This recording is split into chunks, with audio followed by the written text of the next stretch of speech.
Sorry everyone, just running late as I usually am Sunday morning.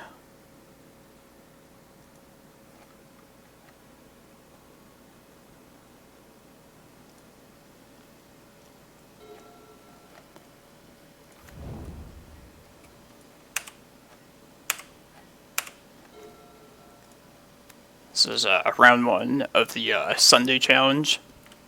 We're playing against our friend Elf Kid this first round.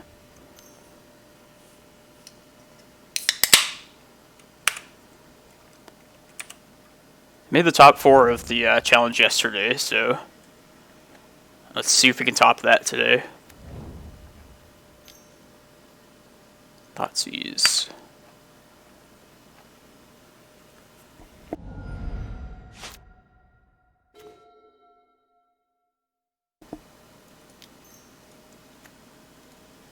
Here, I'll bring up my chat here so I can see.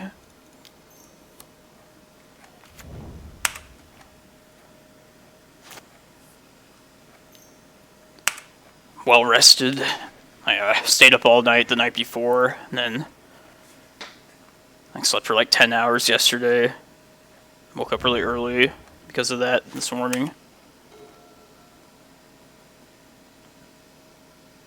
Yeah, I kind of just want to throw a Cloudpost out there now. If it gets wastelanded, and so be it.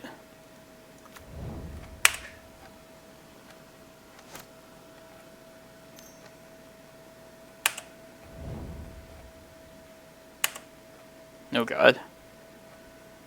The Gristle Daddy.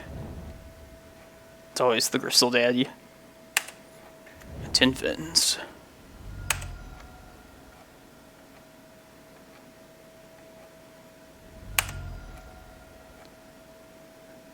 If we're lucky, he won't find the children.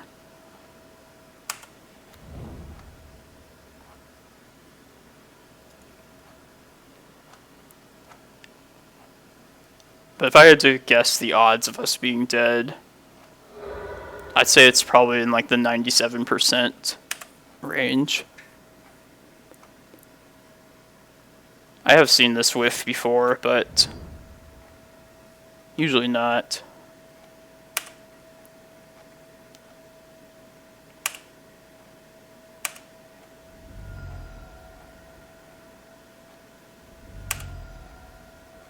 Can we do better than top 4 today? That's the question.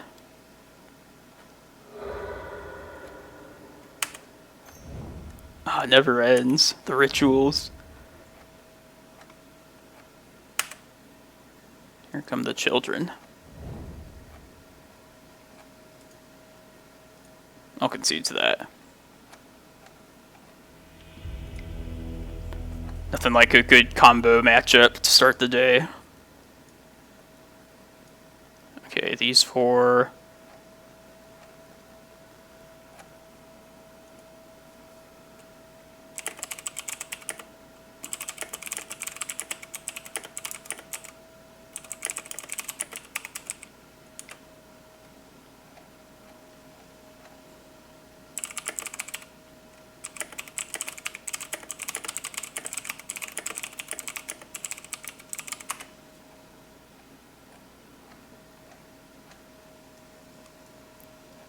I guess it's just like the old school Tin Fins. Because I know like Black Red Reanimator kind of took after that deck. Playing Children and Tendrils now. Yeah, I usually cut Chasm in these kind of Reanimator matchups. Shepherd, yeah. I didn't get to see if he was running Chancellor of the Annex. And that's why I bring Ballista in, basically just to throw a toss to the Chancellor trigger. Which sounds kind of ridiculous, but could definitely be relevant.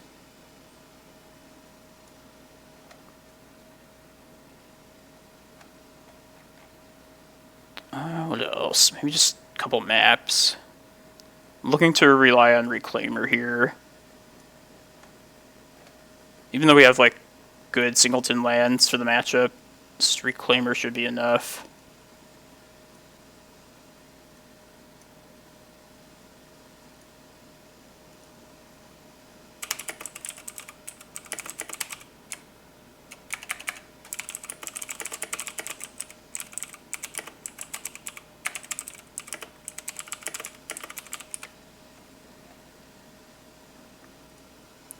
Blue-Black Reanimator used to be the shit back in the day.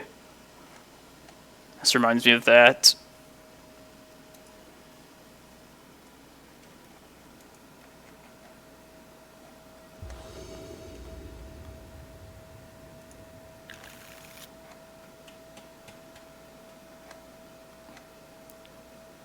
Surgical's good, but nothing else really is.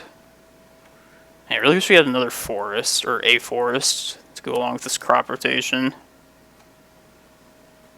Yeah, I think I can do better here.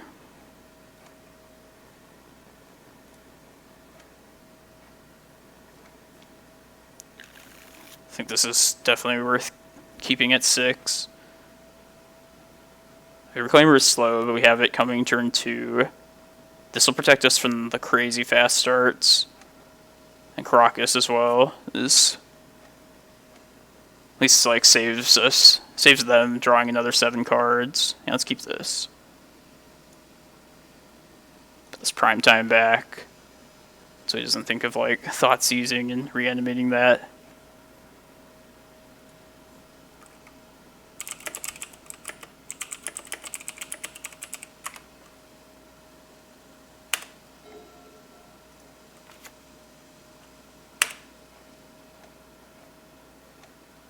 Alright, so no Chancellor there at least.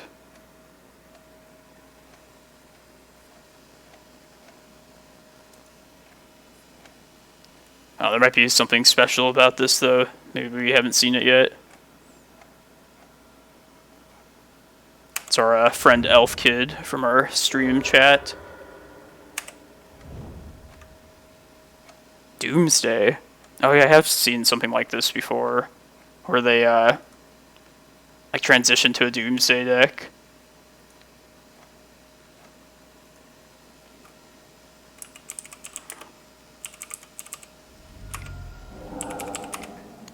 Oh, they have the Force. Alright, we're probably just dead. Yeah, it's definitely caught me by surprise the first time I saw this too. Reanimator transforming to Doomsday. And I'm curious about this list now. Like, I wonder if like literally like the entire 15 sideboard cards just get swapped out. It's probably like 4 Doomsdays.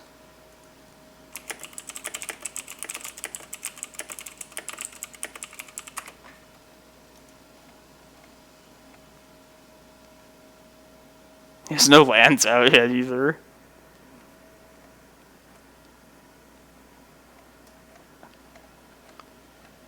The old Doomsday.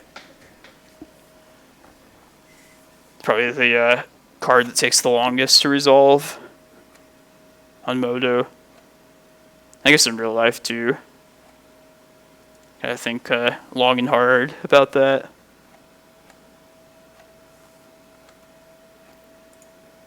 And we're not running any of our anti-Doomsday specialty lands, unfortunately. No Ipnu, no Mikokoro. So yeah, we're in trouble.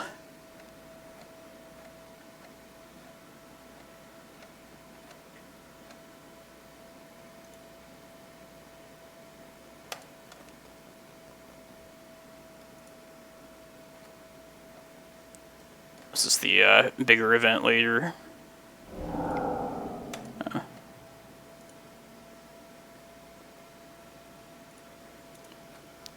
Let's just get our losses out of the way. Get the victory for the big game later.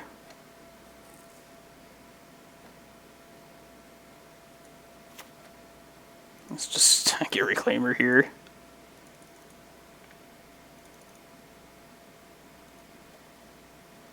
This is so wacky. It's just like land, land.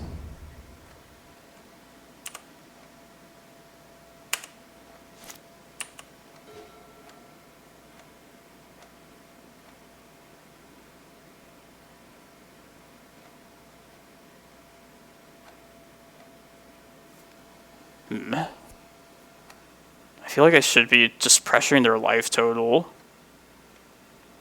Maybe it ends up being like too dangerous for them to, or just makes them unable to like Street Wraith. But I imagine I like just don't even have time for that. We're not running Wasteland.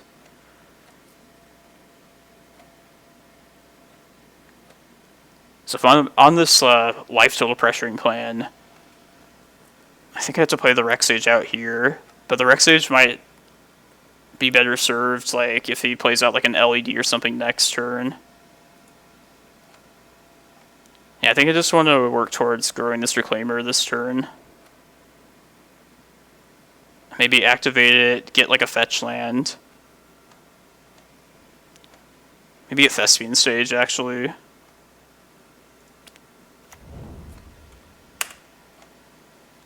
We have this Crop Rot to throw more lands in the graveyard as well.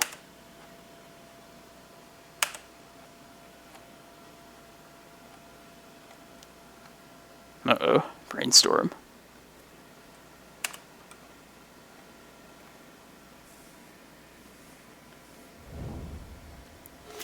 It's a scary moment with Doomsday. You just like feel your doom coming. 2 cards left.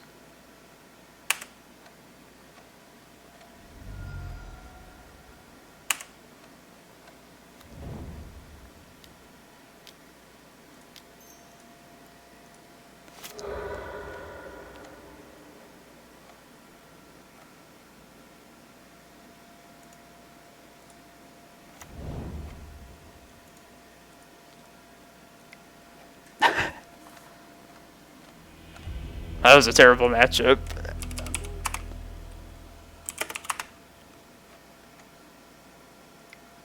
Well, if we had to lose, I'd rather it be to a loyal stream watcher. That was crazy too. Transformational sideboard. Yeah, I think towards after he had Doomsdayed, I was looking for a Pithing Needle at that point, more than anything. Hey, Elf Kid. Yeah, that was some wacky shit. He definitely had me fooled with the Doomsday. Oh yeah, sweet. I have seen that one other time, but it was not pulled off as well as you did it there.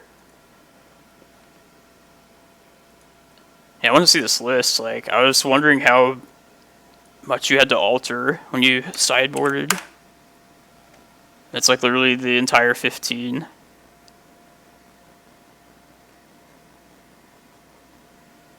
Nice. Yeah, it's a pretty compact like transformation. Just like 9 cards. I guess 10 with the Cavern of Souls. Yeah, that's awesome. I definitely would have. I mean, both of those modes are pretty bad for me, but I definitely would have preferred the reanimator side of it. Yeah, you just like. That's a good way to just trick him. Make him side like the entirely incorrect pieces of hate. Yahoo Wild. Oh yeah, my startup. Yeah, Yahoo kinda sucks now. They don't even allow like comments on articles. I still just like by reflex go to that for like American mainstream news.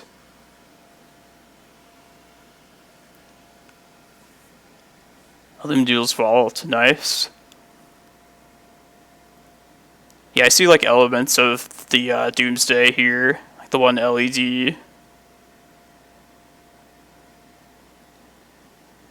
The children. At least you made it quick. This challenge is going the opposite of yesterday.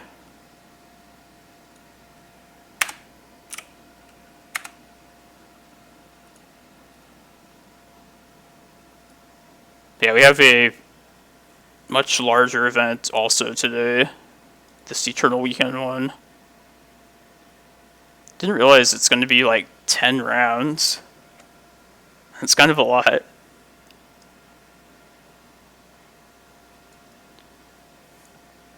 Let's see, people that I recognize. Monkeys Can't Cry.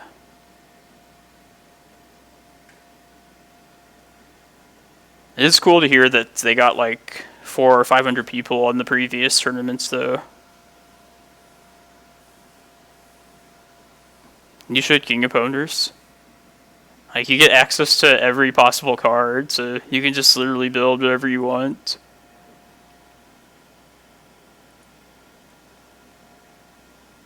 It's actually my favorite part of that. Just trying some different stuff, different decks that I normally would never get a chance to play. Yeah, I played a couple leagues of the Mono Blue Urza deck, which I've been loving so far. And I did one round with the Turbo Muxus deck, but I didn't really like that. I'm definitely going to focus more on the Urza deck. It's my like secondary deck. It struck me in all the right places as far as like what I want in another deck. Like, it was definitely combo-y and powerful, but not like mind-numbing and like not entirely like super linear. I thought there was a lot of like thinking to it. I'd probably play Burn. It's not a bad choice. You'll always like get some people with that. Punish them for their heavy dual and mana bases. Or just like a ton of Cloudposts. It's probably my least favorite non-basic hate card. It's Price of Progress.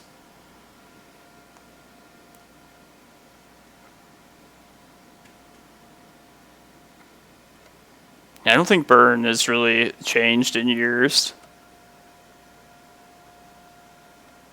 So it's probably just the same as you would remember it in the past. I could be wrong about that, but I feel like that deck is pretty stock.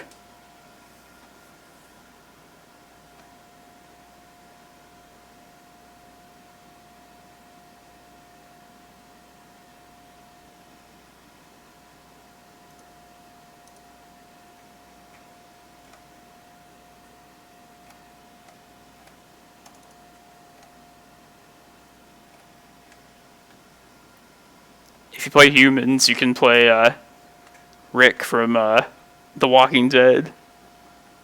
It's a good positive. And be that guy.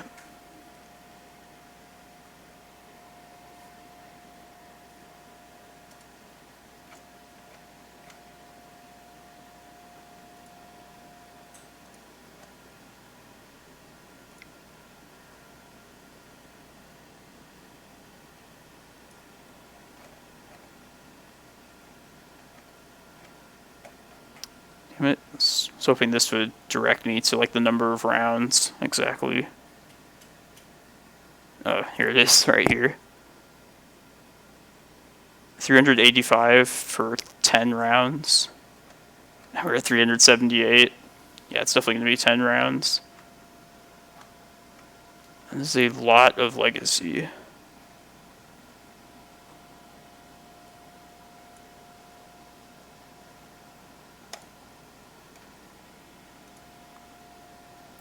Alright, so it's early in the round, which means I can get some work done that I've been neglecting to do on my list. It should be up on Cardboard Live there.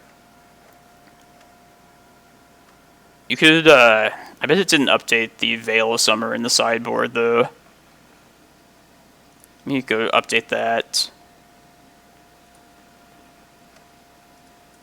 Can you tell me if Cardboard Live is showing a Veil of Summer in the sideboard, or something like Ipnu Rivulet or Mikokoro?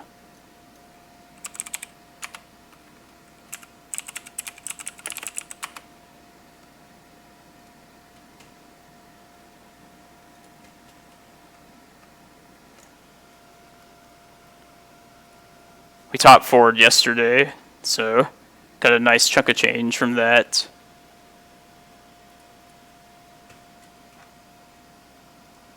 Should be set for challenges and leagues for a while now. Okay, the Cardboard Live website shows the correct list. Trying to remember, like, how I update this exactly. I feel like it was so simple before.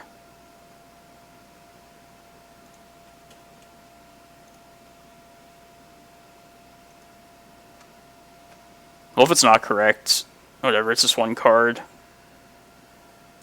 I can just explain it to anybody that's curious. But yeah, everyone come back in like 20 minutes. That'll likely be the start of round 2. And we'll see if we can salvage this challenge.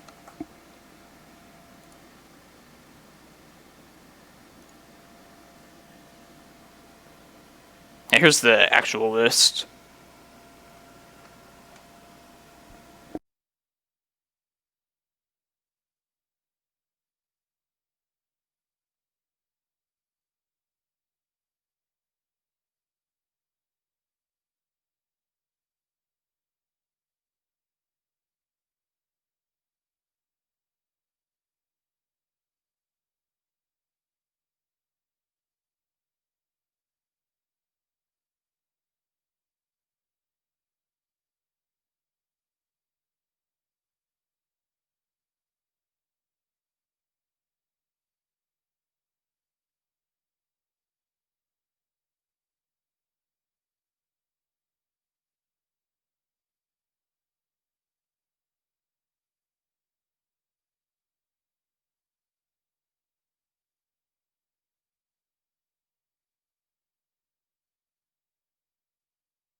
Hey, Gifty, Matt. Yeah, I was just was AFK, just cleaning up some stuff here.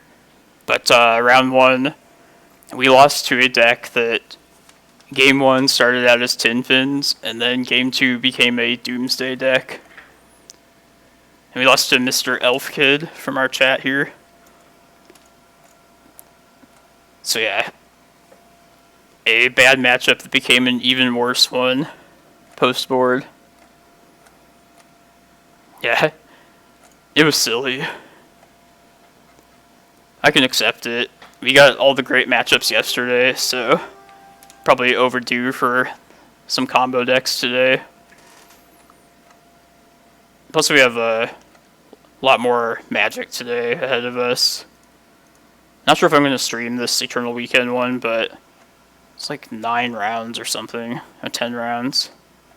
50 chests yesterday. So yeah, that'll carry us through many leagues and challenges. Oh, walked. Yeah, I think I saw that list before from him.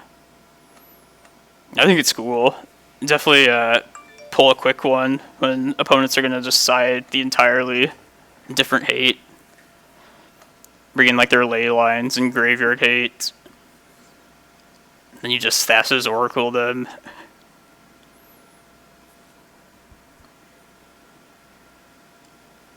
Oh, they stream? I never knew.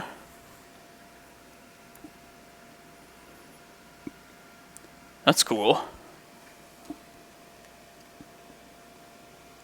This deck get over Dredge. We destroy Dredge most of the time. We go get Bojuka Bog and just take away their whole graveyard. I mean, they can get us with a quick start, but like a whole bunch of our singleton lands are pretty effective against them. Bojuka Bog, Glacial Chasm, post-board, the Tabernacle is pretty tough for them to deal with. Even Karakas I've had is relevant in the past if they like Dread Return, something like an Iona. Walked Airplane. Hi, see, I've seen him in chat before. Let's check out his Twitch. Does he stream like the same deck all the time, or does he do like a variety?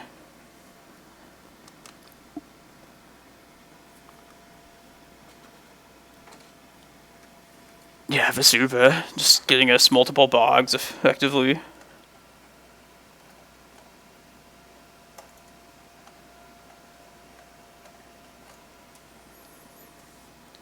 I feel like there's two types of legacy streamers. The same thing every time people like this stream, and then the variety ones.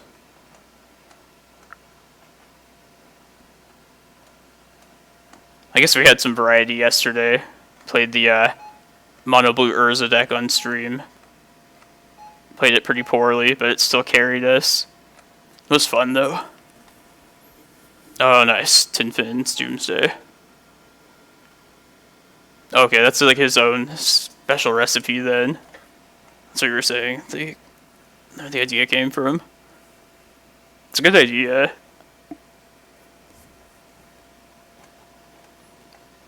Oh yeah, that's fair.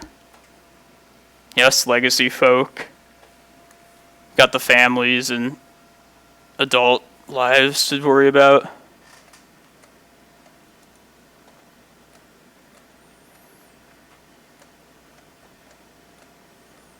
If I didn't have a job, I would go to full-time streaming probably. Oh, nice. That's awesome. Yeah, the people that are really involved with Doomsday, definitely very good at the deck. Got like, I was watching some of Neville Shoot's videos. I enjoyed that, pretty informative. Like Romario, of course. I should play Doomsday, it's like a next level deck. To switch it up and trick people. It's pretty close to like the polar opposite of what I normally play.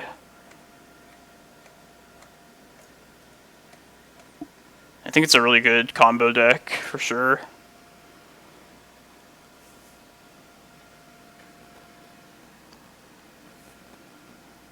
All of us non-blue colors. We don't have anything against Thassa's Oracle. DGFT. What does that stand for again, Matt? I know it refers to the older version of Doomsday.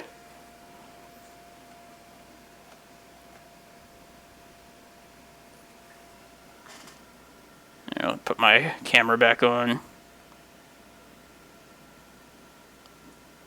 Oh yeah, you're right. I think something fetch tendrils.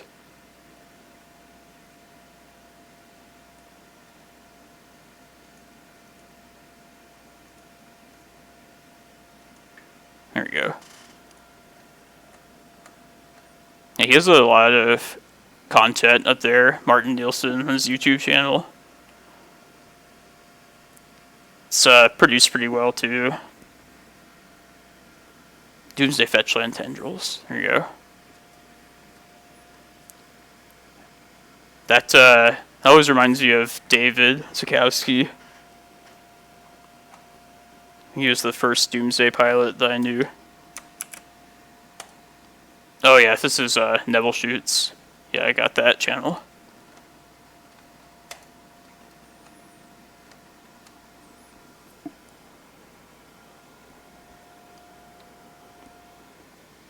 Doomsday's good, Gifty. I didn't realize like how many like challenging the color mana base can sometimes be.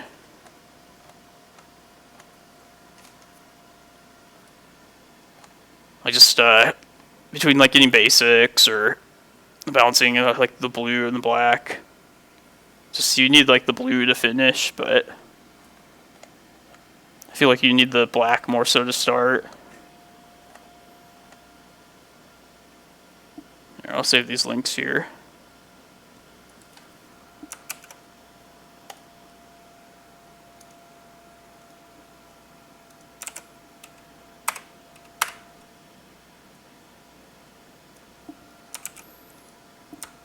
I can't believe Thassa's Oracle. I feel like just as a win condition, like stuck onto a card, that's like almost too good.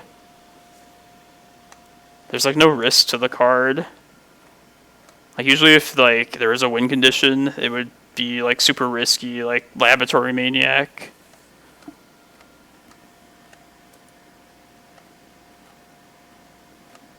Hey Malfi, how's it going? Thank you. We're not off to a great start today. Got a combo opponent for round 1. Are you playing in this event, Malfi? I think I saw your name on the bigger one later.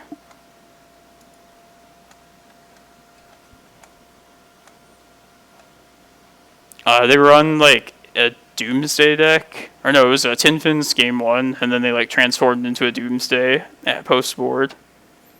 I guess it's the Walked Airplane. This list. It was pretty sweet. I can't really complain because I don't think I got any combo matchups yesterday. So I feel like they were coming today then. Are you still on the colorless list?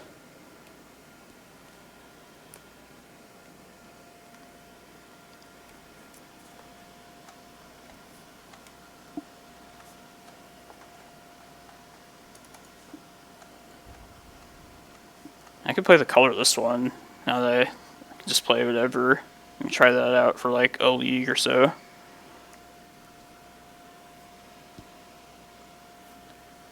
Gotcha.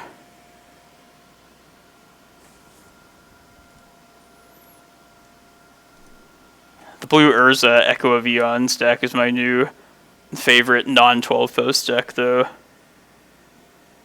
Played it poorly and still got like 3-2 the first time.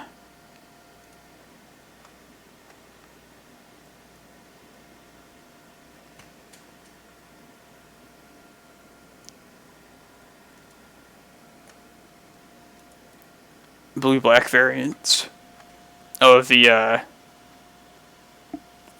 you talking about, an Urza deck or something else? MP 3061?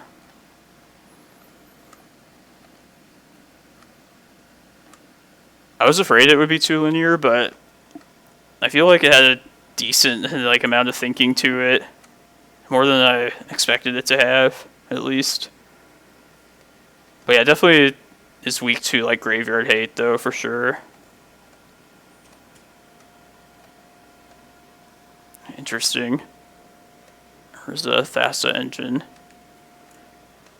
I had played, like, a bug, like, more mid-range kind of deck.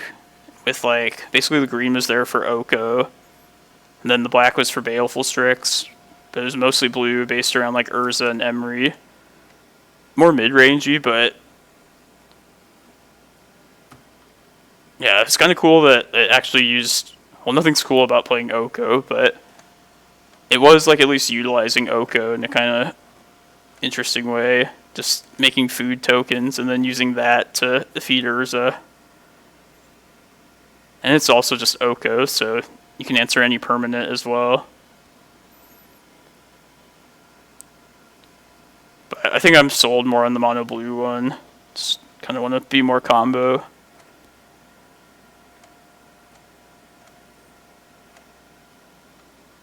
Yeah, once you go into have Psy and Urza, it's like Super Saiyan mode. It's all the mana you could ever want.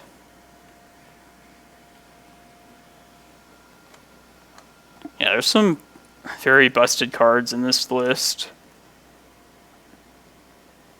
Like Emery, I feel like is underrated. Urza, just know it was a house in Modern. It's definitely making an impact in Legacy now. For our new and improved Time Twister. Not improved, but it is a Time Twister. Plus you get Chalice of the Void and Force of Will. Which is not very typical. And Mox Opal. Yeah, I feel like this is like the most degenerate Mox in Legacy. Like at least Chrome Mox and Mox Diamond require you to like pay something to use them. Yeah, that's true. I thought those welder lists were cool. Like Goblin Engineer.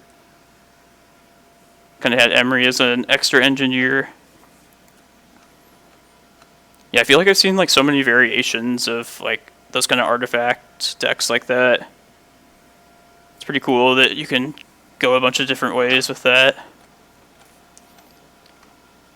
A lot of times they have like a painter combo, or they mostly always have Karn now too.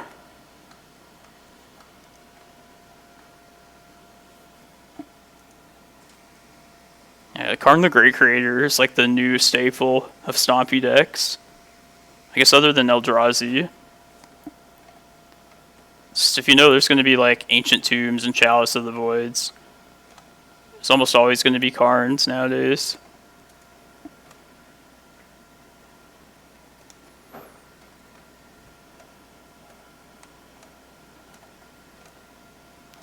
Yeah, I used to play Karn in 12 hosts and a green list before. I liked it, but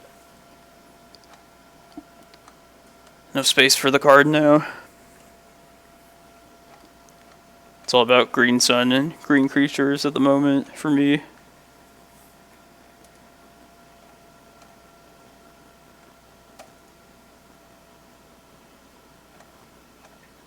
Yeah, it's definitely slower in the green one.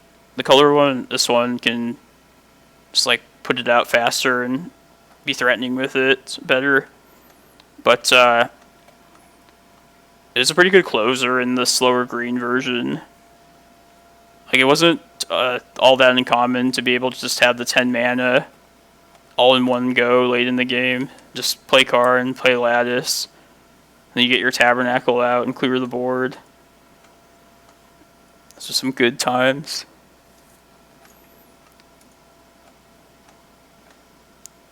And then like 12 Post just has a lot of utility artifacts too, so you could use it to go grab like an expedition map or a candelabra.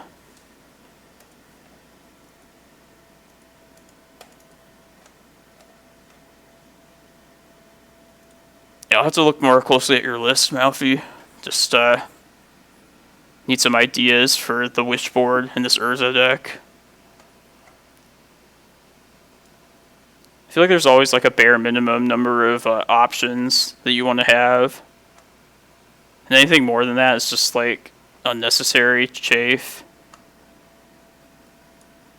Not sure about these 2 ballistas and these 2 crypts.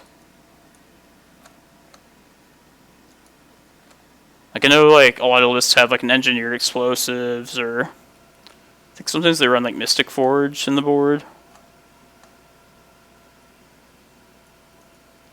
These are more just like extra copies to bring in main deck. Like when the matchup calls for it.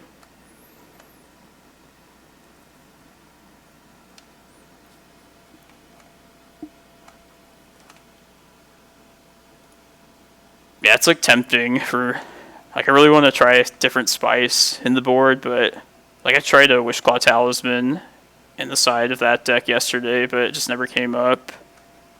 Definitely don't think it's necessary.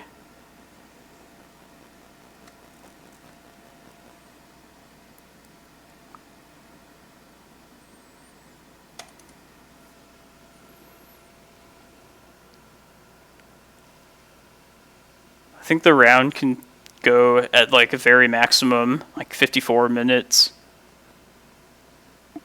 How much you bet this like goes the whole way?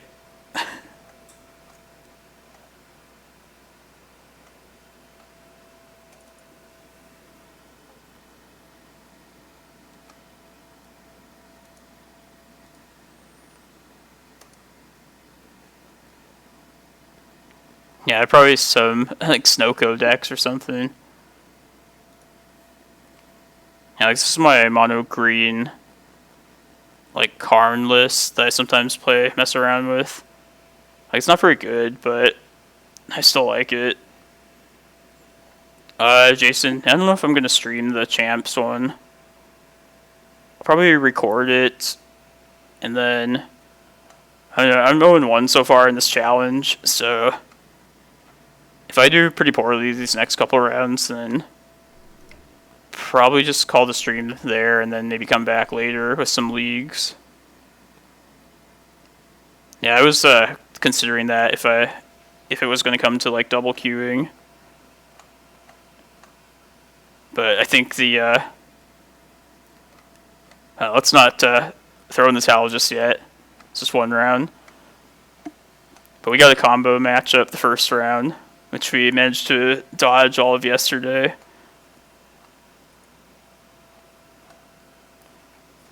Maybe I could stream part of the champs. I feel like there's probably just a lot of people that are going to be streaming it, like bigger ones, bigger streamers. I don't really want to compete with them. Yeah, Rejuvenator in that other list. I've liked it. Just, yeah, I've liked Rejuvenator in that list. Sometimes it whiffs, so it is frustrating sometimes, but if you like just sift through the top of your deck like enough times, like you'll eventually hit a Cloudpost. In theory, at least. Oh, nice, second place, Malfi. That's good. Yeah, round one, it was a Tinvin's deck, game one, that transformed into a Doomsday deck after sideboarding. The list was pretty sweet, but definitely bad for us.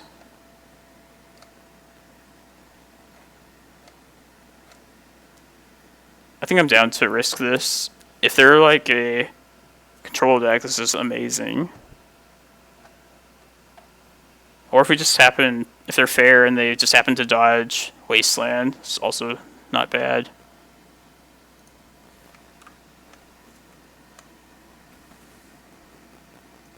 The big Eldrazi. We are the slowest, but the biggest one, though. We have our Jolly Green Giants too.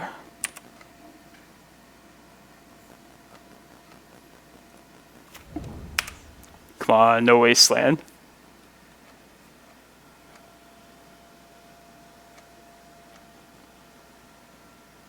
X-Pug Pronks. They don't seem like a Wasteland player by that name.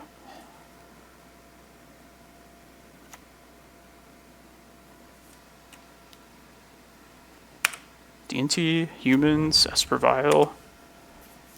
And there's probably Wasteland here for sure.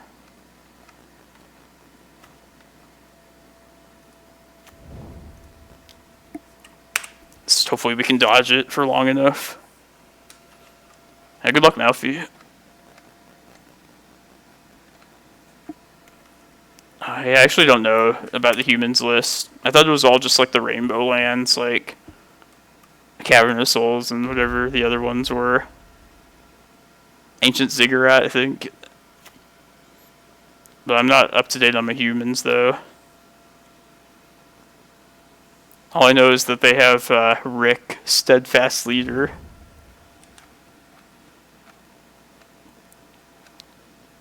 Yeah, I feel like this is most likely D&T. Ooh.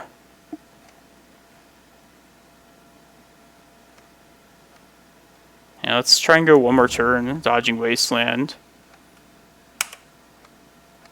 This is still free, because I haven't actually cast any spells yet. And if we don't get disrupted, and we find our forest, we can go get prime time through this.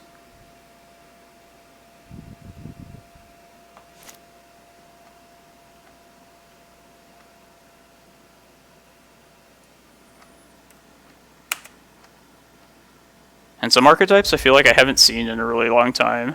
Like, I feel like I haven't played against the Hogak deck in like a few weeks. You hate the Walking Dead cards, Matt. I thought the Godzilla cards, even, just despite them only being skins, I thought it was just really weird for them to do. I didn't like the Godzilla ones, but they're definitely more reasonable than Walking Dead.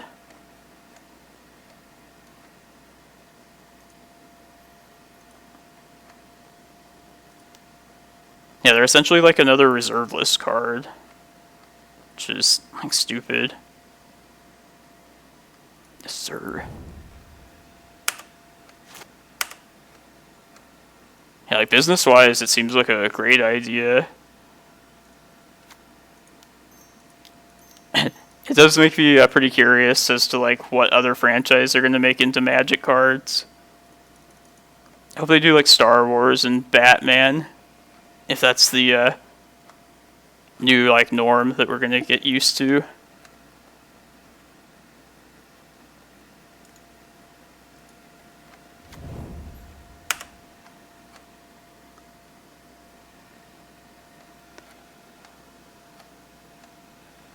Hey, what color would Batman be as a creature? Like black, right? He's the Dark Knight.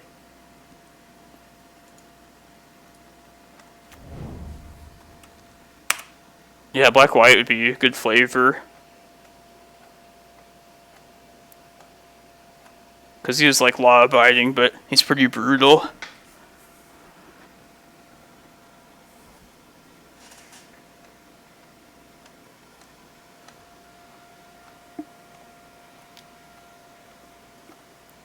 Yeah, the more I think about it, it's like, man, how do they like decide to have like outside franchises? Like, it's mind-blowing. I can't believe they actually like stooped to that level. Red. Yeah, I guess he's kind of angry. It's kind of a red trait. Yeah, we have the Emrakul mana if we don't get disrupted this next turn. I feel like the Joker would be red. It's chaotic.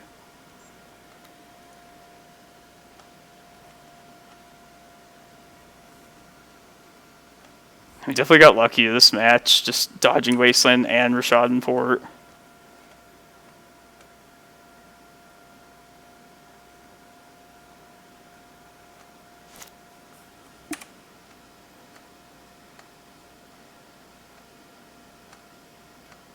Let's just get Emrakul here.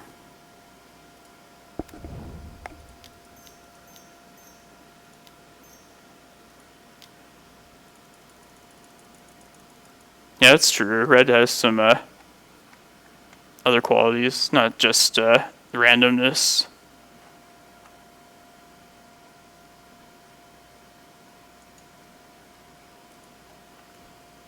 Yeah, Razog will definitely be obs on colors, the junk.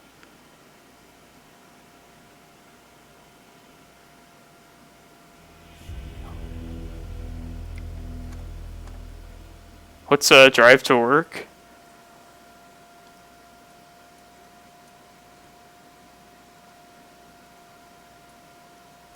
This D&T matchup is a nice turnaround from Tinfin's Doomsday, that's for sure.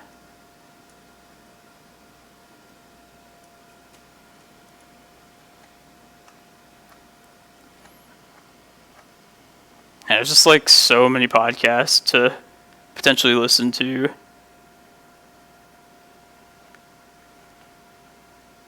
Okay, gotcha. Mark Rosewater. Guess like a map. Go down one map.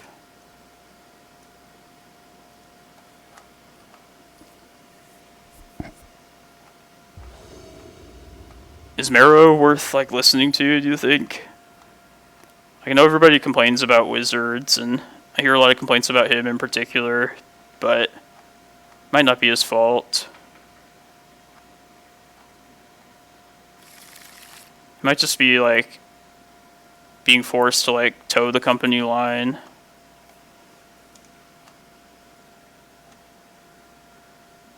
Yeah, this is fine. Like if he's just like the whipping boy for the angry like masses, like, he does pretty good with that. It's gotta be pretty annoying. Everybody's always complaining.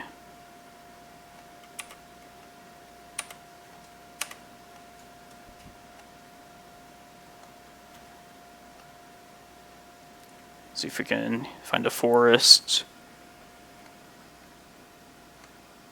I can try and go colorless. Just straight colorless ramp. Maybe I should have taken a Vesuva there. Be a little less punishing if we end up getting Wasteland plus Surgical.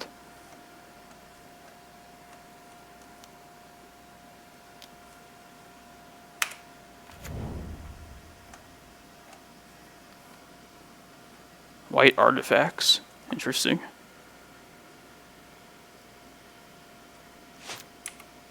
I think he got upset. I heard at some point that he got upset about that card, Chaos Orb, because he didn't want red to have the ability to remove enchantments or something.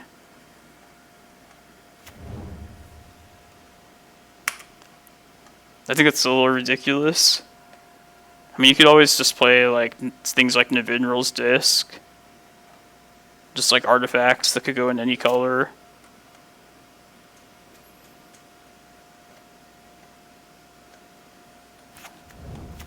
There's a port.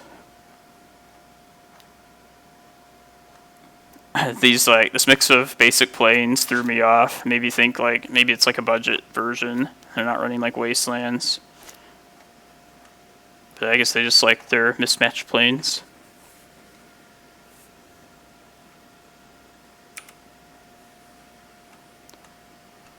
Yeah, it's kind of breaking the color pie, but I feel like that's the way to do red though. Like, it plays off the randomness of red. Like, it's dangerous but powerful. Those are probably like my favorite type of red cards. Kind of like Gamble too.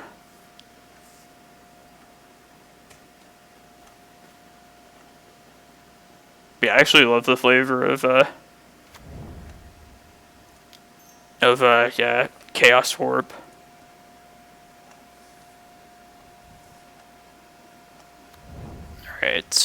So while I have the mana up before to activate these, I'm just going to go search up now. Let's get one forest and Eye of Ugin.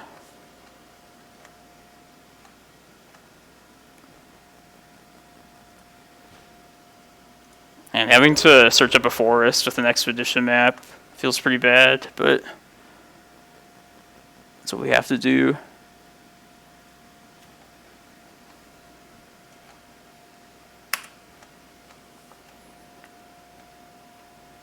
Yeah, but like, if you Chaos Warp an enchantment, like, there's no guarantee that you'll actually get rid of it. It might actually end up being, like, even worse. Like, I kind of like that element to it.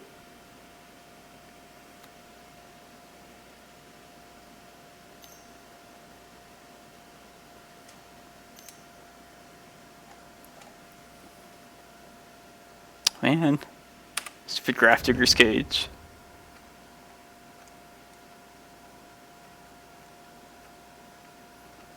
Should probably just play out a big Ballista this turn. Like, just in case they were to Cataclysm us next turn.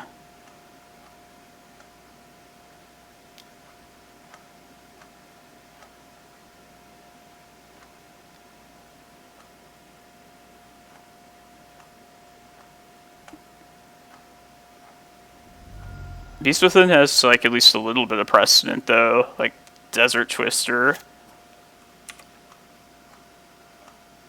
Like, there's... yeah, that was, like, the last destroy target permanent green card. Or that was one of them, at least. Yeah,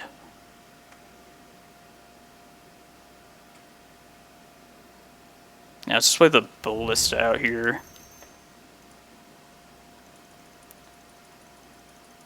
Even if the worst happens and they Cataclysm, I can at least clear their threats.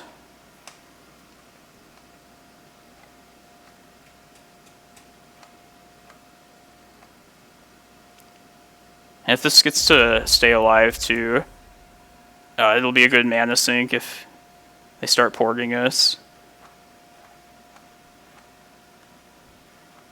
Yeah, I don't know what's up, but maybe they just don't know to stop at the right phase to port.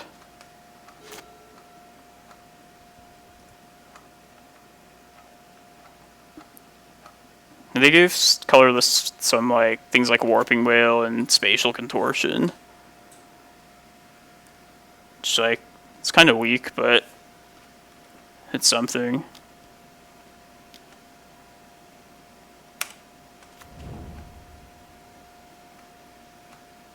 Yeah, like, even through, like, Legends, you could tell they didn't have, like, a real idea of where they wanted to go, like, color pie-wise.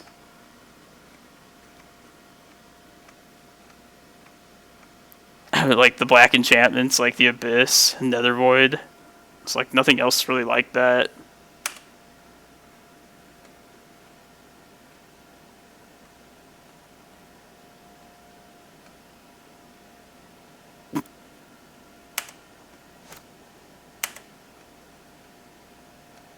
It starts in a little less than 2 hours. Alright, just go search up Ulamog and take them off of Cataclysm mana. And then Emrakul next turn.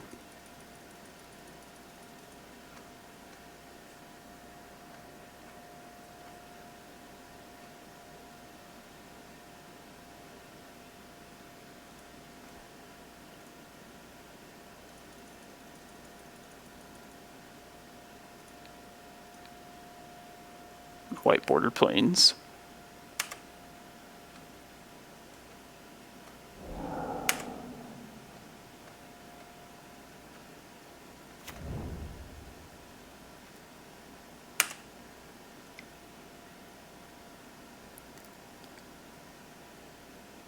I know Grafdigger's Cage would have like unlocked Green Sun for me, but I'm most worried about Cataclysm, and this will take them off of that unless they get rid of their Thalia.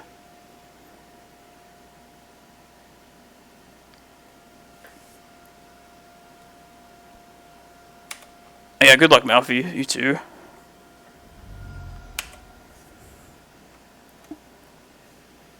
Hopefully a big mana deck takes it down.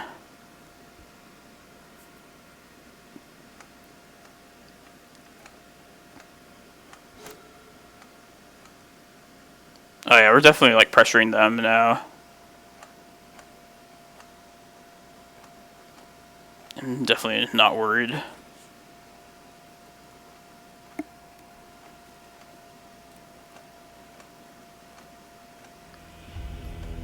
Nice, so good luck with the humans.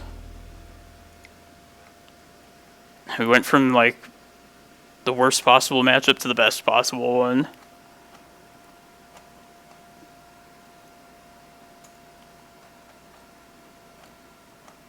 I think they were just like new to the client or something. They weren't like porting us. And Moto is confusing if you're new to it. I'm still learning stuff, like playing this.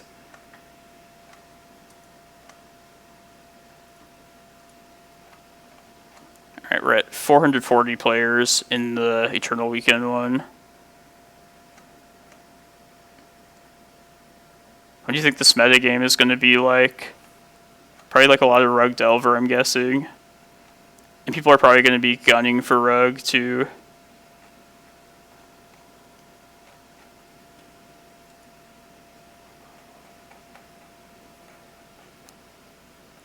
Moto kind of satisfies like the magic fix for me, at least a little bit, but yeah, I just enjoy playing in person so much more. It's not the magic that I like know and love. It's like part of it at least, but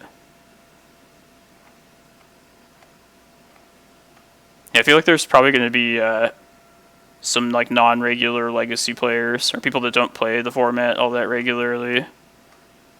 And they might gravitate towards like the decks that are considered like top tier.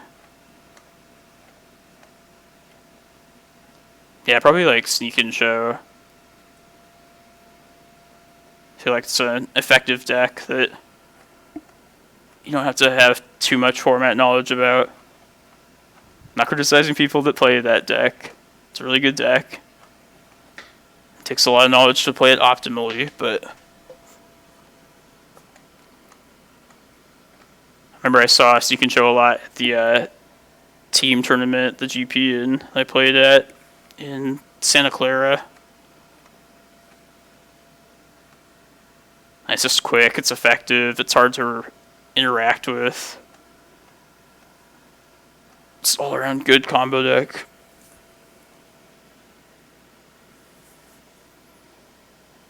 Wonder how many of these 440 people are playing Cloudpost. I bet like 10 people probably.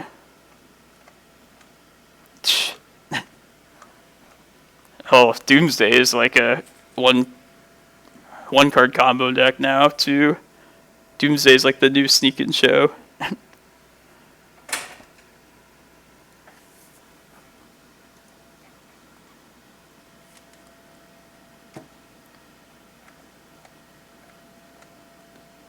Are you talking about Rick MP 3061? I'd say play enough of them, yeah, just to get the salt out of people. The card just like looks stupid, like the art on it to me. The year is 2020, and there's a Magic the Gathering card named Rick. That's what our world has come to.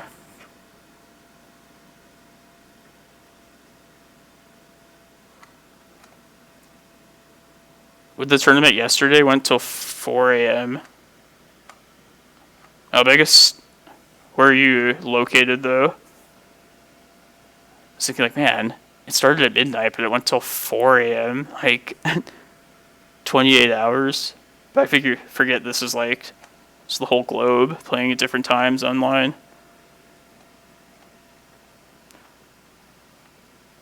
Alright, gotcha. 10 rounds. Did not think it was going to be that long. I guess they are emulating the real life Eternal Weekend. The couple times I went to Eternal Weekend, it was like grueling. It was like 10 rounds of Vintage, and then 10 rounds of Legacy the next day. Like, it was fun, but it was definitely draining.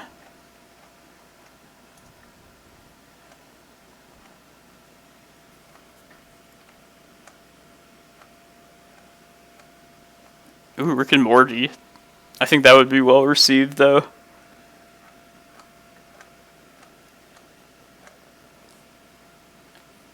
Maybe, I mean, I know Simpsons isn't really cool anymore, but I love The Simpsons. The old school Simpsons, at least.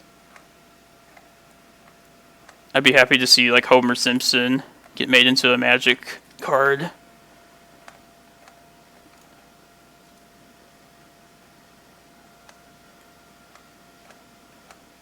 Yeah, South Park 2. Good old school adult cartoons. Oh, that's awesome, Malfi. Yeah, surprisingly, in the Vintage tournament, the 2 years I went, I lost my winning in both times. And, yeah, I was playing, like, Ravager Shops, like, the aggro deck of Vintage, which is really weird, because I'm not, like, an aggro deck, like, at all, but... or an aggro player, but I knew I wanted to play Workshops. Just the, power of that deck definitely carried me.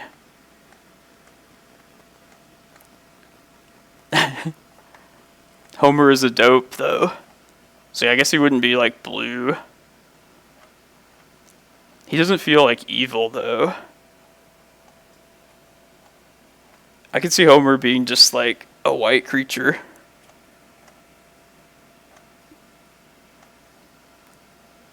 Bart would probably be, like, black. Heart of Darkness.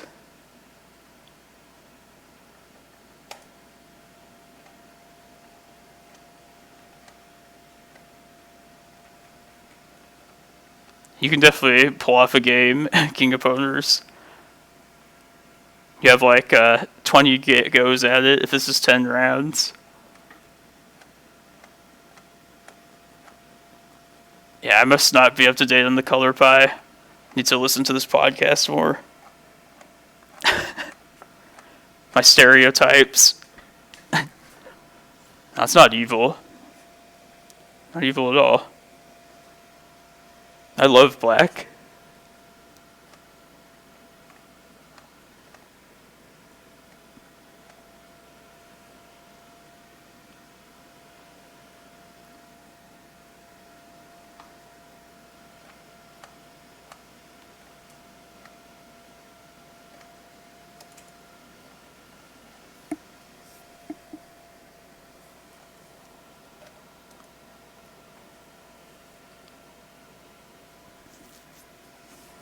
You know how, like, among, like, the enemy color pairs, like, each pair of colors represents, like, some different concept, like, black and green is death and life. Or I thought, like, white and black was, like, good and evil. I don't know if that's true or not. But what's, like, blue and green supposed to be? I actually don't know what blue and red or blue and green, if they, like, actually represent anything.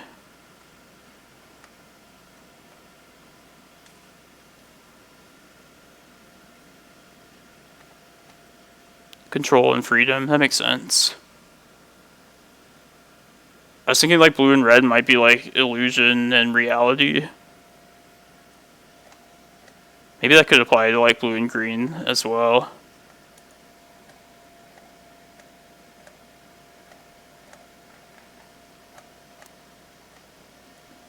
I was thinking also, like, maybe blue and green are, like, civilization and nature, but maybe that's, like, too basic, not, like, as abstract as the other color pairs.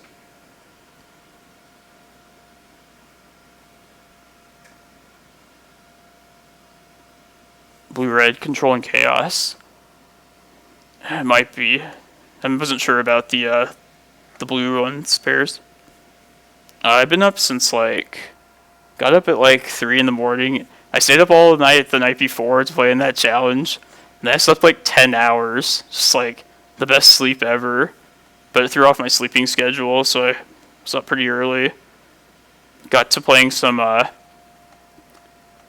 messed around with some just random decks and leagues, since I could just play whatever I want. No, I guess I've never shown my my deep thinking on stream. I actually like thinking about that kind of stuff. Just the conversation, I guess, never came up yet. I'm not tired. I'm ready to go.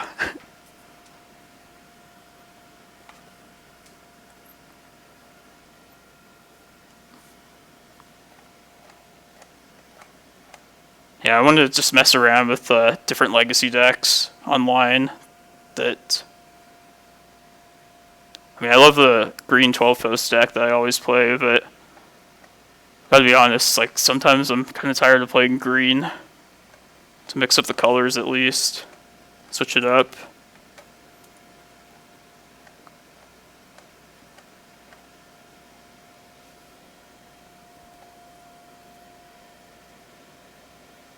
Planning and not planning seems, yeah, like pretty accurate. I thought white and red was like order and chaos.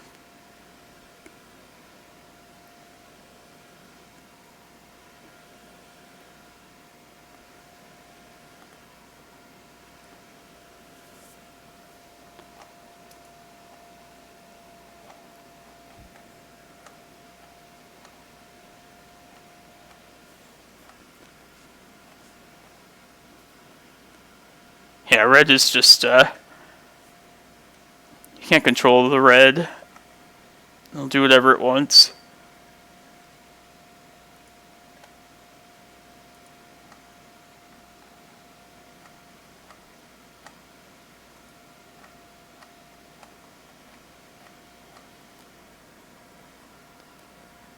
People were speculating that, you know how like green has gotten a lot of good cards these recent years? I guess people were complaining that green was like super weak years ago, so they compensated it by making all these like powerful green cards. So people are thinking like, I guess white is the weakest color right now. So we'll probably be seeing some pretty strong white cards in the future. See how they overreact with that.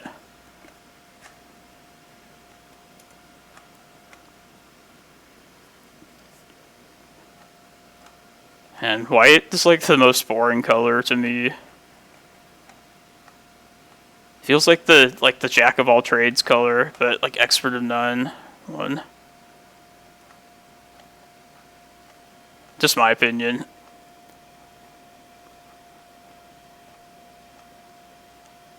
Yeah, white and red are like super boring to me. I guess a lot of people find green boring too.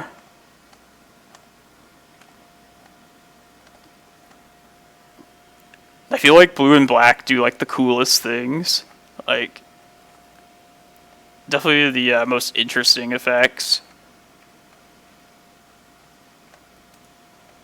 Green, like, touches on some cool stuff, but I guess it can also be boring at times.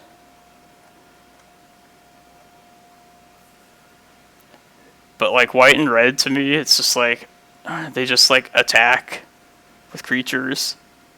That's, like, all how those colors seem to me.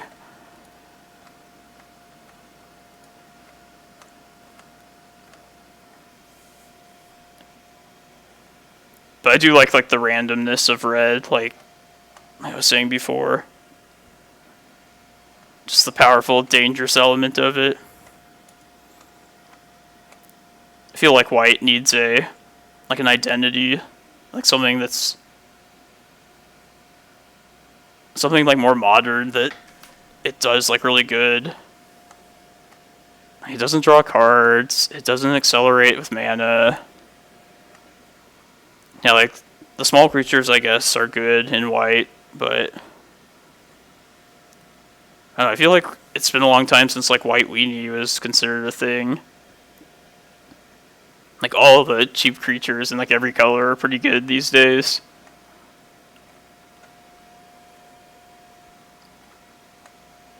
I guess white like exiles things. It's like kind of modern ability of white. For old school people, removed from the game.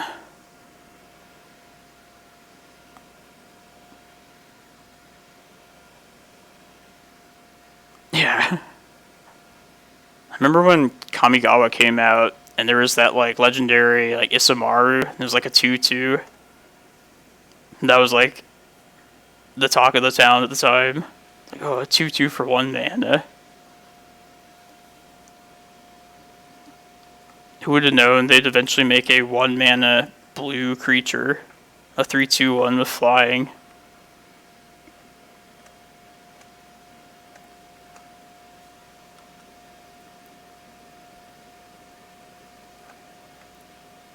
Boros Reckoner.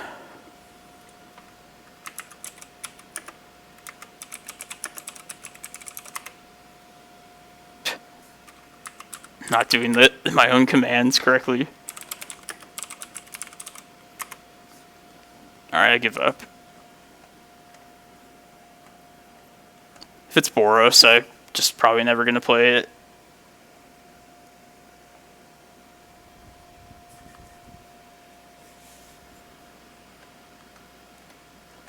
Esper. Yeah, it's a good choice. I'm a little partial to anything with blue and green. Simic and, like, also Sultai.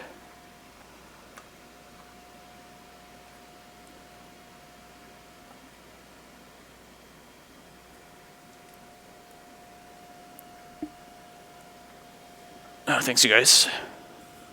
Okay, exclamation mark card.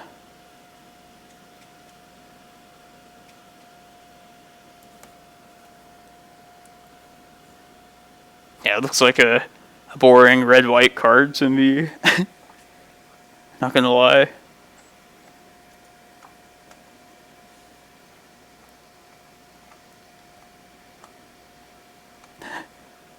Okay, sweet. Thanks.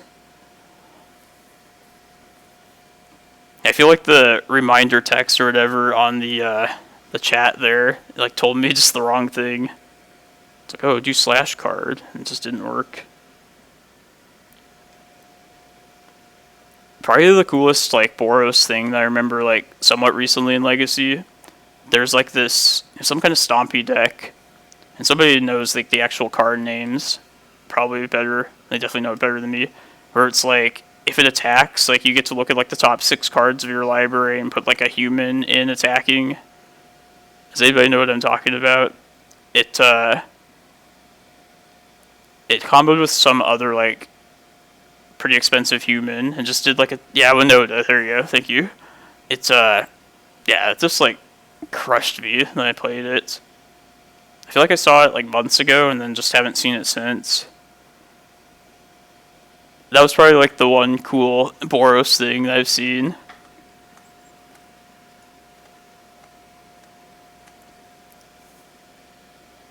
Was, do you know what the name of the other human that you, like, comboed with it was? Or is it just Swinoda itself? Maybe I'm just, like, remembering it incorrectly.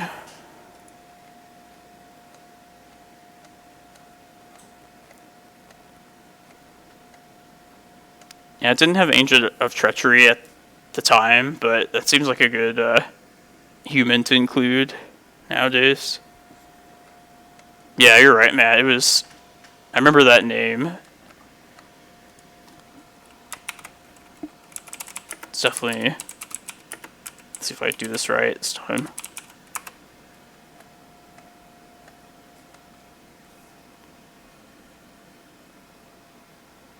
Yeah, that's crazy. Yeah, I remember they attacked and I was like, oh, I'll easily live through this. I just, like, died instantly.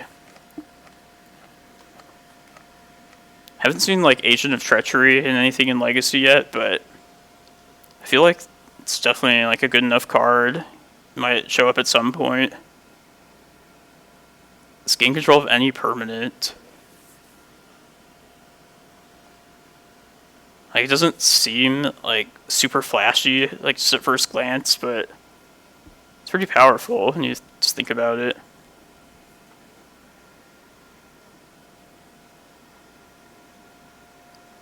Yeah, I remember there's like Rabble Master. He attacked with a bunch of buddies or something. Yeah, it seems like a good thing to drop in against Show and Tell.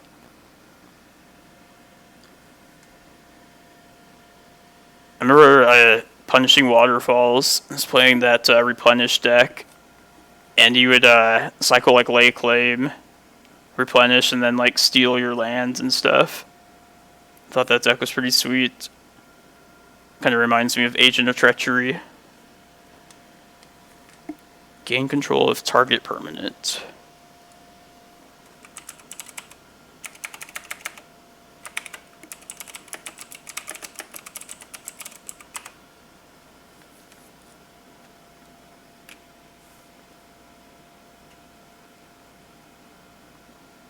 If you've already stolen enough of your opponent's stuff, just draw more cards. If you're already winning a ton, like win some more.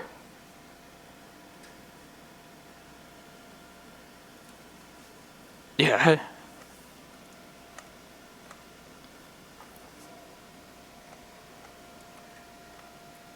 If stealing permanents ever becomes like too big of a problem, there is that land from like Commander that lets you like regain like stuff you own. So 12 Post being a land deck will be the first to be able to combat that. I think it was Homeward Path. Something like that at least. Homeward Bound, I don't know. You know what I'm saying.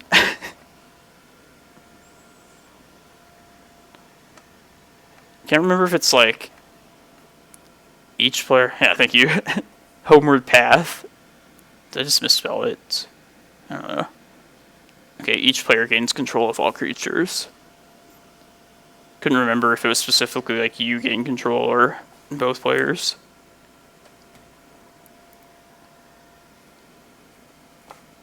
Have to keep that one in the memory bank as a potential one of land for this deck. Is there a foil version of it yet? Oh, yeah, you're right. Didn't do the card. I did it correctly like the last 2 times, but I just forgot the card part. It's complicated.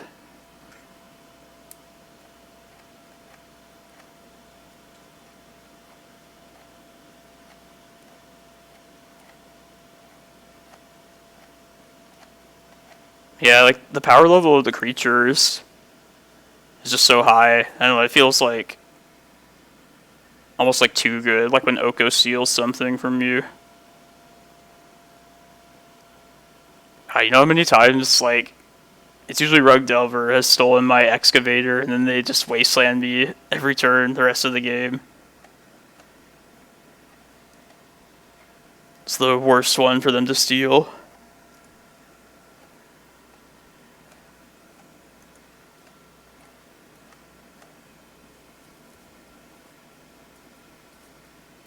Hopefully bribery never gets played in Legacy either.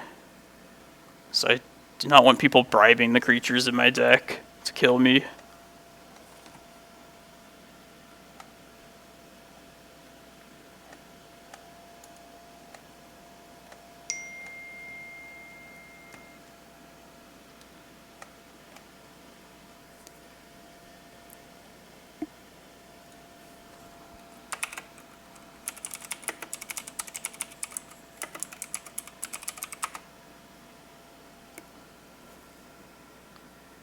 Oh yeah, that's a new card. I thought that card was cool. Seems like custom made for 12 Post. Get more mana from Cloudpost and more life gain with Glimmerpost. Like supplements it pretty well.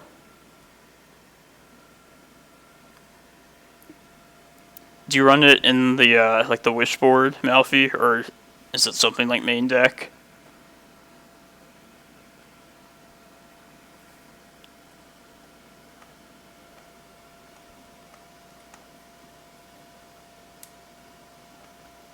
Okay. Seems kind of similar to, like, Baby Ugin. Just makes your cards cheaper, essentially. I just could consider it like that kind of a spot in the deck. If they ever go back to Mirrodin, I feel like we'll get our third Locust land. Like, each of the first two have come in the first Mirrodin set of the block. I feel like they probably will make another one eventually, too.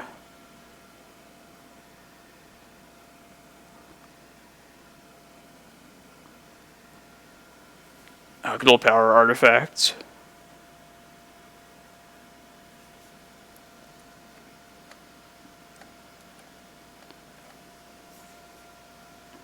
I think it was from Antiquities, right? It's probably reserved list and like stupid expensive now. Just like transmute artifact. Oh, alpha. Damn.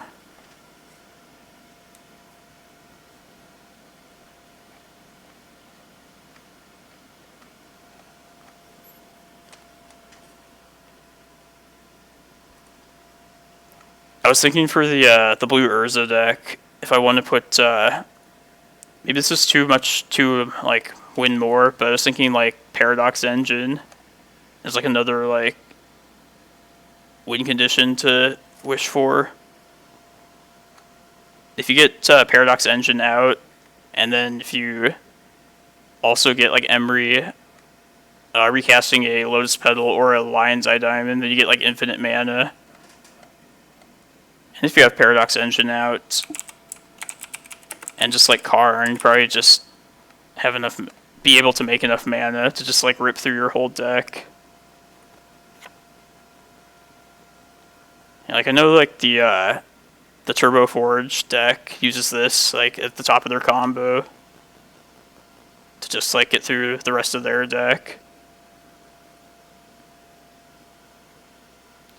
But yeah, I don't know if it's like just worth running at all.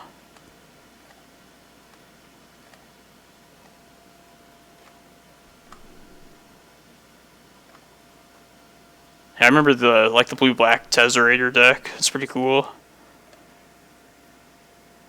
Like this one's more of like a combo-y deck. I feel like the Tesserator one could grind better though.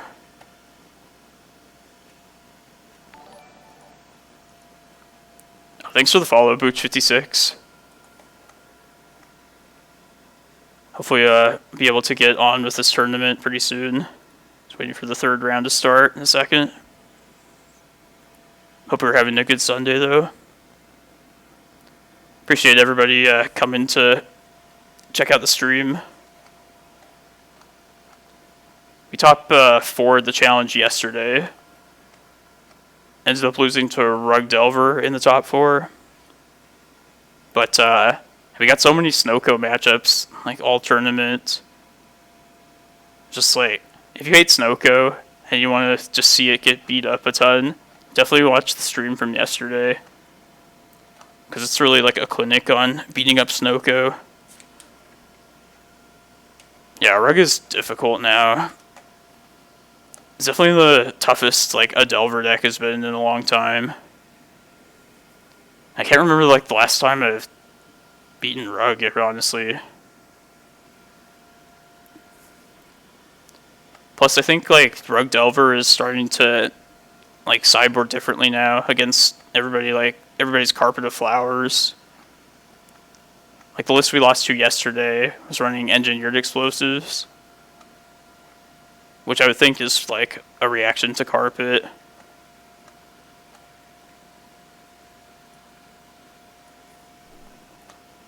Hopefully they'll just ban Oko, but it might not actually happen. I feel like if Oko were to get banned, I'm guessing like Delver would probably just maybe go back to Grixis. Oh, thank you, Yukon83, for the follow. Nice gifty. Yeah, thanks for stopping by. I will... Yeah, I'm uncertain if I'm going to stream this Eternal Weekend event. If I'm still playing this challenge at the same time, then I'll stream at least like the first few rounds. I don't know if I want to stream like the whole 10 rounds though. But I'll probably be back on to do some leagues tomorrow, most likely. I know I have to get a couple tires replaced on my car. I hope it doesn't take too long. A lot of times it does, though.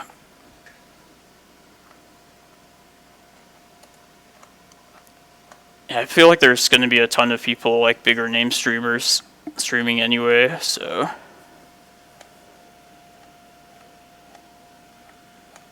Yeah, if I ever get bigger as a streamer, I'll start doing more of those tournaments. Hey, how'd you do, Elf Kid? Nice, 2-0. Good luck. Did you trick someone last round? Yeah, I hope we get lots of more Snowco decks. That's so funny. I like it.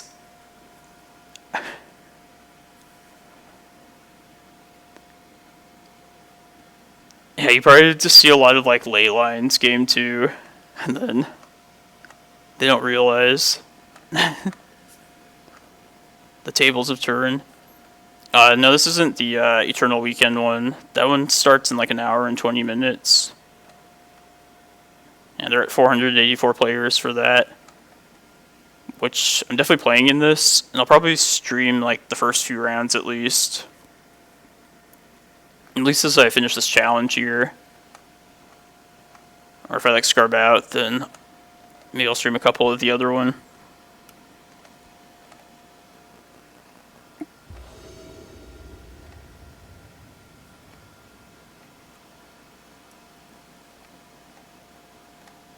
Alright, on the draw.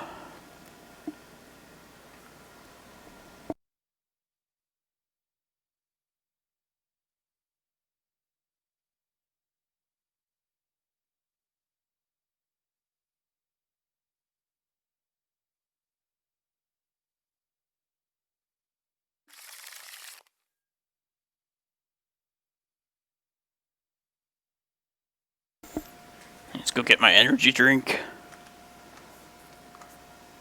Yeah, this is a mole. Don't like the lands of that hand. This is probably fine.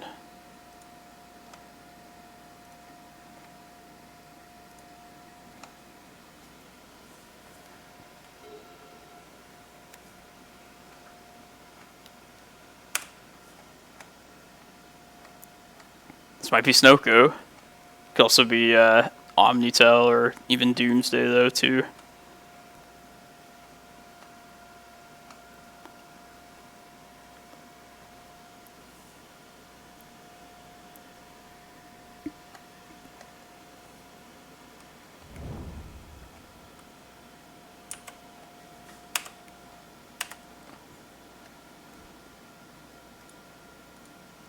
Maybe I should just go back to regular forest. Just like everybody just plays snow-covered ones by default. I feel like I should go against the grain. I mean, it's not like we're fooling anyone. They see like a Primeval Titan or something off of a Once Upon a Time. A snow-covered forest is not gonna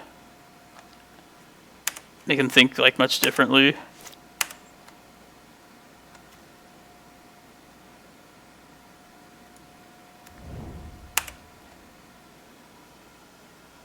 I don't like drawing the second prime time there either.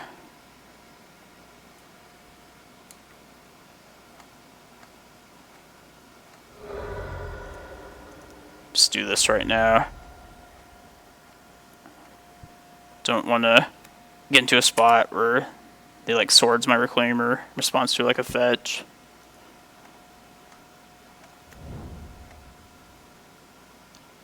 I don't like that. That's Omni. Well, shit.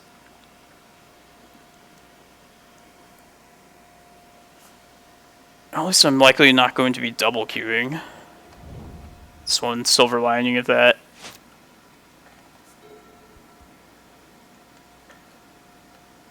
Should probably just go search up a Karakas here.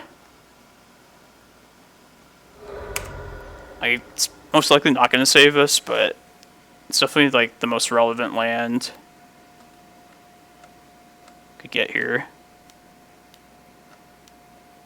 Oh, we're just dead here. Maybe they'll show no tell in like Emrakul or something.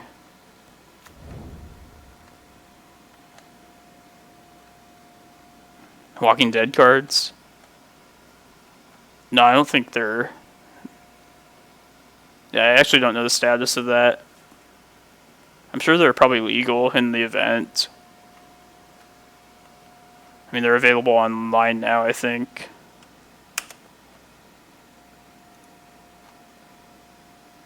I guess Karakas Thespian stage. If by some chance they have no follow-up with this Omniscience.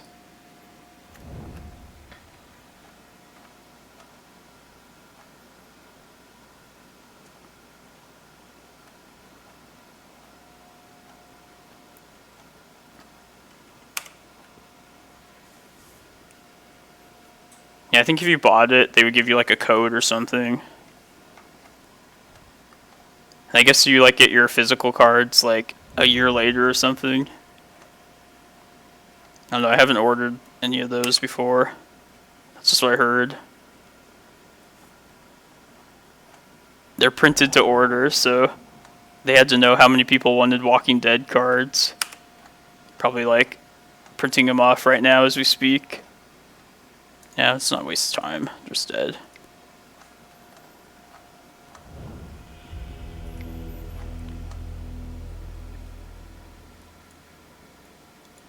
Yeah, we got all of our good matchups yesterday. Now we pay for it today.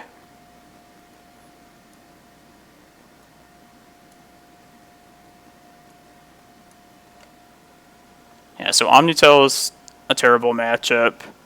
The plan is to get a Force of Vigor in hand to kill the Omniscience. But of course, to do that, we also need a triggered ability to put in off a show and tell. And for like this particular situation, like this is one of the reasons I like having Shepherd here, just to help the Force of Vigor resolve. It takes a lot to go right, but it has worked in the past. It's a plan, at least. Even if the plan's not great, it's still just good to have a plan. I guess Pithing Needle's not that important for Omni. Yeah,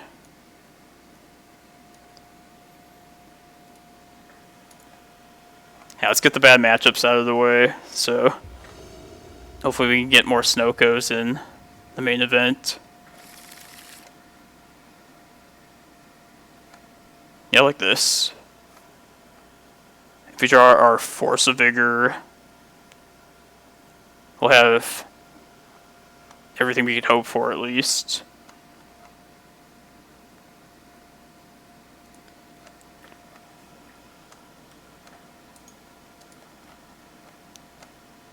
So yeah, the very last spot in the list I've been playing, right now it's a Veil of Summer. It's considering putting like a second Allosaurus Shepherd there. I don't know if it's better than like the Singleton Veil. But like being another green creature, it's like at least something you can search for pretty like similar like matchups and situations too.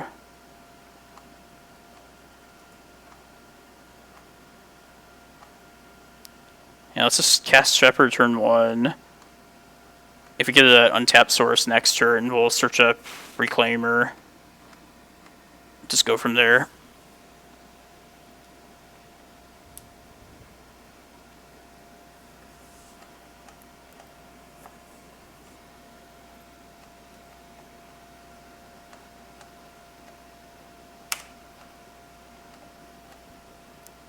possible this Mindbreak Trap ends up hitting something too.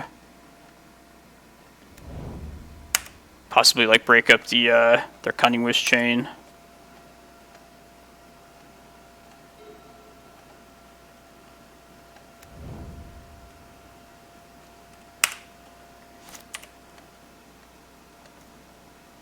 And there's the Force of Vigor. That's good, at least. So we have all the pieces we need. But even, like, if we have all the stuff, they could still, like, Cunning Wish in response.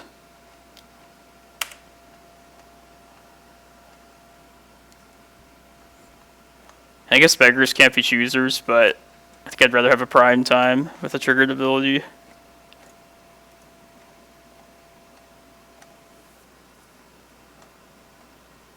Alright, I guess I'm not going to Green Sun now, because I need to keep the extra green card in hand. Unless I draw another green card next turn.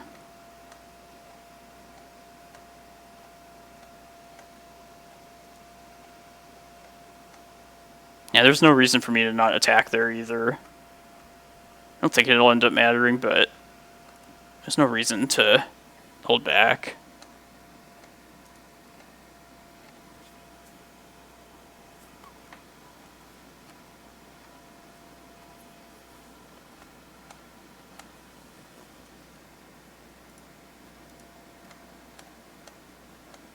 $507 players. So there's a maximum of 672 people. And usually, like, those maximums, like, they never get close to them. But I think they, like, actually might hit it there today. Choose to not shuffle. 672. So they can have, like, 160 people. 180 more people or so. It's yeah, it's just been like steadily filling up all morning, or since I've at least started streaming. How early am I on there? Like 30, I think. Yeah, 36.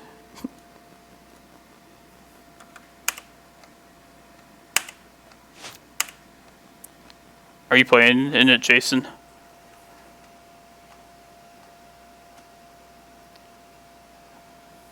wonder if this needle is better for Gristlebrand or Oko. Potentially Teferi as well, too. And we didn't see white the first game. Just died too quickly. I feel like... I don't know. I mean, even if we name Teferi, we're not stopping the static ability. I think I'm going to say Oko. He always Grizz. Yeah, I could, maybe their plan ends up in a spot where they're planning to draw off Grizzlebrand. I don't know, I don't remember how often I would see Oko out of these decks. No, I feel like if a Grizzlebrand ends up in play, we're probably not winning at that point anyway. But Noko would just be, like, annoying still.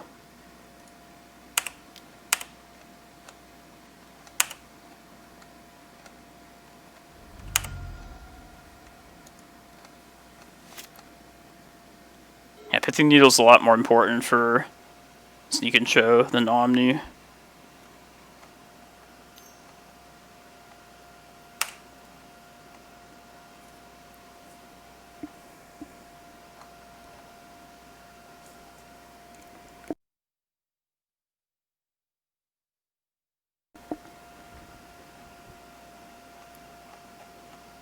I was thinking if we could find one of our carpets, we can start making this into a dinosaur and try and just kill him as fast as possible.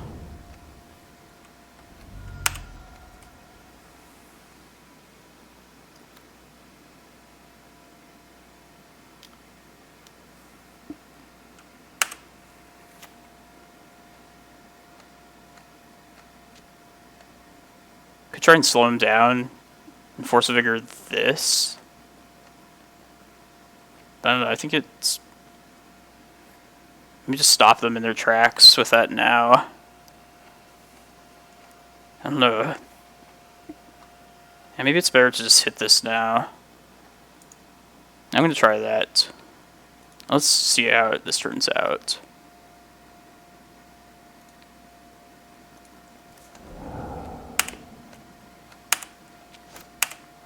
It's, we're in an experimental mode now.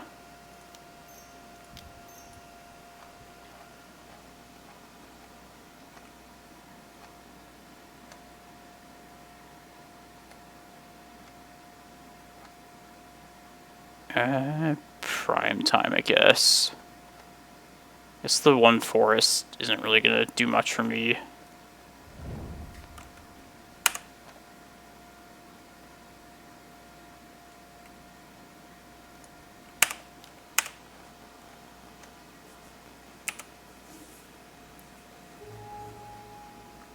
Yeah, even if we get our whole Force of Vigor, their Omni plan to happen, they could always just like Cunning Wish in response, get their Sublime Epiphany card, their one card that accomplishes all.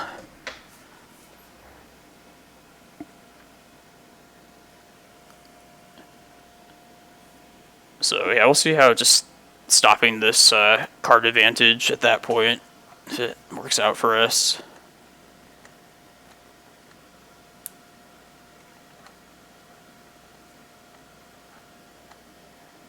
If we draw like our Veil of Summer, we could potentially Veil of Summer uncounterably, and then make our Mindbreak Trap uncounterable.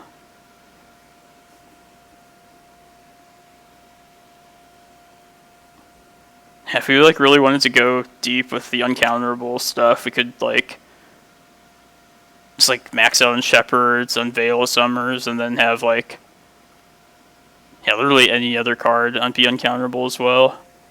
Warping Whale or something.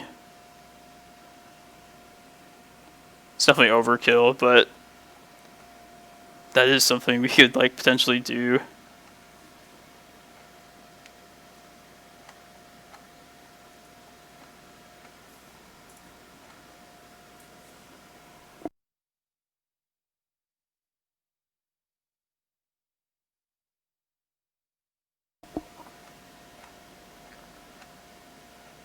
Yeah, they're thinking long and hard about this brainstorm.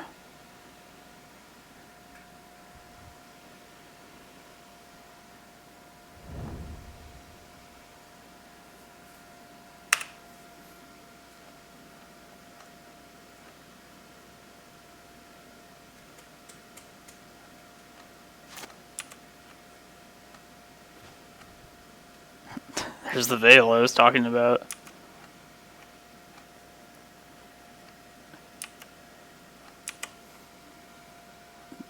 Definitely have Ice Fang here. It's not going to attack.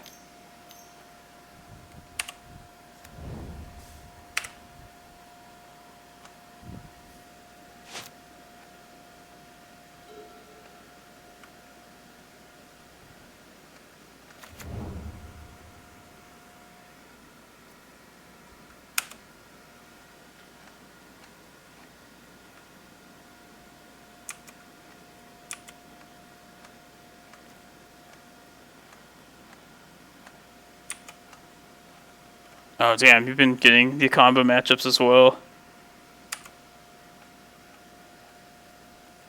We have all of like our sideboard hate cards here. It still might not be enough.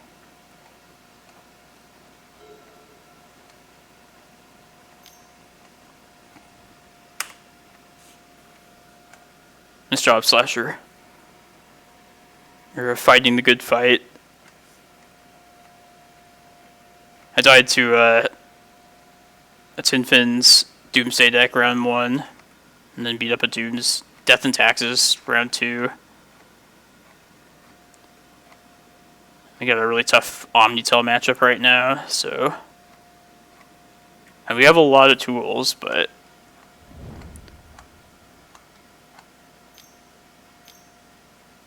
They might be going for it now.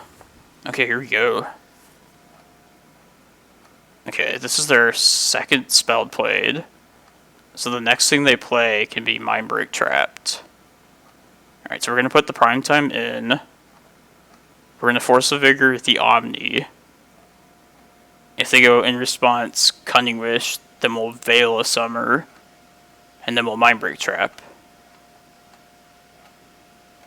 I don't know if there's anything I should need to wait for. Like for them to make a move. But alright, let's see. It's go time.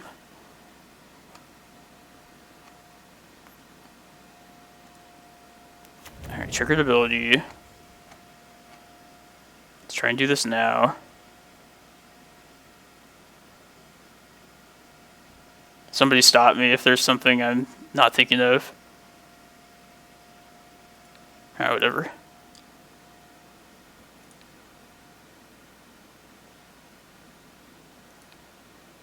Get rid of this Reclamation Sage. Here comes the Cunning Wish in response. Veil Summer. Okay, I'm not countering anything.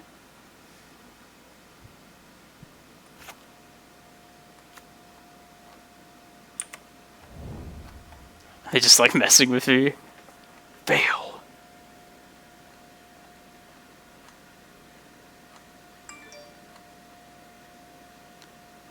Good old weird like Mindbreak Trap technicality. Exile target spell.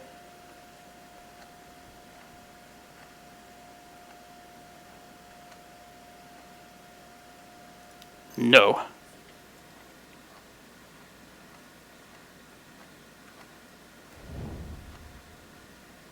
We still lose if they have a second Cunning Wish.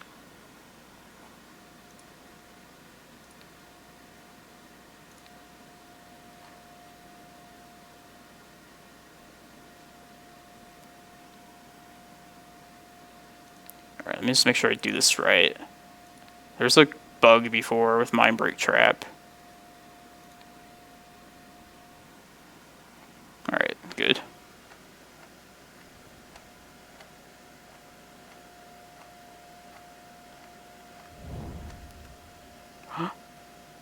Is this actually happening? We did it. Let's get Cloudpost and just Ulamog them.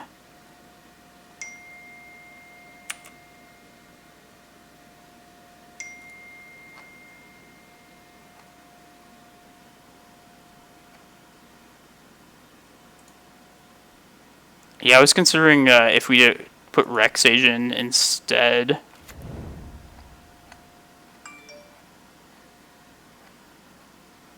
Oh, what's the Cunning? Yeah, maybe I should have just waited with the trap for whatever they wish for.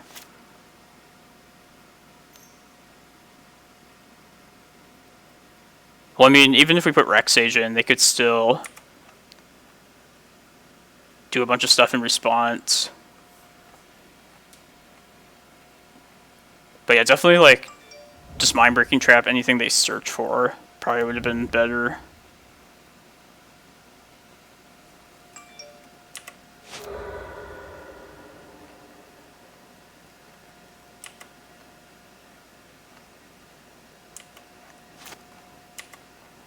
And we had everything we could have asked for, so.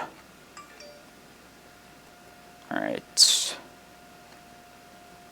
Alright, let's hope they don't have like another land. No, they can't have it now at this point.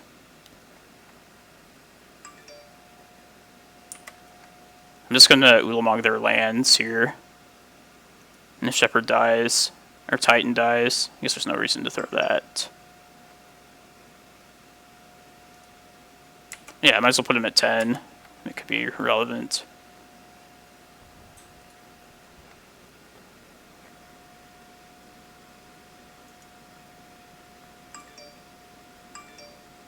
Let's get Karakas Eye, I guess.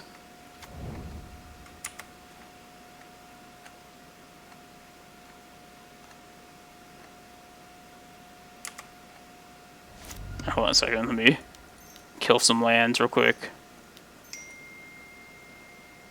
They killed the Shepherd, interesting.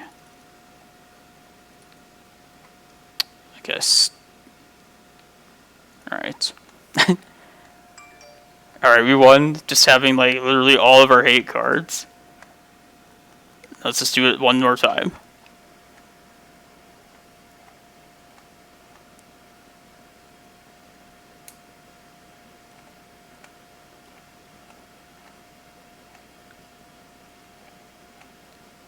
So if I put the Sage in,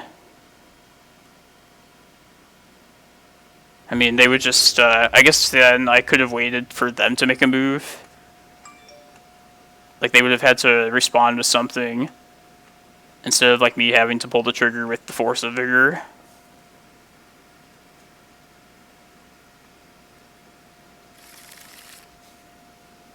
Yeah,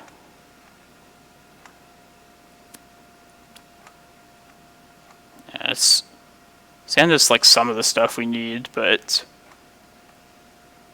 like, if we get a green source, if we were to draw, like, green source Force of Vigor, it'd be fine. It also has, like, the depths in hand. Or on the draw, too. This might be worth taking a chance on. Maybe they'll be, like, scared this game.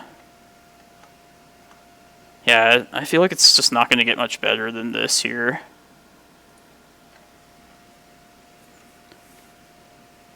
If the top deck gods are kind to us for a third game.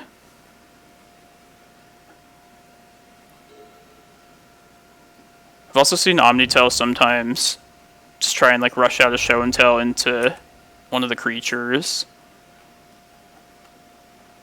Maybe they'll like attempt that.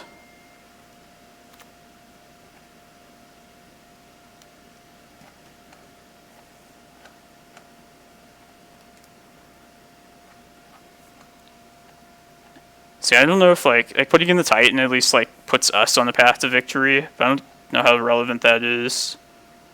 Like Rec Sage answers one Omniscience, but I mean it's not killing them for another like 10 turns.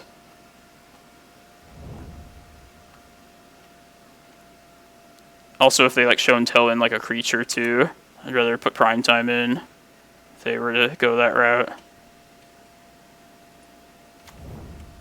Alright, nothing yet.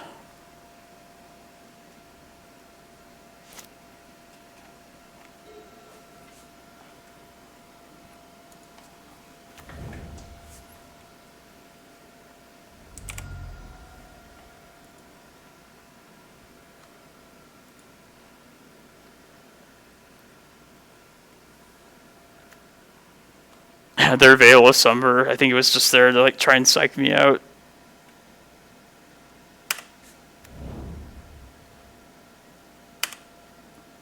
Come on, Forest.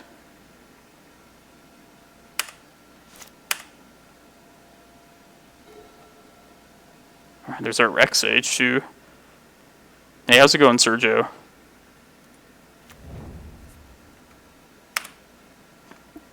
So if they were to like show and tell this next turn, here I would put the Rec Sage in for sure.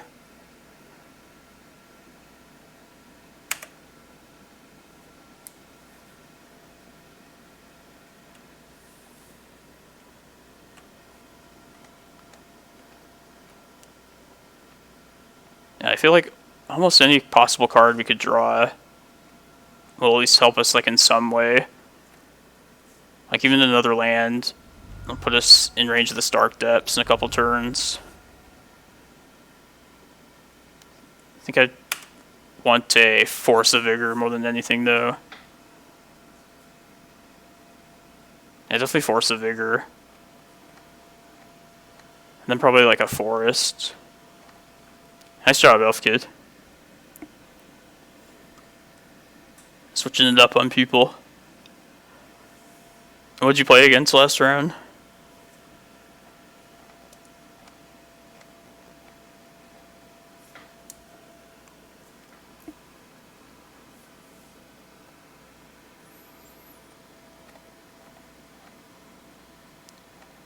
I think I definitely happy I Force of Vigor that Sylvan Library earlier last game. Like, this is gonna dig to everything they need if it hangs around.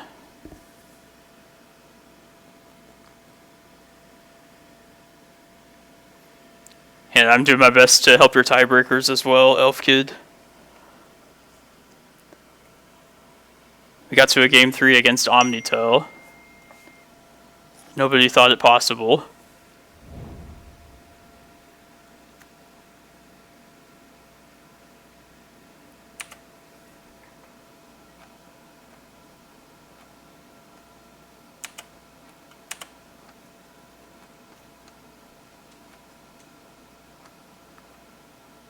Maybe Gristlebrand, I guess, as well.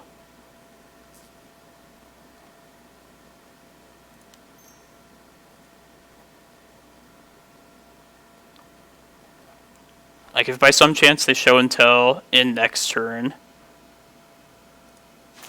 I could keep this up and put in prime time. No, I'm definitely going to put in Sage, so I might as well just play the Needle here. I was thinking if, for whatever reason, I put in prime time, I could have the mana to just make the depths right then. Let's do Gristlebrand at this point. Didn't see Oko last round.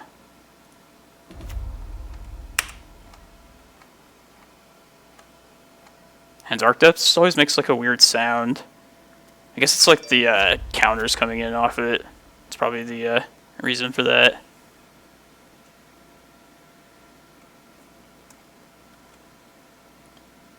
Alright, so hopefully we just draw like an untapped land mana source next turn. And we can at least like threaten the 2020.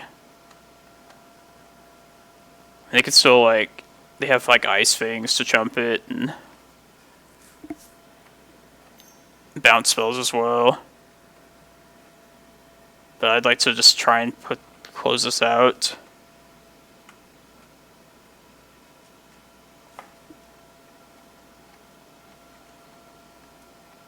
Yeah, I should have just like psyched them out and named the library.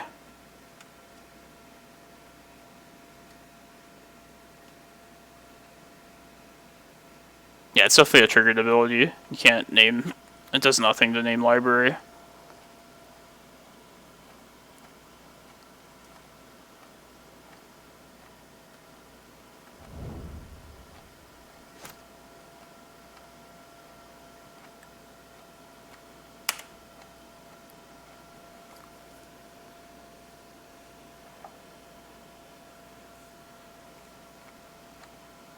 You can name any card you want. It's just not going to affect mana abilities. Or obviously things that don't have activated abilities. Lots of tempting. Like if they... Okay, here comes the show and tell. Rec Sage, I guess. They're at 6 though. They're so close to death. But I think we have to put Sage in.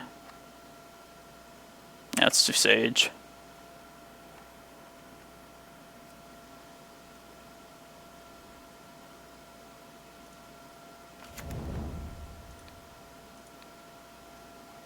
That was their first spell this turn too. I mean, so Mindbreak Trap whatever they wish for if they do that, but we lose to just a Force of Will, so...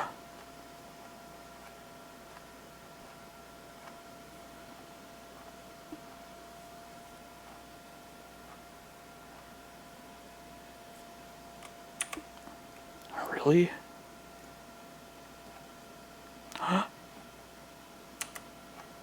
Alright, we have a 3-turn clock now.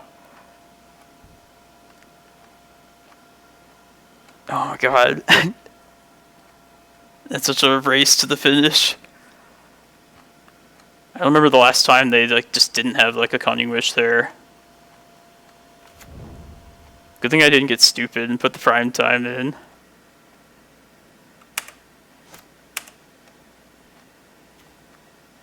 Alright, there's our 2020.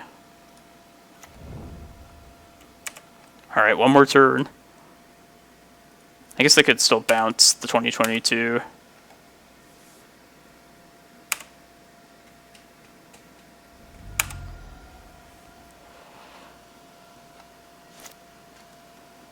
Like, it would have... A surgical would have been nice that last draw, too.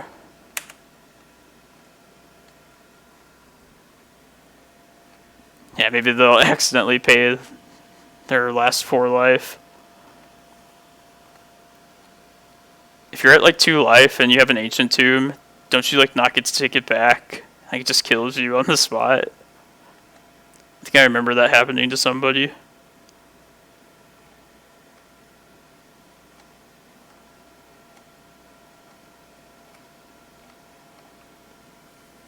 Yeah, I don't think you even get to, like, get a redo for that.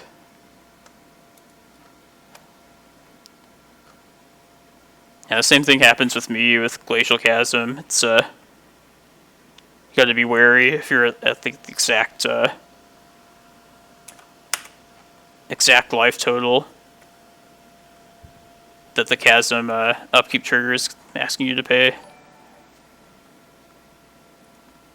Thank you, Mr. Snufflepagus.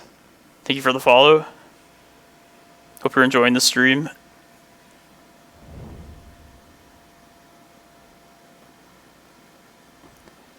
I agree, Dan.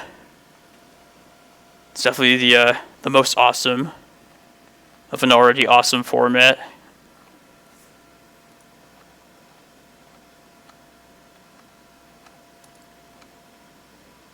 I think we'll get at least one more round in before the other event starts. Before I have to start thinking about double queuing.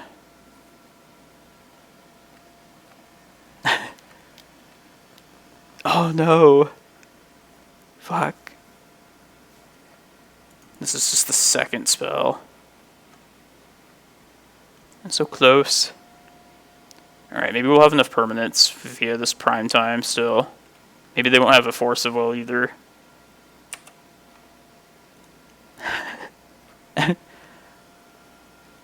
Alright. That's good. There's Desperation.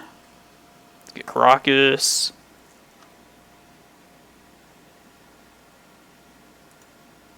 It's great news. It's Cloudpost, I guess.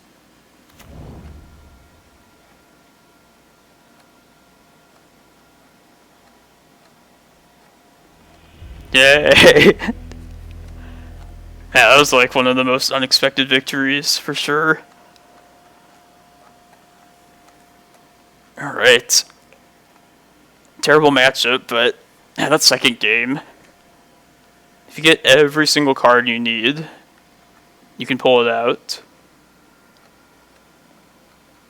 I think that Veil of Summer, the single Veil, was key there. Making that Mindbreak Trap uncounterable. I wish I could fit the other Veil in, like a second Veil at least. Kind of miss like having more of them sometimes. This other event at 593. So like with a little less than an hour to go, it's less than like 100 spots left. You should sign up, Jason, if you're gonna play in this. Yeah, and we had the 2020 coming too.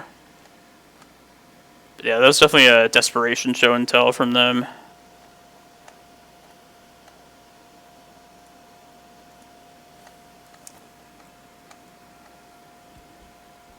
Oh, nice. Yeah, like whenever they show and tell in Omni, like they always have Cunning Wish. And that was like the one time, probably like the last like 20 times I've played that matchup.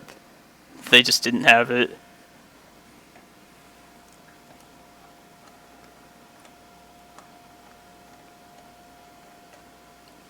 So yeah, maybe it's... I'm considering replacing the one Veil in the sideboard with the second Sideboard Shepherd. For that kind of like matchup in particular. Sometimes I'll like want another ability to make like a green spell uncounterable, but I've already like used my Shepherd, so it's a consideration having a second one. I'll take the Snowco opponent slasher. if you can take like the Doomsdays for me, I will gladly take the Snowco.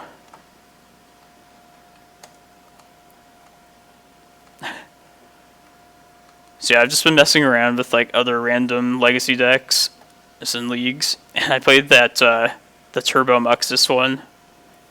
God, like 4 of the 5 matches of that league were against Snowco. Like, of course, like playing the aggro deck, I would get all the Snowco decks. And I never really play aggro decks at all in Legacy, so it was definitely like a change for me. And I didn't realize like until that league, like why people hate Snowco, Uro, Oko, like all those cards so much. It's like they just like never run out of creature removal, like ever. Like I think one game they just answered like 4 lackey effects and instigators. Just endless. Like I know a lot of people like kind of hate the meta right now. Definitely see why. It's just like insurmountable. The life gain, the just you don't get to keep your creatures around. Yeah, like until I played like a deck like that, I never realized like how nice I have it against that deck with 12 Post.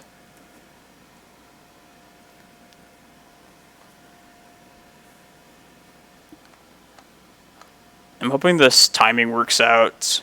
This next round will start, can get this next round done, and then like right at the start of the Eternal Weekend one. I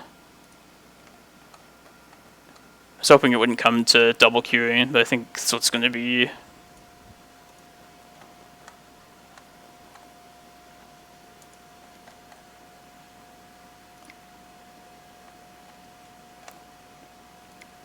I'm definitely playing to try and get my play points back.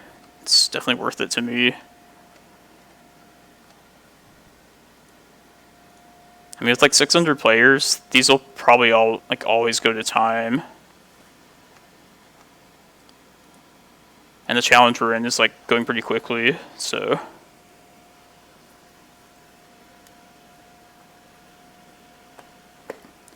Yeah, thanks everyone for tuning into my stream. My name's Tony. I always stream this 12 Post deck on the weekends. And yeah, we top 4'd the challenge yesterday, so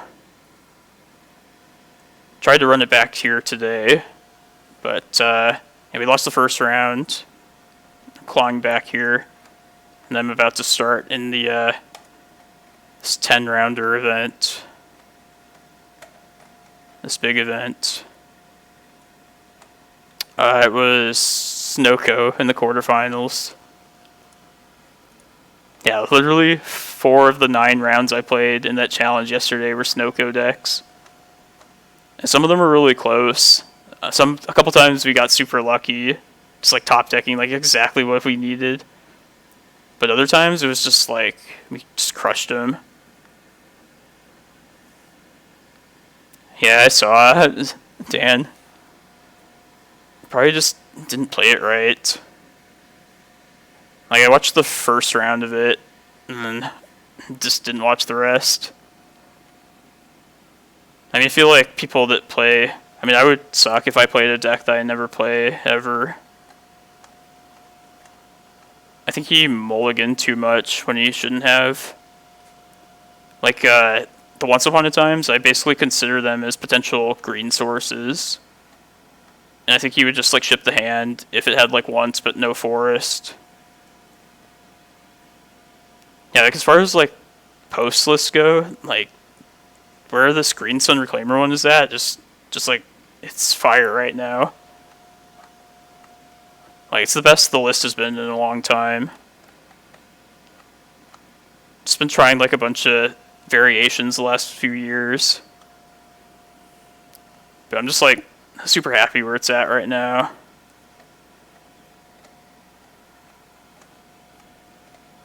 It is a misunderstood deck for sure. That's okay. I kind of like it being under the radar.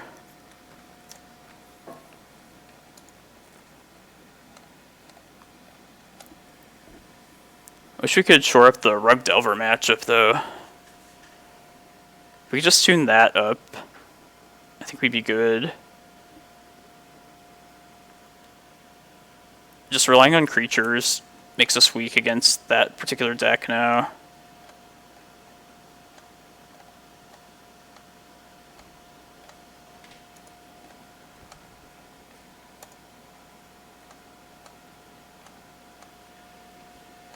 Yeah, I was thinking, like, just brainstorming if we could somehow, like, tune the deck to be more focused around Shepherd rather than Reclaimer. Because I feel like a lot of, against those blue decks, it comes up pretty often where, rather than relying on, like, a Reclaimer to get the first Cloudpost, we can, like, search up Shepherd and then, like, Crop Rot immediately. But, yeah, I haven't really thought that far ahead. Just, like, a consideration. Because Shepherd's definitely powerful. I feel like it lets us, like, fight on a different axis than Reclaimer does.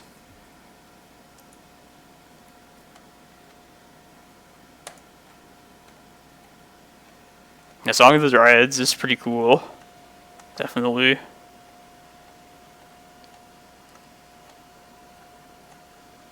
I kind of feel like it would just be, almost like be competing for the same space as, like, the Force of Vigors.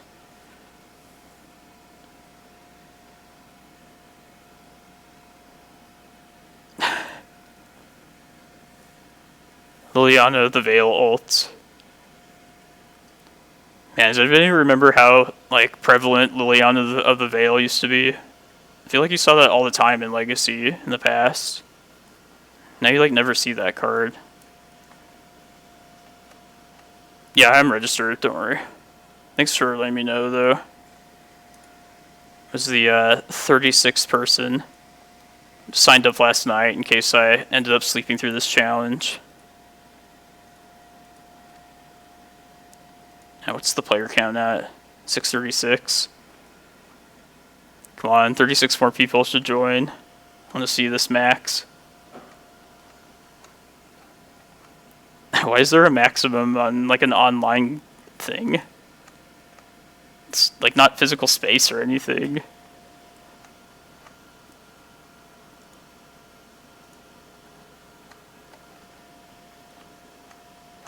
Moto probably just can only handle so many people.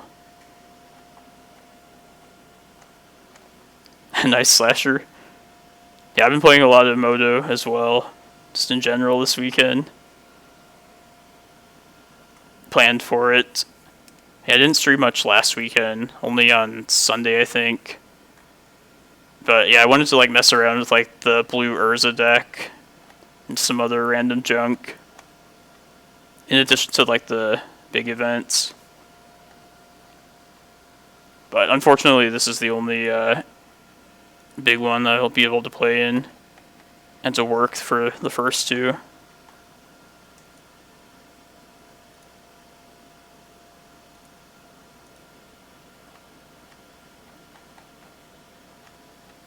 Oh, yeah, definitely remind me, Dan. Definitely keep you company for your 24 hours.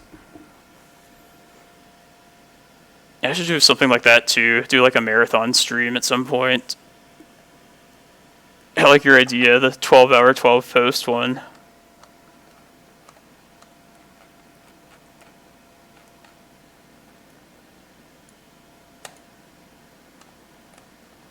What's the other half going to be?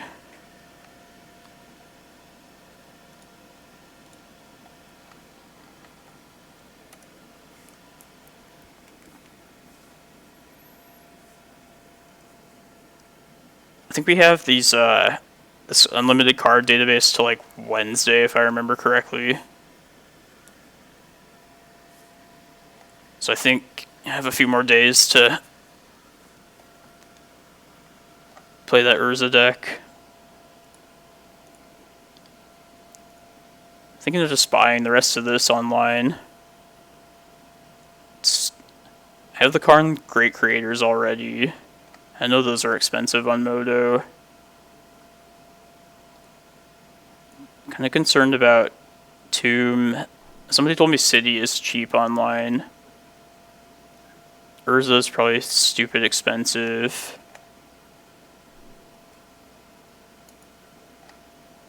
Yeah, however much, I don't know how expensive these cards are, but I'd have to buy these. I have the chalices already, luckily. I think Ancient Tomb is like $20 a piece. Yeah, I figured Urza, like Modern Horizon cards are like super expensive on Modo. So that's gonna be annoying. Yeah, there's vintage events next weekend, I believe. But I think if you sign up for those, you still get like the access to this, even for like legacy stuff. Somebody should correct me if I'm wrong about that, but yeah, I almost want to sign up for a vintage thing if that's true, just to play the Urza deck a little bit more. It's refreshing to play a blue deck after playing like just green for many months.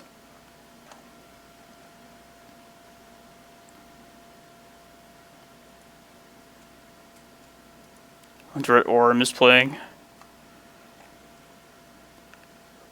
Orm could be playing anything.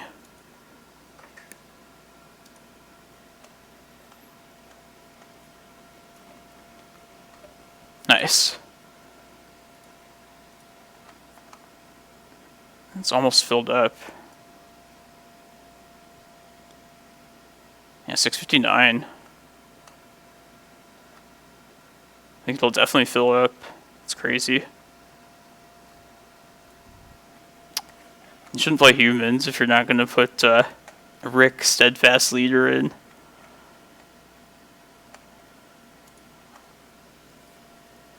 If I was going to play humans, I'd probably play it just to put the Walking Dead cards in. Just to, like, irritate people.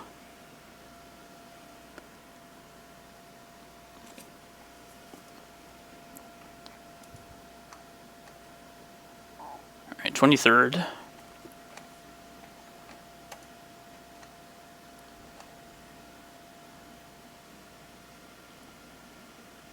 So hopefully I can finish this round of the challenge safely in 30 minutes. Just not go to time, and then yeah, I'll double queue. I mean, I can't complain about it. It's just, if I'm playing in both of these events, it means I'm doing decent in the challenge at least. So hopefully the timing ends up being staggered the right way, so I don't have to play 2 games at once.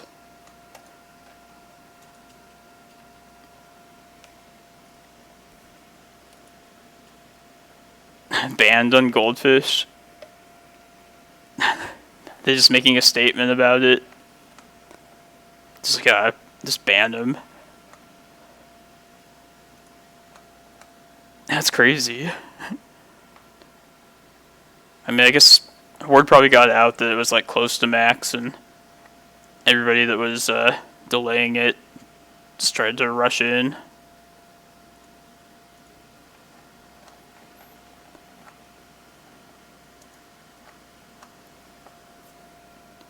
I guess Sunday is a good day for something like that.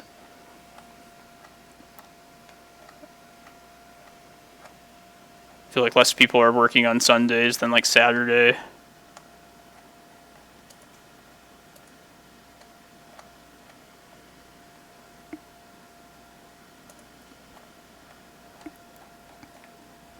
And if I had known that the last event started at midnight here, I definitely would have like tried to play in that.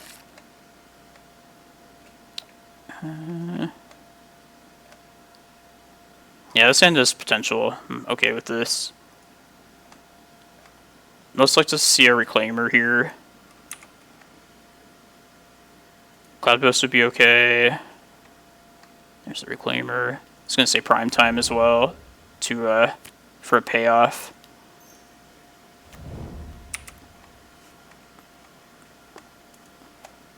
Yeah, good luck to you as well, King of Owners. Uh-oh, looks like lands.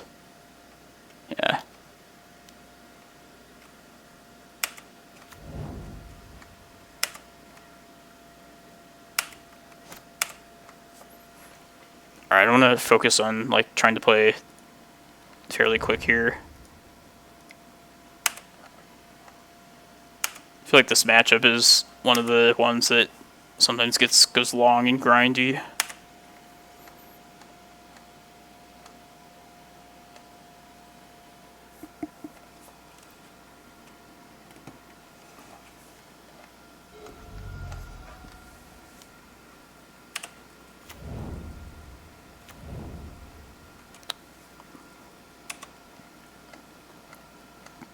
Alright, if they want to wasteland this cavern, it's okay.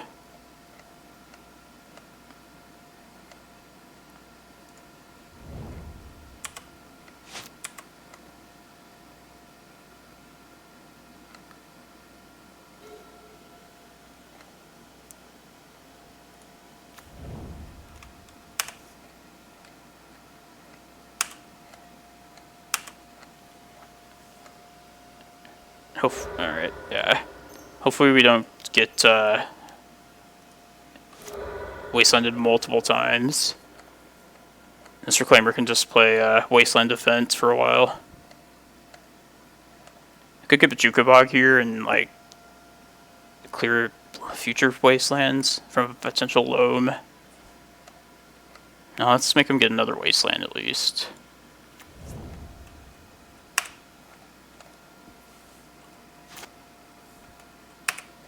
Let's take a gamble here.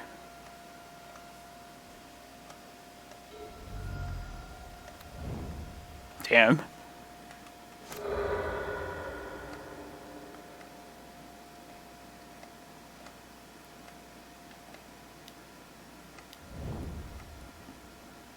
That sucks. What to do this turn?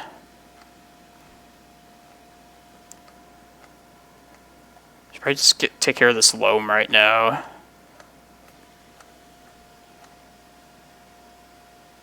Could also cast the Rec Sage and clear one of these two cards. Like if I take them off their Mox Diamond, I feel like they're gonna be on like the back foot for a while. Yeah, let's actually try that. Just see where that takes us. That way if they want to wasteland us, they aren't really like developing themselves.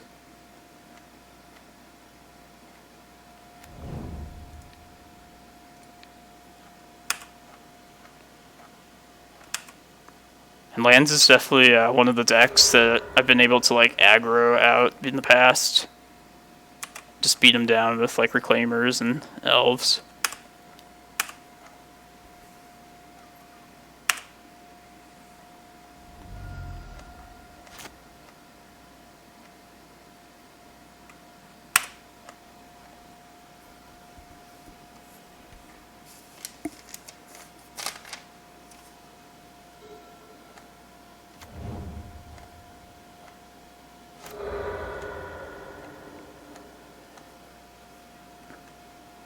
Yeah, let's just swing at him. Just hit him.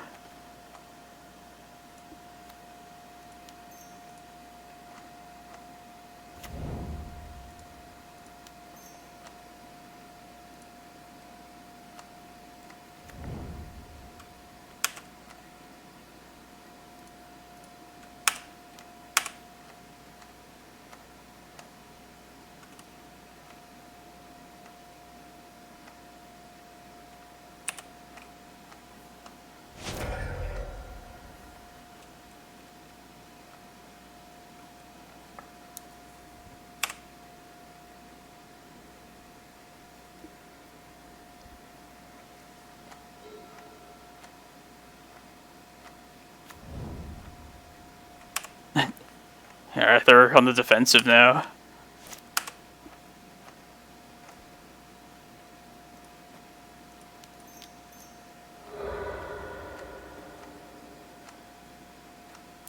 Yeah, let's, I guess, try and entice them into wastelanding more. Go on, waste of the Cloudpost.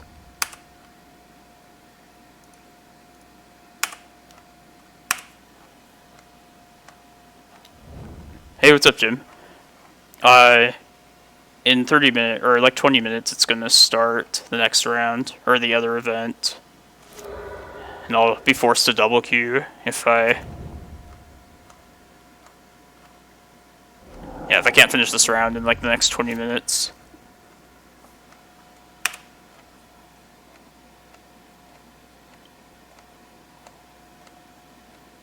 Alright, so if this gets wastelanded...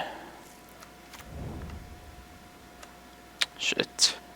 Probably gonna get punishing fired here. Are you playing in this gym? 2. Alright, now I guess we'll just go back to the prime time plan here.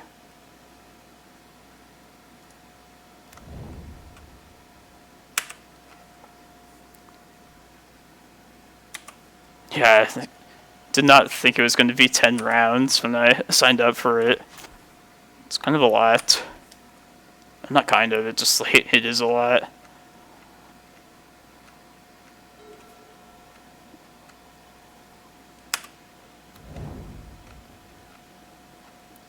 Yeah, I can't believe it filled up entirely.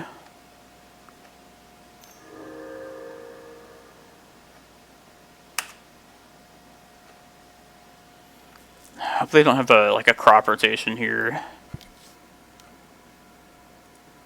Let's get another Cloudpost.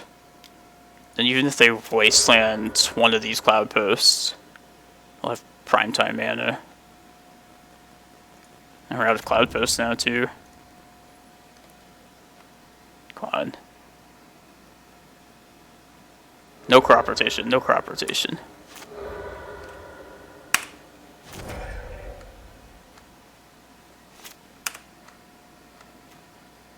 Let's get him.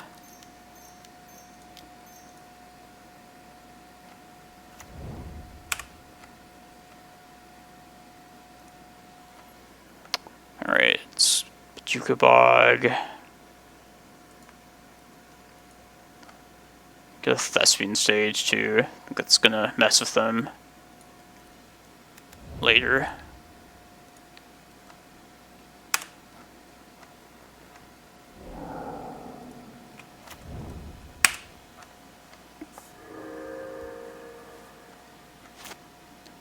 Are you playing, have you played in any of those events, Jim, if you're still watching? Sorry, I was like trying to focus on getting done here. Yes.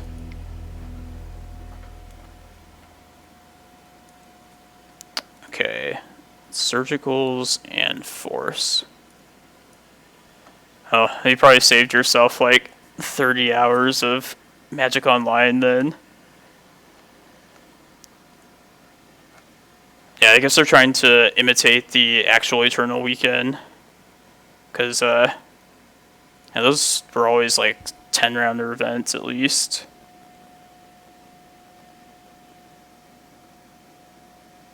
Yeah, I didn't realize that the Friday one started at midnight. I mean, I didn't check that closely at the start.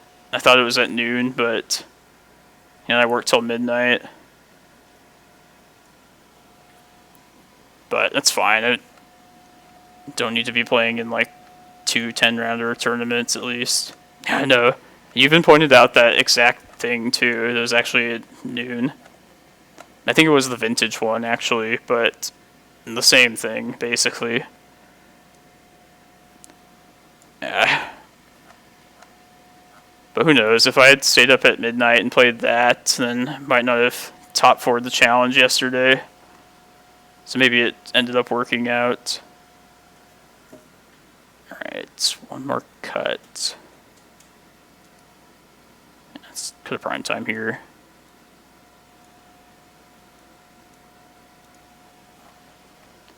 Yeah, I still like stayed up all night last night anyway.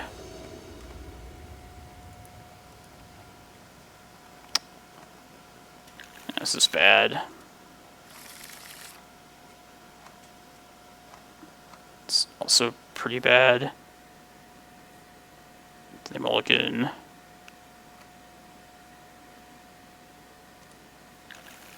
Hey, good luck, Malfi. Yeah, I'm not going lower than this. Like, at this point, I'm just hoping to get, like, a pretty devastating Force of Vigor off on them.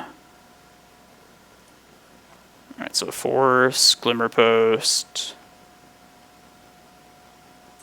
A Green Sun most likely to pitch to the Force. Keep the Needle.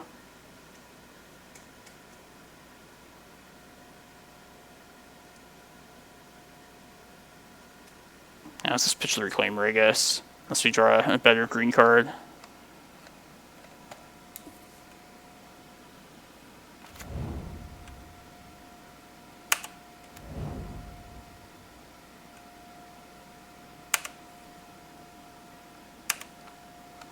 I'm gonna wait one more turn. Maybe they play whatever that Exploration card is. Valakut Exploration. I had the same dilemma last time I played against this deck. If it was like, wondering if it was worth just firing off for one Mox Diamond.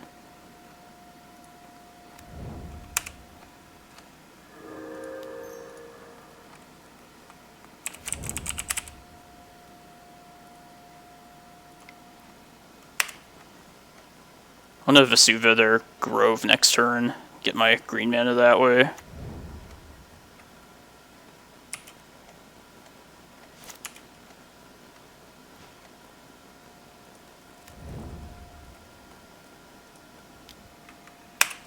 It's so slow this way.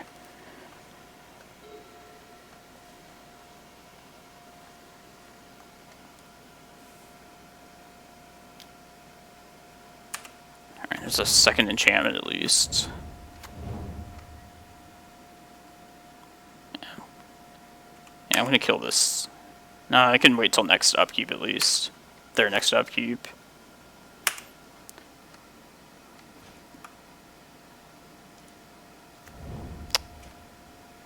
I guess this isn't like immediately threatening. Let me get this Reclaimer out.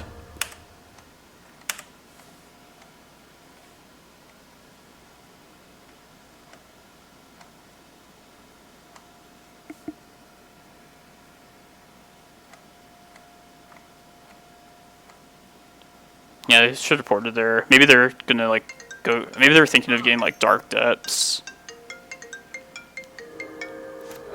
Yeah.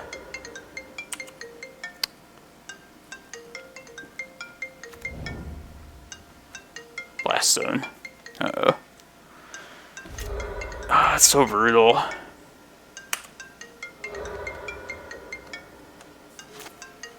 Hopefully they just draw poorly. No, more Wastelands is not what we want to see.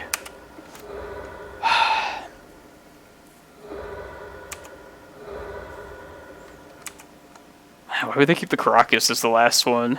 It's almost like some sort of weird sadistic thing they're doing. Yeah, green card.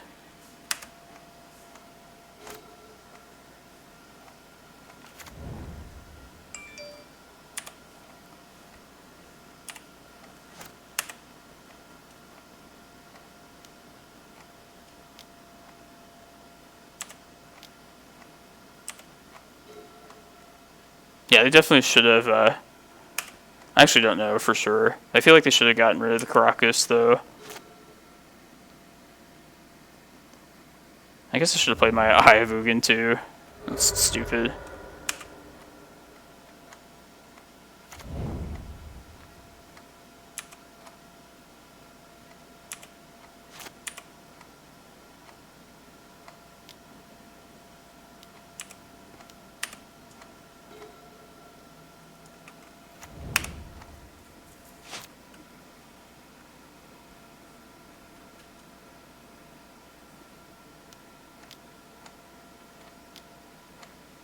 Alright, there's the other target I was waiting for.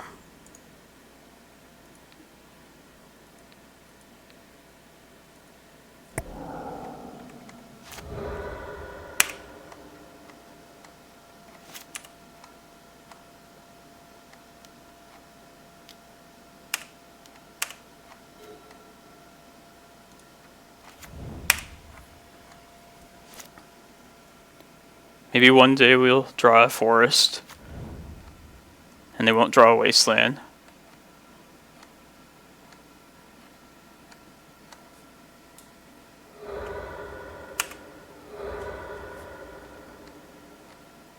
Eye of Ugin would have been the last land I would have wasted too. Maybe they're afraid of like Thought Knot Seer. Ooh.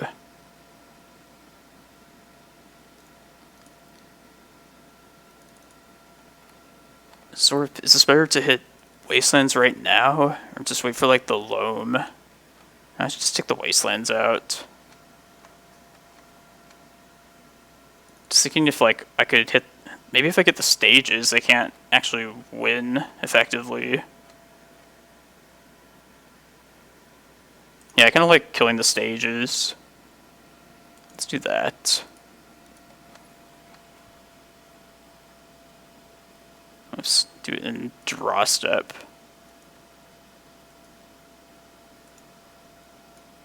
It's not a waste of time. Because in the long run, we'll eventually hit basic lands. I don't know if they can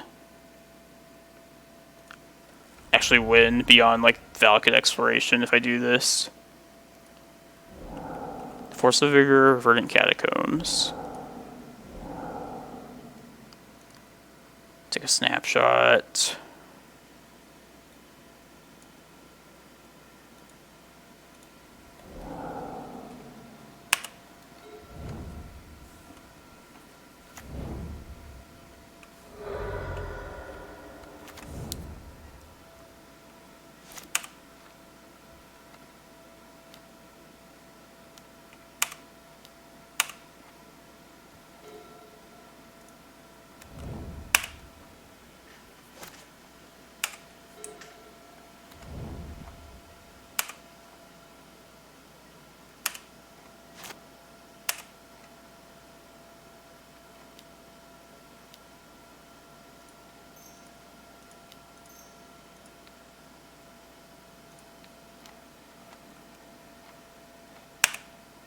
Oops.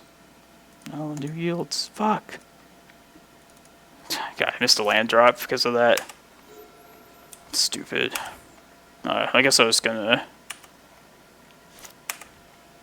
Yeah, there's no good reason for skipping a land drop here, for sure.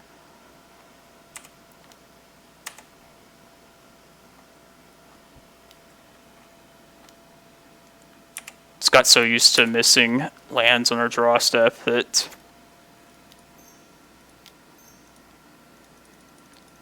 Let's get our Reclaimer here.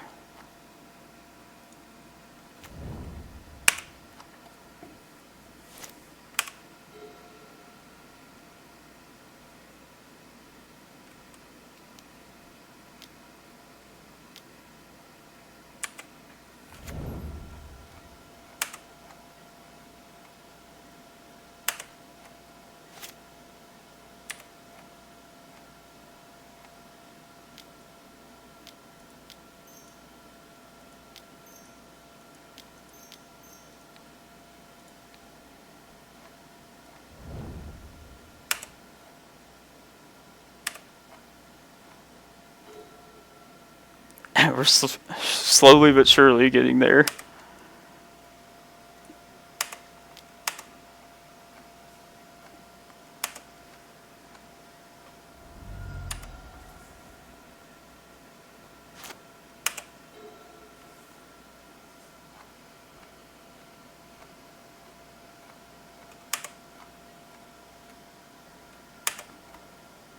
They're likely going to tap this Cloudpost.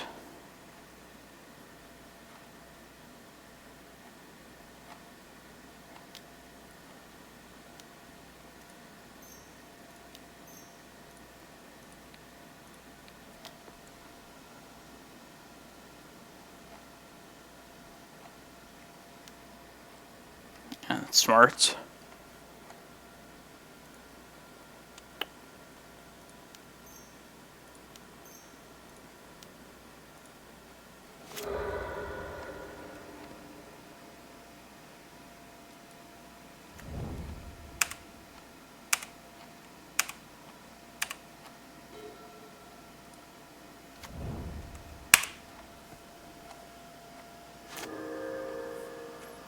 Yeah, I was concerning Bog right there. Hopefully, God, this is going to be loam. Oh, God. It's like, they're going to get loam this one turn, I bet you.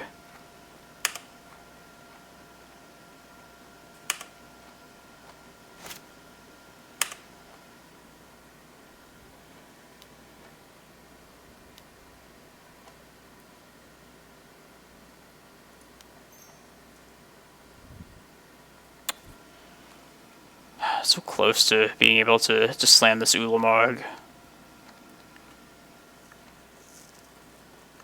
I can just let this happen, actually.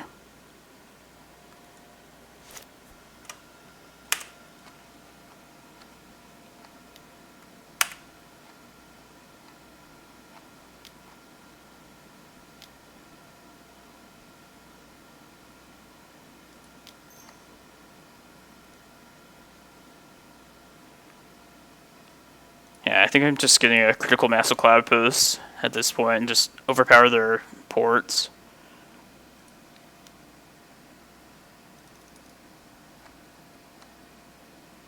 I can guess, yeah, I can make this a Cloudpost too.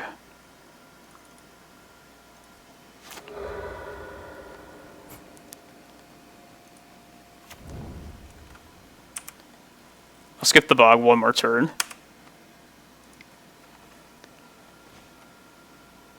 Ooh.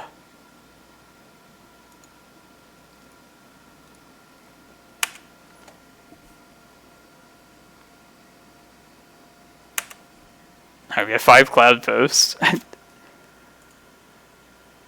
I'm just gonna kill this right now.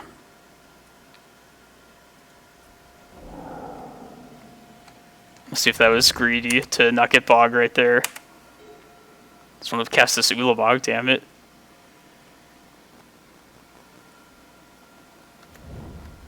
Oh god, Ghost Quarter. Shit.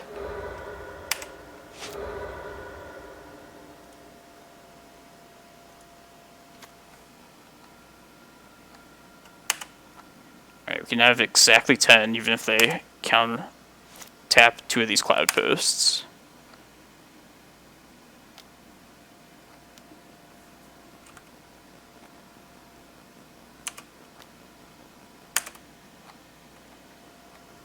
Yeah, it was definitely risky not getting Bog there.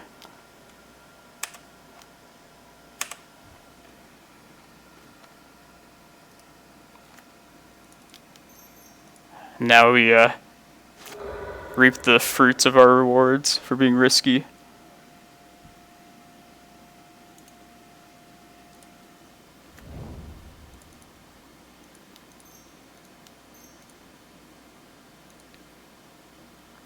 Dire shot in port.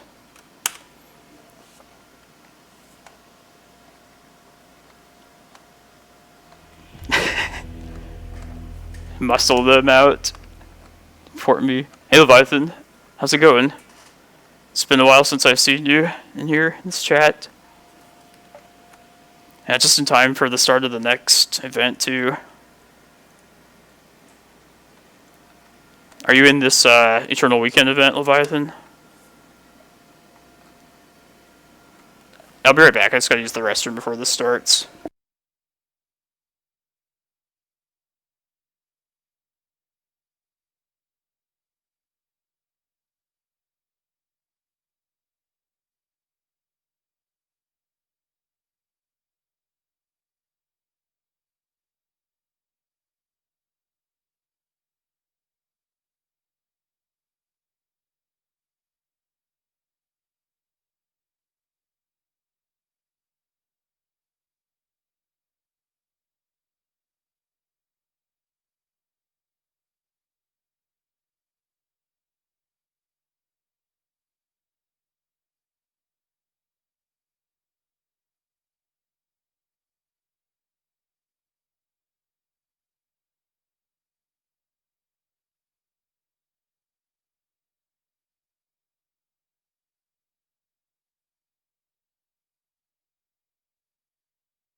Alright, sorry everyone, had to refill the drink, use the bathroom, and I actually had the time. I don't know how much free time I'll have while I'm double queuing here.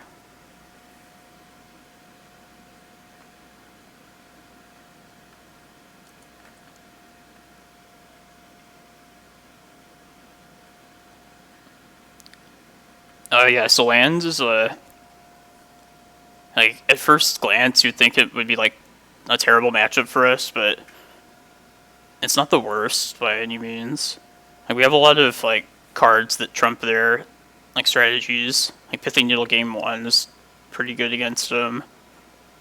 And plus, just our land-based answers like Karakas and Bojuka Bog are pretty effective. And we also have, like, our own Thespian stage to mess with their Dark Depths plan and scare them with that. Yeah, Leviathan knows what's up. It's explaining everything I'm just saying here. Although, I feel like I haven't played it against lands too much since they got the new Valakut card, the Valakut Exploration or whatever. I don't know what that deck gave up in order to play that new enchantment card. But, I mean, it's pretty effective at chipping away our life total.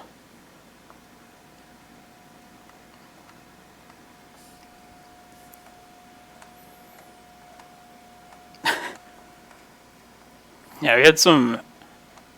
Yesterday had some really slow opponents. Everything today is going, like, at a fairly decent pace. But yeah, sometimes it's, like, pretty obvious that, like, people are double queuing or something. And, yeah, I didn't think I'd be double queuing here.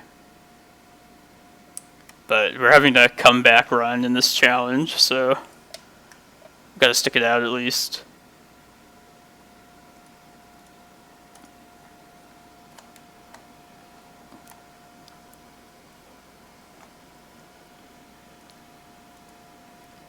Oh yeah, so Leviathan. I'm running, instead of like the Mikokoro weird like lands in the sideboard, I'm just running like one Veil of Summer. It's kind of similar to your one Choke. Just feel like it's gonna come in the same matchups as like Mikokoro would have, but just obviously it's just like a generally better card. It's just being a random like one of. It doesn't like have any one like very specific role like a lot of the other cards there do.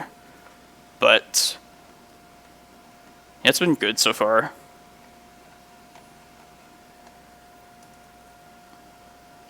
Let's see who else is online now.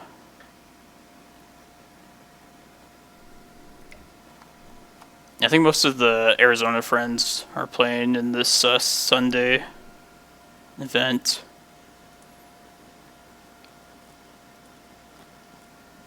It's definitely the most recently scheduled one for us.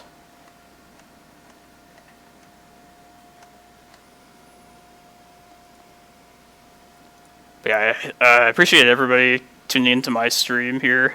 I'm probably gonna have to double queue for at least a couple rounds.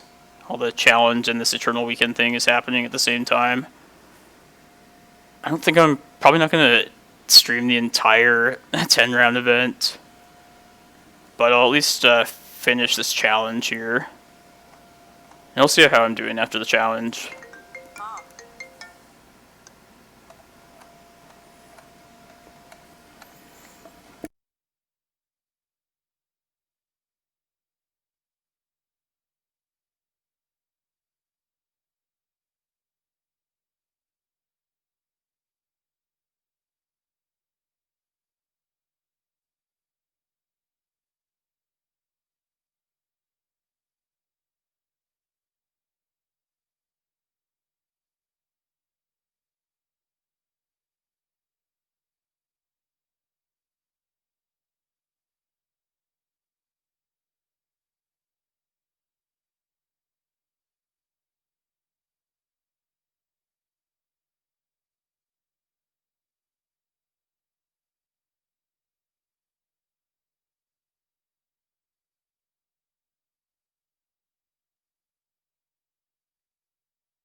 So does anybody have any pointers for managing 2 games at once?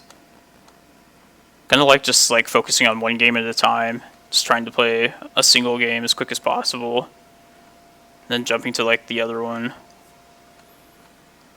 If I'm going like too long without touching the other one, I should just like make a move so I don't get like timed out at least.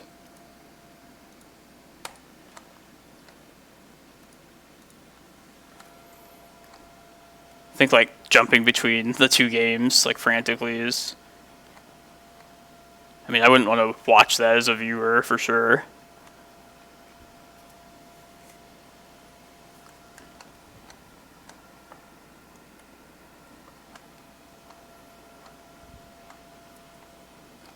Maybe it'll just be some one-sided matchup and then just be over very quickly, one way or the other. Maybe there'll be like the Oops All Spell deck, and we can just get him.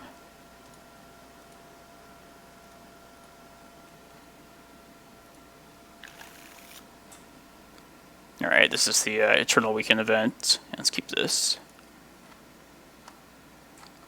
It's a really good opening hand.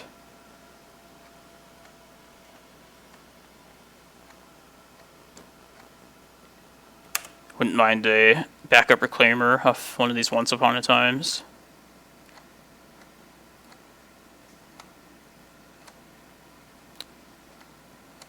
Yeah, let's get Stage, I guess.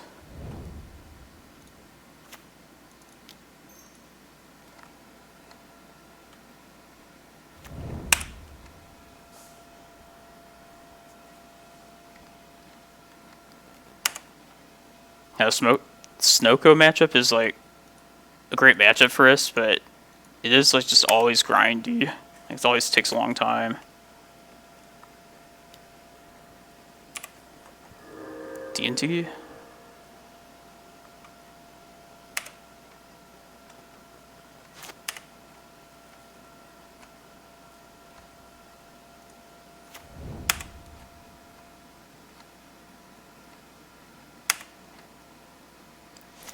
Only playing this Cloudpost here because of that crop rotation.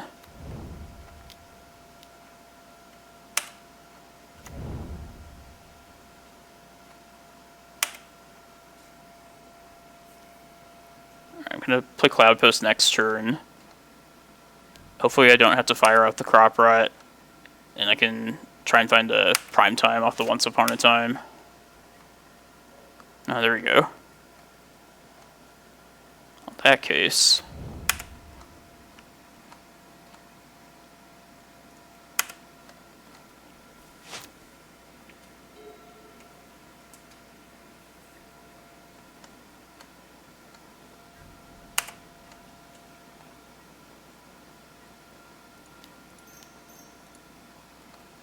just see what we find with this.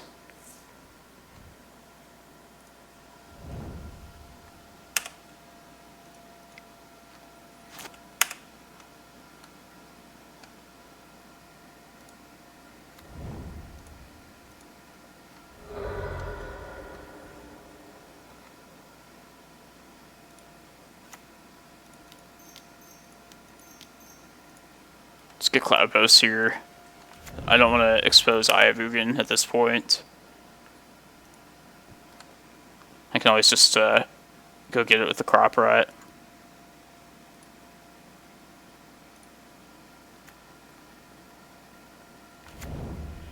Nice. Alright, it's a good first round opponent. Some D&T. Here, I'll message you guys in a second. Let me just get this roundo done with at least.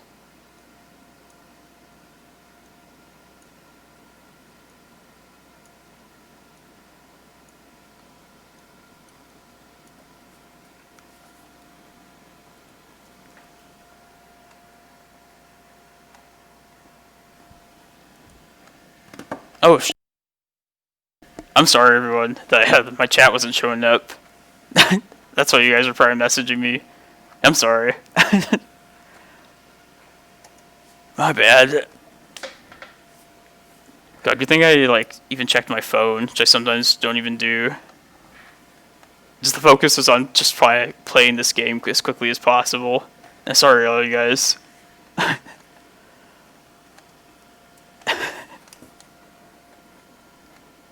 Did you guys see the game at least?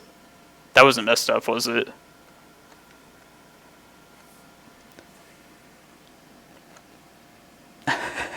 Yeah, sorry guys, I didn't mean to ignore you. I think I froze the chat by scrolling up, which I initiated by missing it the first time.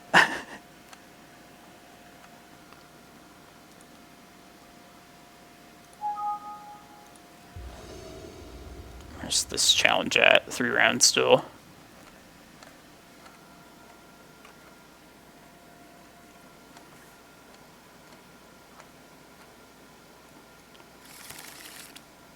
Maybe, okay, there's 2 potential reclaimers here. Maybe we can get one of them to stick.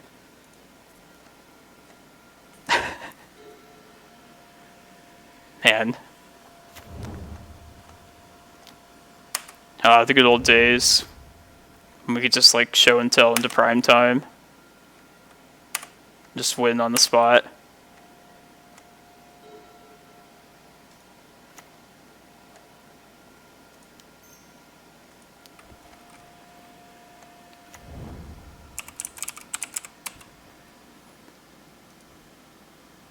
Yeah, Amulet Titan, it's like, comes down faster, right? Like, what's the fastest, say, prime time gets played in Modern?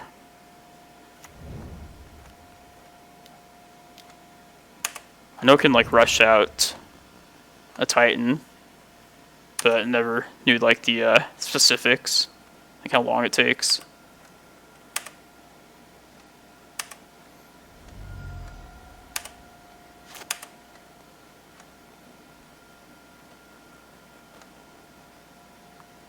I'll just play out the map here.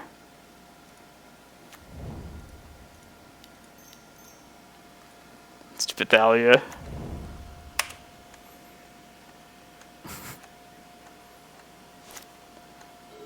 God, turn 1 prime times. I wish we could do that.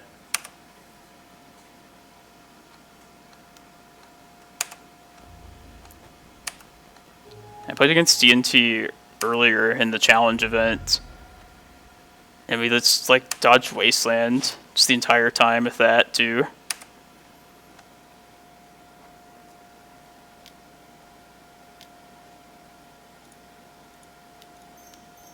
Alright, so since we have this map that's going to get us Cloudpost, let's just try and go straight to prime time.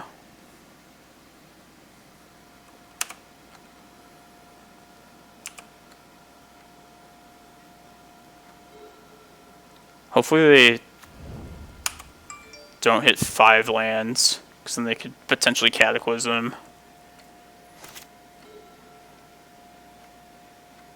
Is Cataclysm 2 white mana? Okay, they have 2 white, so it just doesn't matter. It's a little scary. Alright, I'm going to risk playing into a Cataclysm next turn.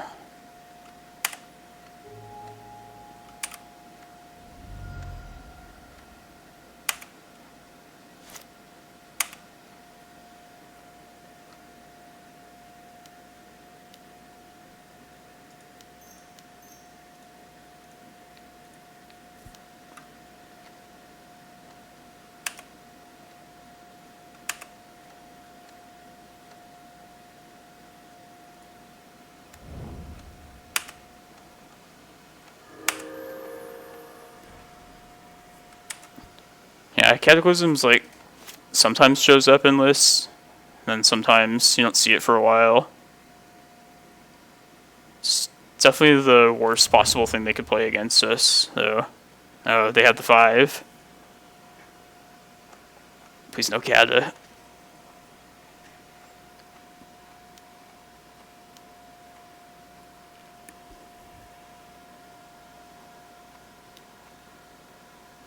That's annoying though.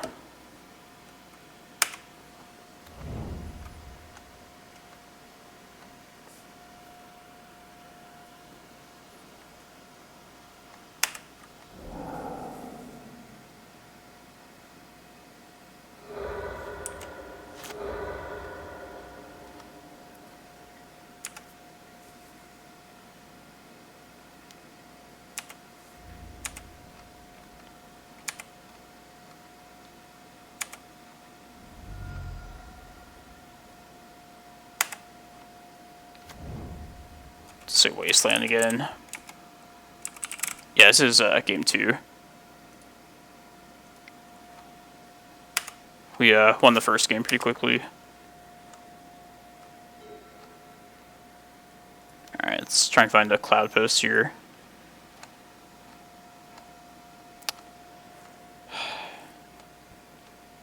Let's see. They have 6 power on board. And Stage is just a lot worse than like actual Cloudpost against D&T. Just because of Flicker Wisp. I think I need the Stage here. I'll go to 5, play Glimmerpost next turn.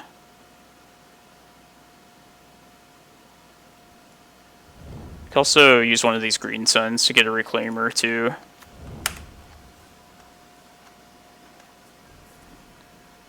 But I need to just have enough Cloudpost to overcome this port, at least.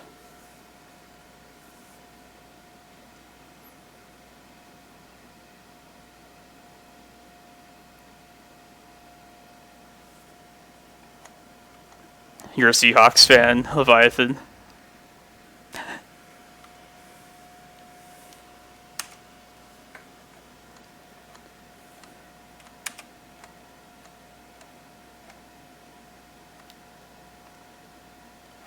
Okay, go to 3. Alright, let's see. If I gain 4, go to 7. I should just kill this now. Yeah, I think it's important to do this.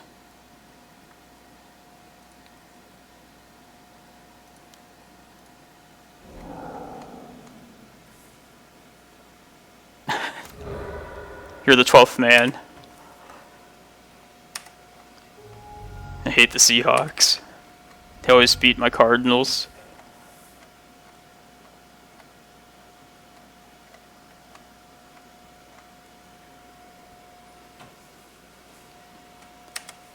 The one of Mistress Factory doing work for them.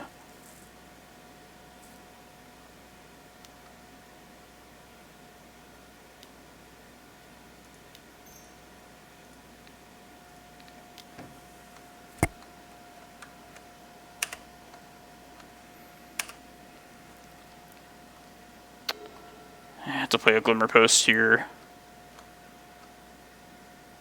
Let's do the Vesuva as a Glimmerpost. Because the mana might make a difference next turn. Let's see, they'll tap a Cloudpost.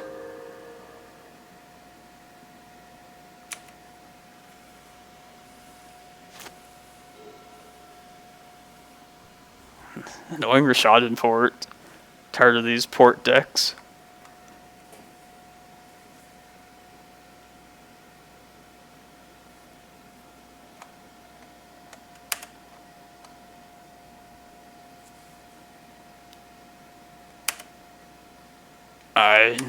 Sorry, I don't know what you're talking about. I don't follow the D&T list really. Rick? Yeah, that's what I was wondering. He's the steadfast one.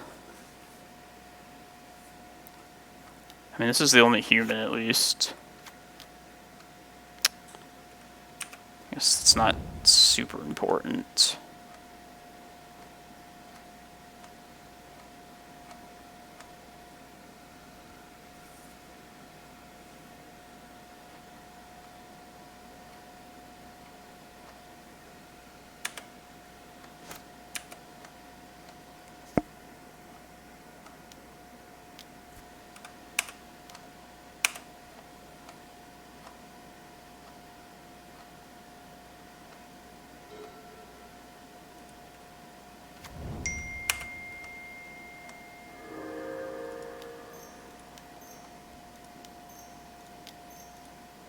Alright, I want to get Tabernacle and then just life gain here.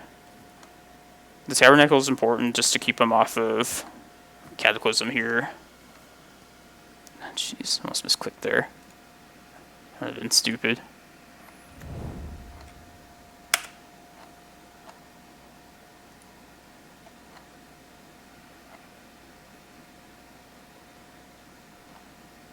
Yeah, let's get a Vesuva as the Glimmerpost too.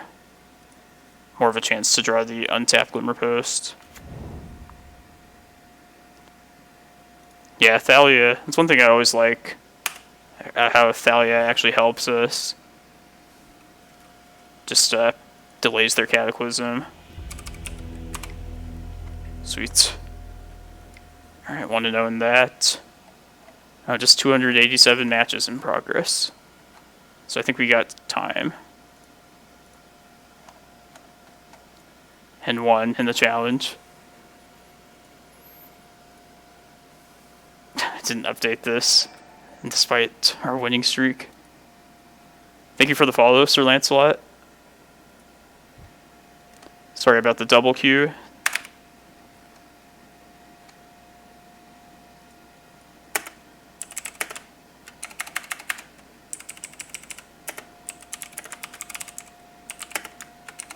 EW event.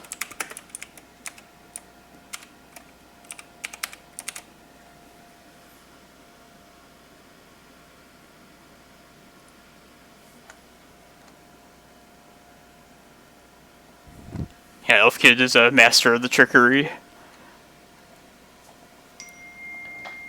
It's actually an entirely different combo deck.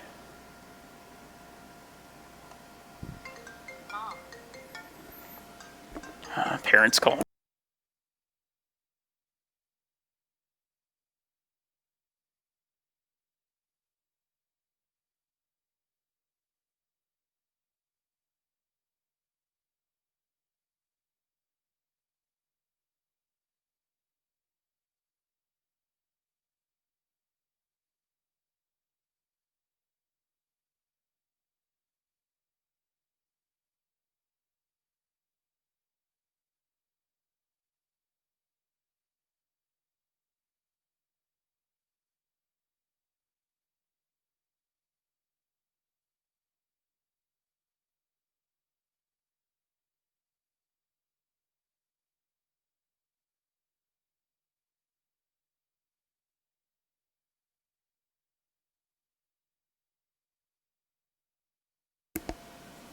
Yeah, I think definitely sort of Feast and Famine. Yeah, all the stuff you said. And like possibly Cataclysm too.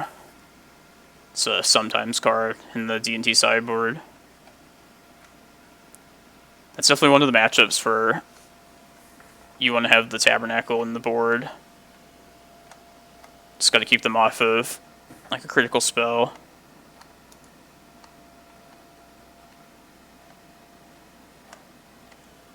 Next J-Cloud's the guiding D&T list.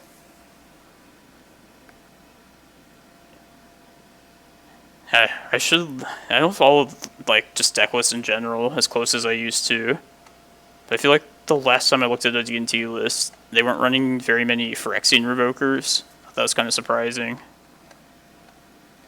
I'm sure there's a reason for that, but I don't know if that's like the standard or just the one I happened to look at.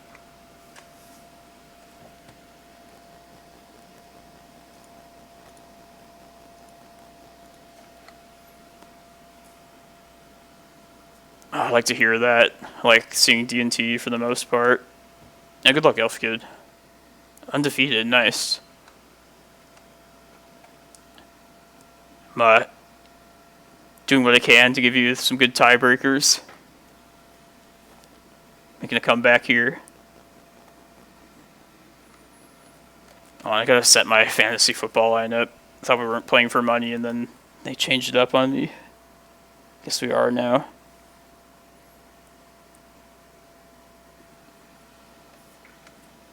I don't want to double queue either, but this challenge is only going to go 3 more rounds before the top 8. If we're in the top 8, that's great, of course, but yeah, this won't be going on forever at least.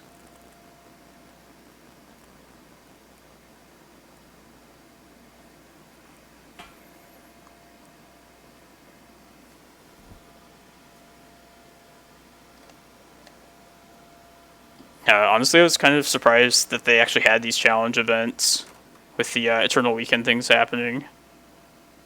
Because I feel like with like the third-party events before, they would sometimes just not have these usual ones.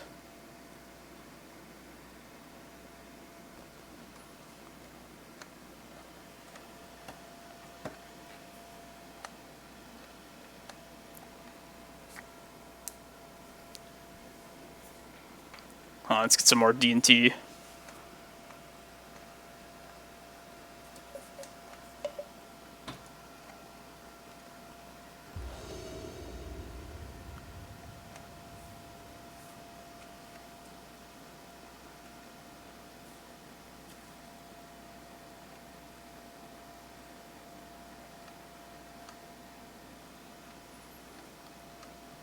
And it's a little slow, but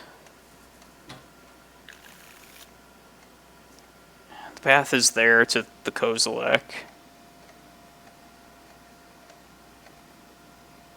I'm gonna try this.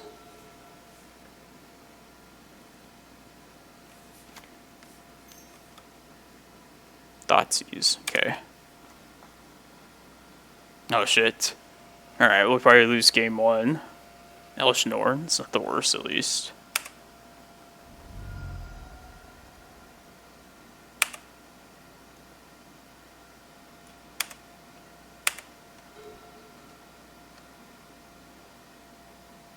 Alright, let's play the map out. Plan to get Karakas.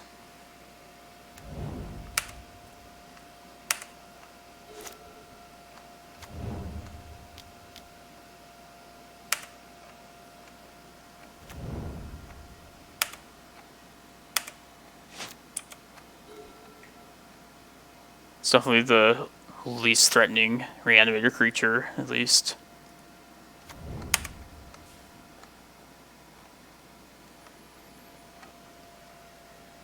How much do I even care about this?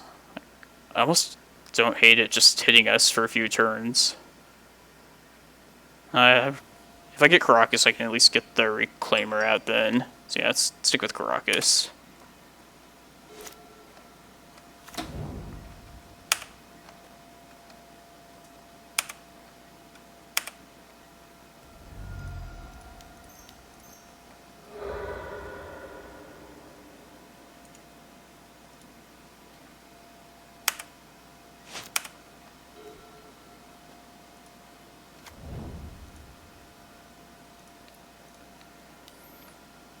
I'm gonna let the shields down for one turn here to get this Reclaimer out.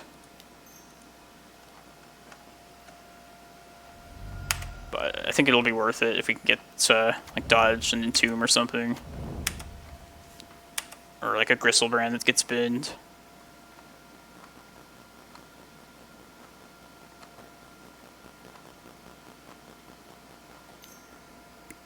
Shit. Alright. At least we have the Karakas for this, but now we just have to hope they don't find like their children. Just keep going.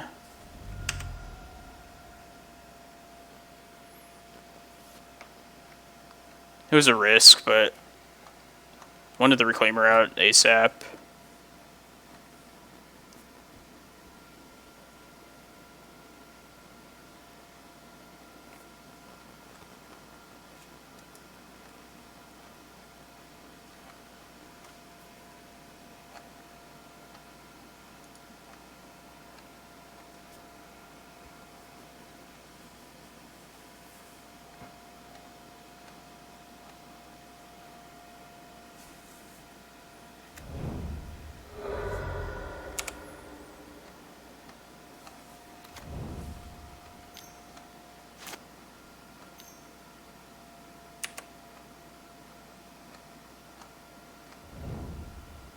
Oh, Sire of Insanity. Shit. It's pretty scary.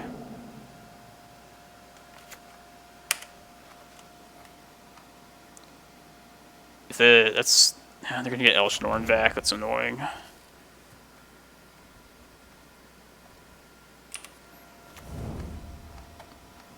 I hope they get Sire here. I think we can probably handle Sire. But But losing the Reclaimer is gonna suck if that happens.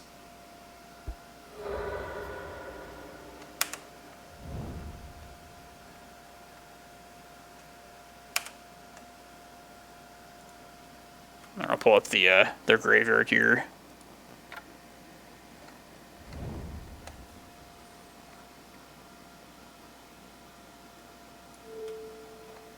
Elshnorn. Okay.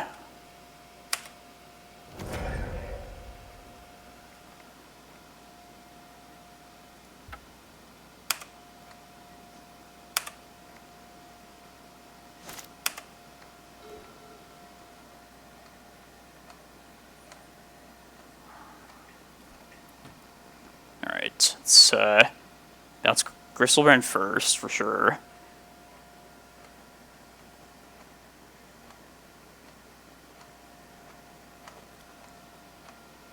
It's unfortunate that I don't just have a way to just get a Bojuka Bog at the moment, like immediately. I'm gonna have to go another turn and just hope we dodge another, like something devastating, basically. Yeah, I'm surprised we even got to untap, though. It's true. Just do this now, before I, like, miss it or something.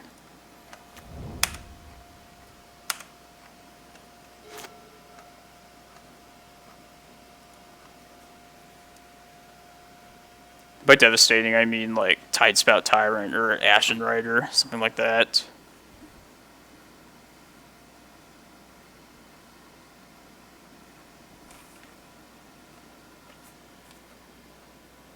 Maybe I should have played the Glimmerpost instead of the Cloudpost and made the stage like a second forest. I don't know. Might have given me more options later.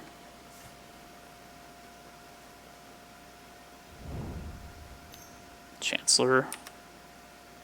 Just showing me all their big creatures.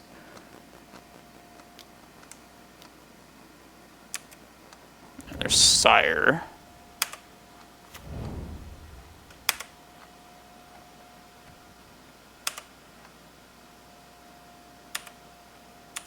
Yeah, Elshnorn's actually pretty effective in this spot here. It's preventing us from getting a Reclaimer. Butcher. Ooh. Beginning of each end step. Okay. Alright, let's get Maze of Ith here then.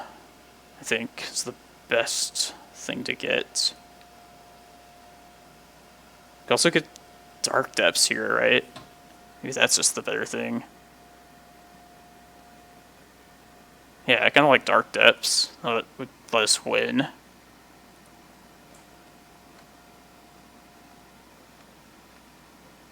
Yeah, let's just try and close it out here.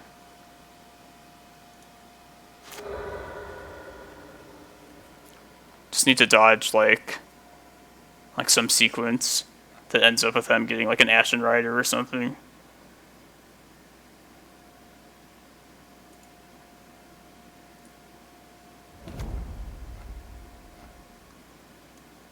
I don't think there's any reason to not just make it now too.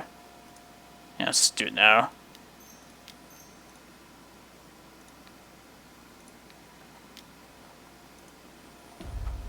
I used to run Sire of Insanity when I played Reanimator. And I like eventually learned that it was usually bad. Like I feel like it screwed over me more often than it would screw over the opponent.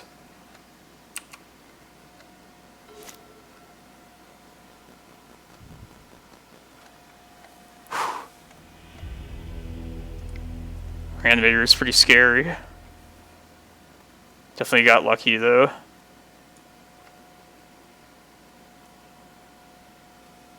Yeah, I think I like Tidespout there. Maybe they don't run that anymore, I'm not sure. Alright, I want these cards. Walking Ballista might look weird, but it's just there to throw to a Chancellor trigger.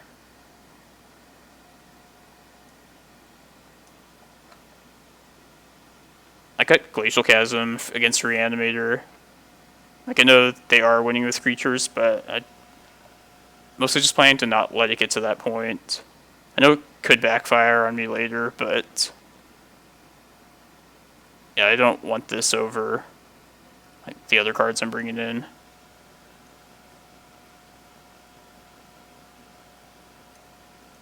Primetime, Kozilek.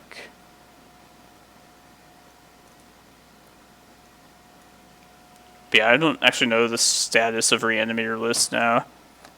I thought they were mostly always on like the Tin Fins kind of Children Tendrils plan. I mean, I know it's wrong to just assume that anybody might be on something like that, but yeah, it's mulligan that for sure. This hand sucks too.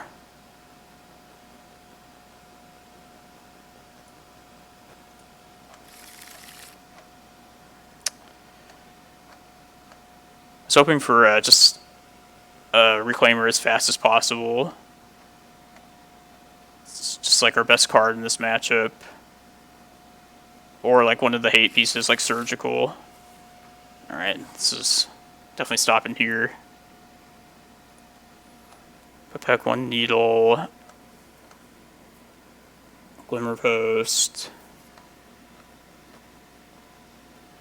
Yeah, I'm only to 4. It sucks. Guess Stage too.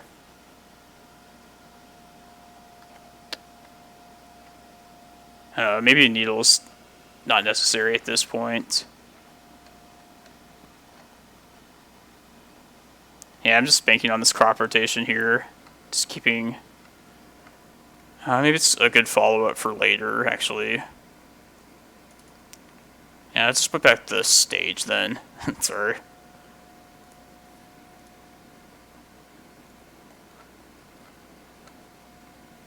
Alright, there's Chancellor. If they can just get something out turn 1, or just... Alright, or that too. I guess I should have fired that off there. Oh, fuck.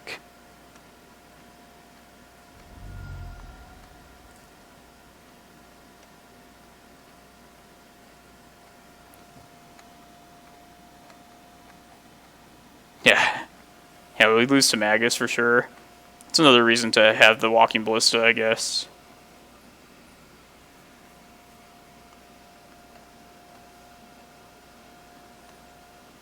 Maybe we'll draw like a Surgical next turn or something.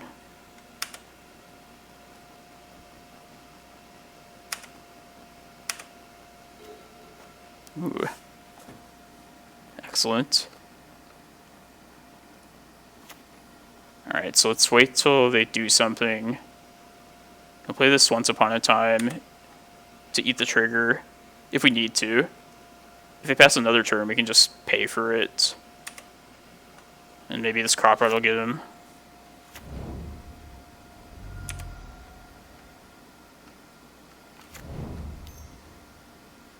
Where'd they go? Bristlebrand. Make the move now.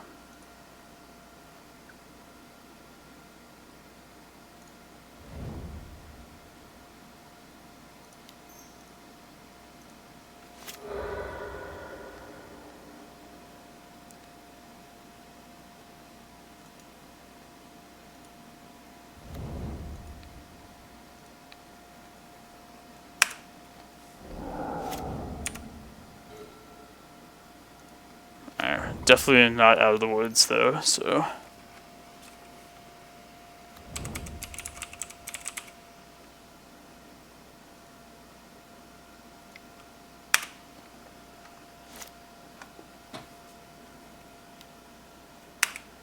Yeah, they're thought seizing themselves. Fuck. And they have Exhume Animate dead. So they're gonna get a Chancellor back next turn.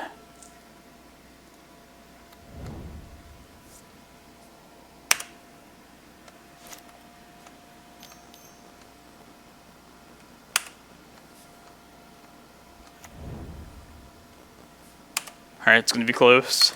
Have to draw into the right stuff.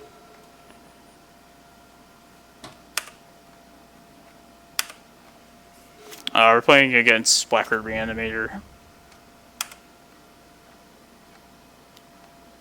was kind of hoping they'd find like a bayou or something and copy that.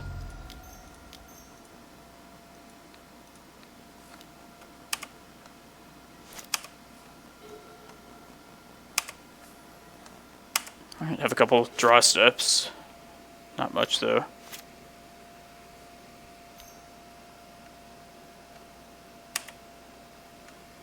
Targeting me, okay.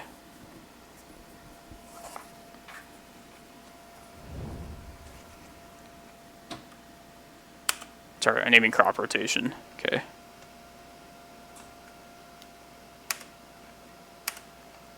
Guess a Glimmerpost would prolong this like one more turn.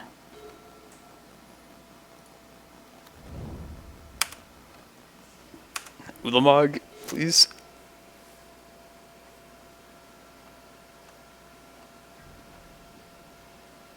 I mean, I guess it would get countered, but we could save ourselves if that happened. Yeah, that's always been a issue whenever you had to fire off Crop Run immediately. It sucks, like, getting rid of your green source. Yay! Never didn't have it.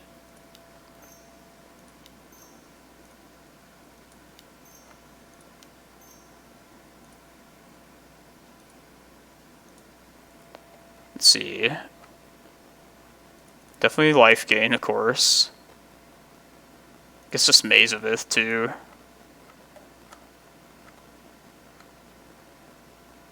Alright, it's gonna ask me to pay one, so let's not screw this up.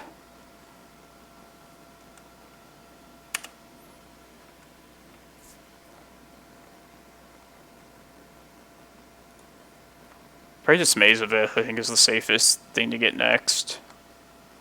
Maze and Glimmerpost. And if they get another Chancellor out the turn after, I'll still get another Primeval Titan attack trigger. But I have 2 stages in play, so I can make more Maze of Ith if I need to. I could also copy my Bog and clear their other Chancellor, but I think I need to go that route at this point.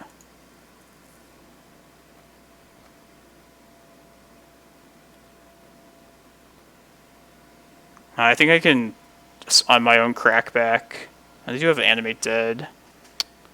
Now I want to get the Maze of Ith now, and I have to get the life gain, so right now the choice is obvious.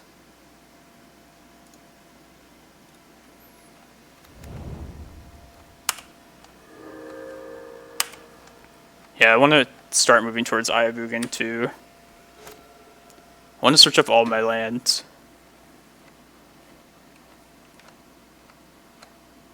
Yeah, I'm going to get 2 more lands at least.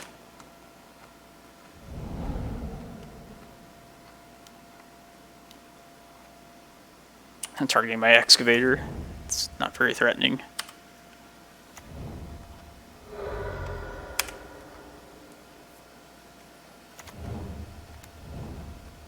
And they're going to exhume their other Chancellor, I guess. Probably.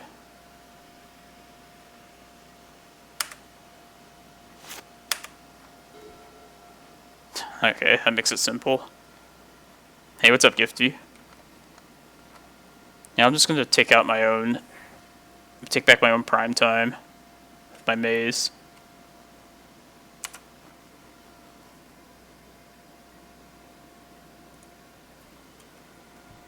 Let's see, this is their graveyard, right? Sorry, I just double check this. Oh no, their thing's not in the graveyard. Alright, don't even have to deal with that.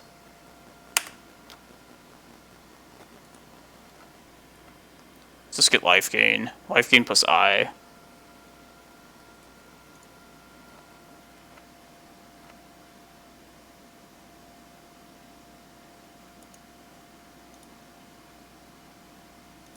I'm assuming they're going to double block here.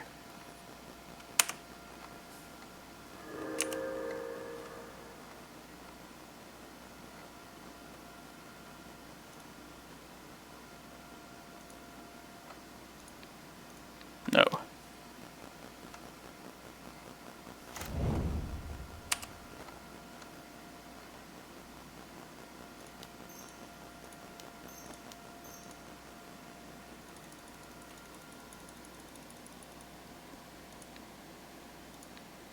I don't know. Guess give me my excavator back. I don't know. I think it matters.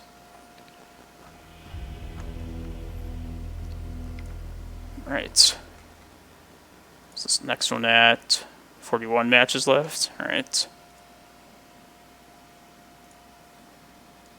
The comeback is real. Thanks for watching, everyone. Playing 2 events at once now, so apologize for that.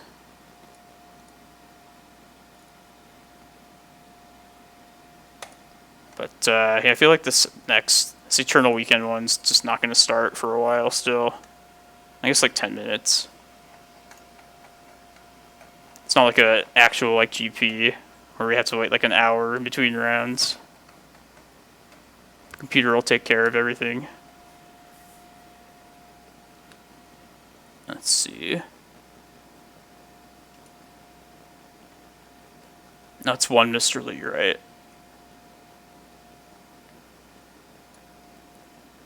And he lost. We lost our first round in the challenge, so it's never over till it's over.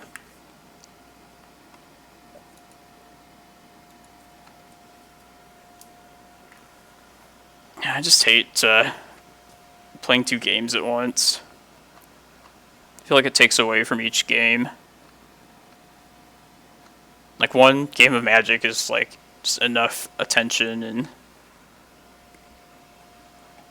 like stimulation, like way more than enough. I feel like playing 2 games at once is like watching 2 movies or something. Like nobody would do that.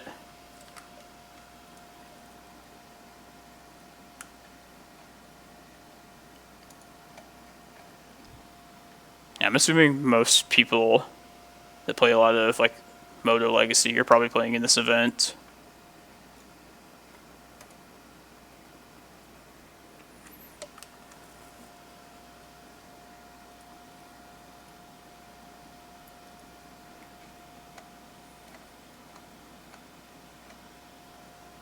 Oh yeah, that makes sense.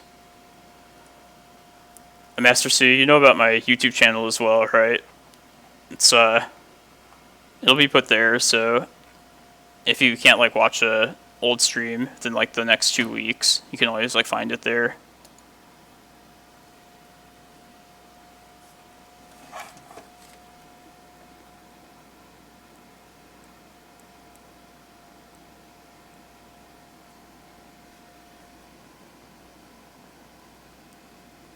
Oh, okay, nice. Yeah,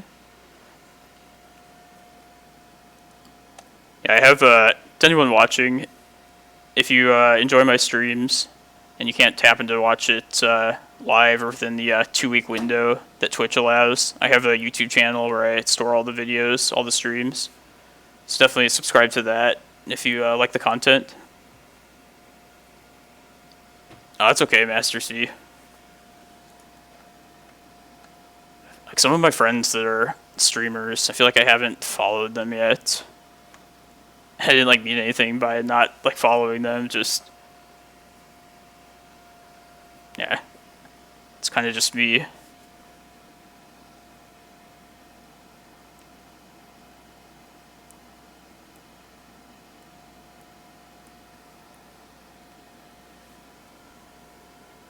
don't know about Twitter. Like I made an account on there to show like when I'm live, but I think people just like generally hate Twitter, so I don't really plan on using it for anything beyond that. Oh yeah, I won, Elf Kid. How'd you do? Nice, 5-0. Oh yeah, we did mold a 4 that game. We mold a 4 against Reanimator, and we mold a 5 against Lands too, like a round or 2 ago. Yeah, you're my only loss so far, and then you haven't lost at all, so definitely doing each other's tiebreakers very well. Hopefully we get to play in the top 8 again.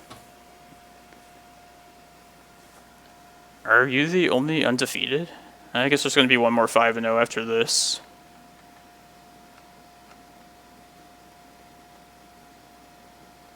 Yeah, I don't want to tell you the wrong information, but I'm pretty sure you're in then. We lost to Elf Kid round 1. He was playing, it was Tin Fin's game 1 that became Doomsday deck game 2. He had 2 very difficult options for us. Basically a bad matchup that became an even worse one post-board. I guess it was Walked Airplane is the streamer that plays that list, I guess. The Hacker was telling me this earlier. It like fooled me for sure. Thought my surgicals might get there. My crop rotation for Bog. Doomsday is like literally the last thing I want to see. It's nice that you don't even have to like spend the entire 15 card sideboard like fitting everything in too. There's only like 8 cards or something. 10 I think with Cavern of Souls. Yeah, it's... Have you been tricking most people? Do you see them bring their like graveyard hate in game 2?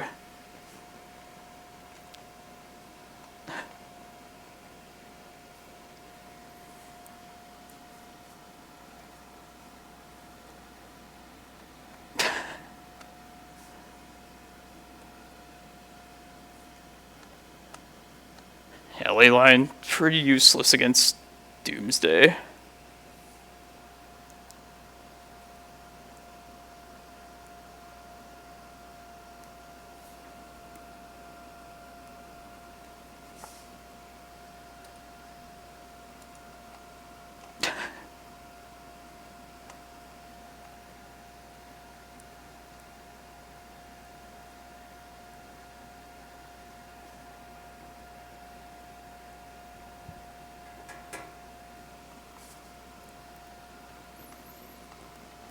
Yeah, we definitely have luck on our side today, though, gotta say.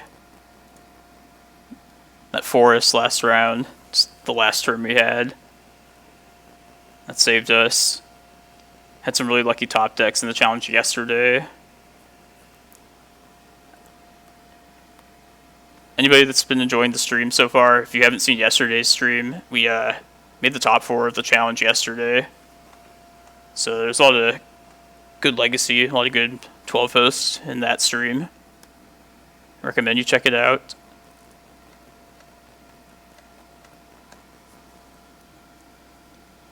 We haven't played against any Snoko decks yet, too, this league. Either of these events today. Kind of surprised.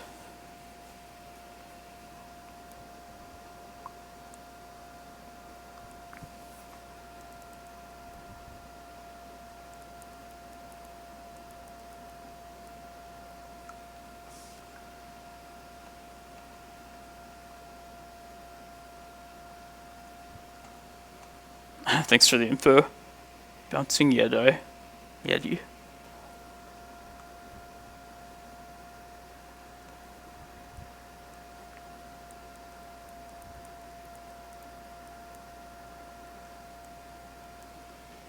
Also, our opponents got some pretty poor starts too, like the Reanimator deck only having Elish Norn.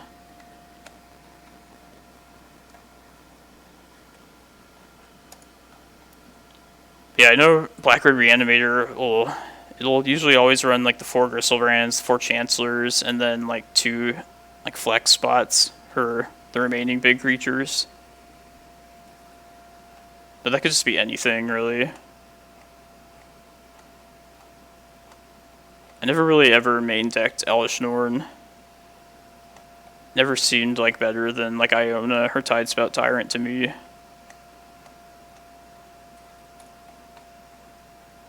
but I haven't really been following the Reanimator deck for a while. Maybe Elshnorn is like really good right now.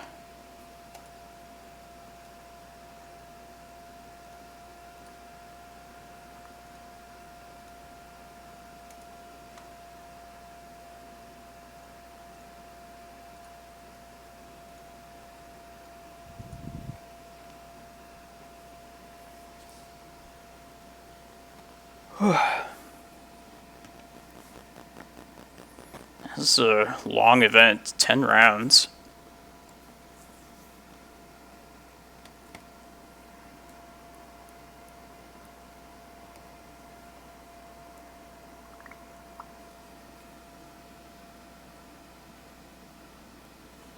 Oh, if you could do that for me, Elf Kid, I'd appreciate it. Yeah, I'll find you on Twitter. Appreciate the help for touching this up. Just get too busy with like work and stuff. Like, I want to like make it look nicer, but the important thing is that you just like I get the game content up there.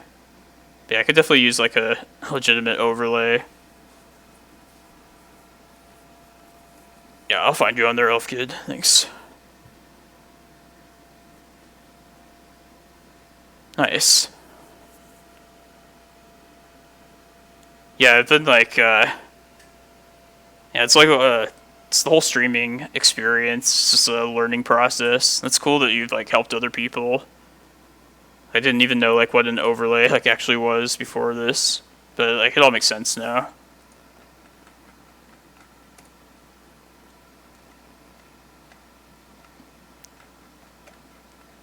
Kind of like the way, from my point of view, while I'm doing this, I don't see my own webcam. I think that would like annoy me if I saw like the visual of myself. I'm sure I can just like set that up to not have to see that anyway.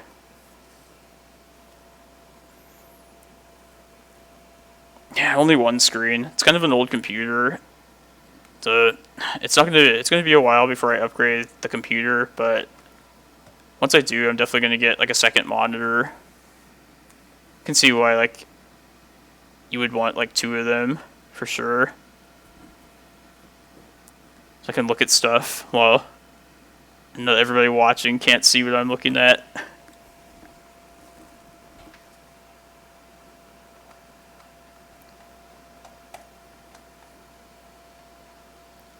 Yeah, luckily the haven't had to restart the stream yet. It happened like randomly yesterday. Computer is in a happy place today. Nice, yeah, appreciate it.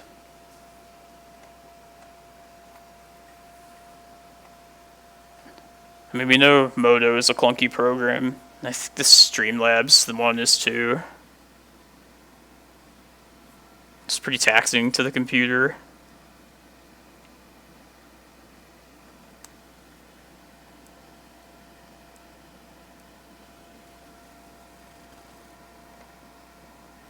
Man, 4 matches still. It's literally like in the last minute now.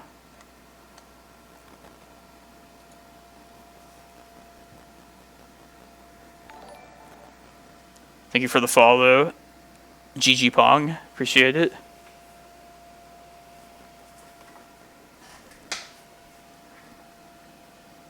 Cyrus is on game 2. Holy shit. Serious? I was thinking Cyrus, Ant, player Cyrus. There's no way Ant would be in like game 2 right now.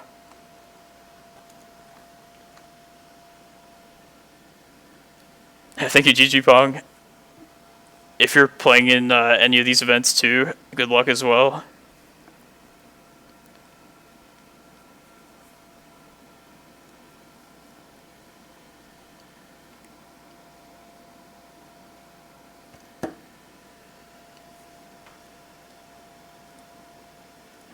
Yeah, we definitely turned around this challenge. Lost round 1, but back in the running now. Let's just get a couple like Snowco decks. I like our chances. Thank you, Rafik. Thanks for the follow.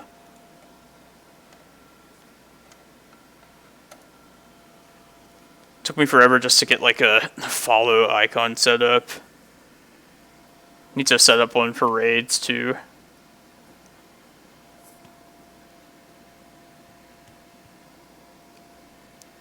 It's kind of confusing. Like, you set up this stuff through the Streamlabs application, but a lot of like the decisions you make happens at like on the Streamlabs website. I don't really understand it. Oh, thanks, GG Pog. Miss our ADG store, being able to play in person on Fridays.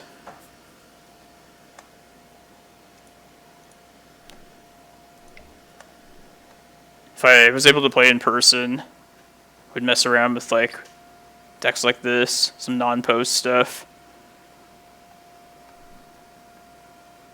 So this free access to every card has been pretty sweet for me. I want to play this Urza deck some more.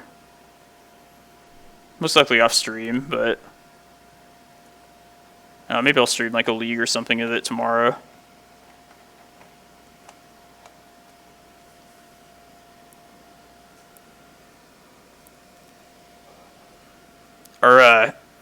Is ADG open right now? Like, I don't know even.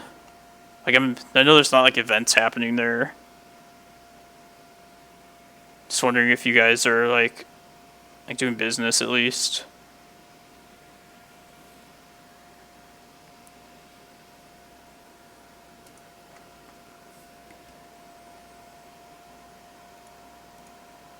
Okay, sweet. Alright, this is the big event here. Got to start round 2 with that.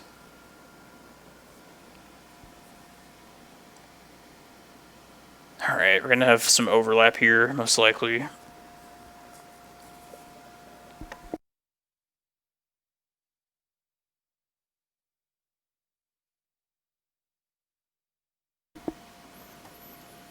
So I'm going to prioritize just doing one game at a time. And hopefully, if I haven't touched the other one, just need to at least, like, make a move, just so I don't get timed out.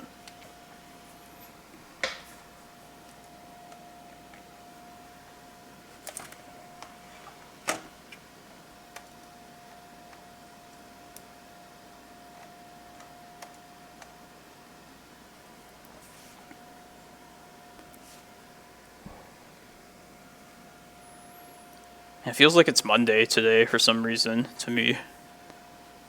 Glad it's still Sunday. Still get another day off.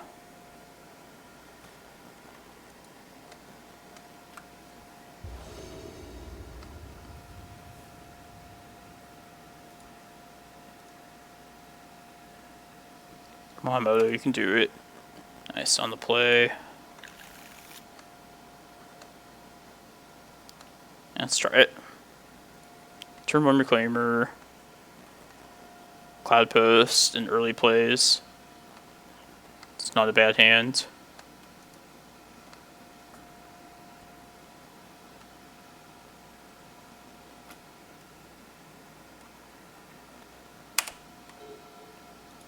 And they mulligan to 6 as well.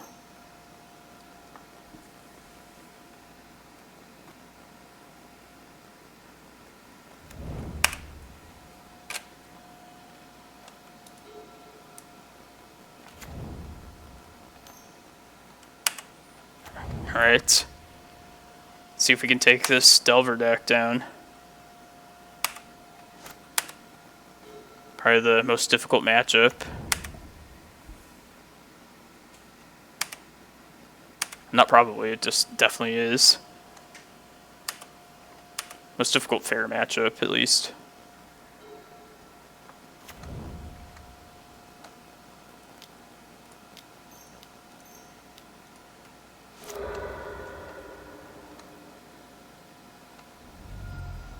Stifle? Jeez. That's what it looks like. God, Stifle. Jesus.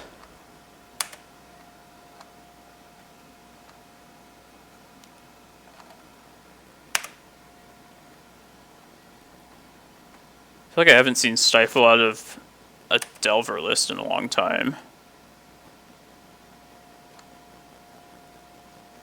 Yeah, they can daze this if they want. If they do, at least it prolongs the Oko for a turn. Alright, force switching Brainstorm.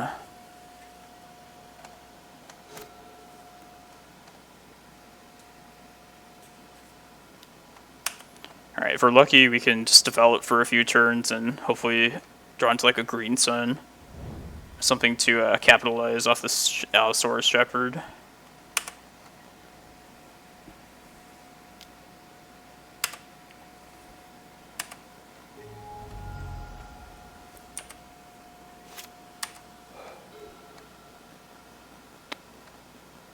Alright, Preordain, they bottomed both.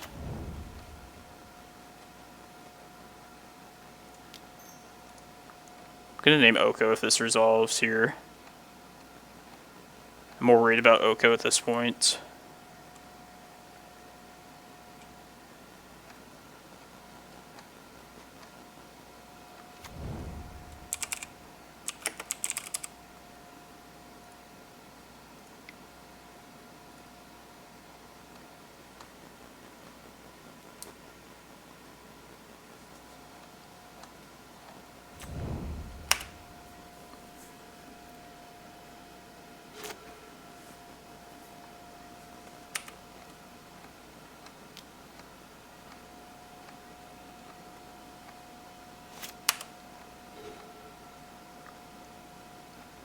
If they're gonna stifle something, I'd rather them stifle a map than a whatchamacallit, Reclaimer. Alright. Just get another Cloudpost, I guess. Also get a Maze of Ith, and maybe that's actually worth it. Yeah, let's try that actually. They haven't been doing anything else really.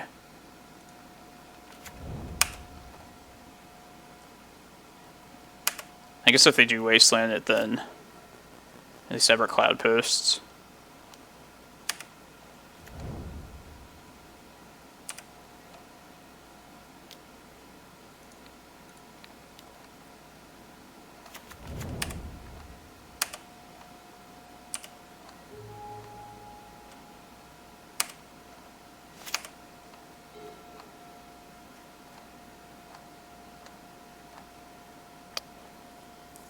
Yeah, let's see what this gets us. I don't want to throw the Shepherd out here for this once upon a time. I want to go bigger when I decide to throw out the Shepherd out there.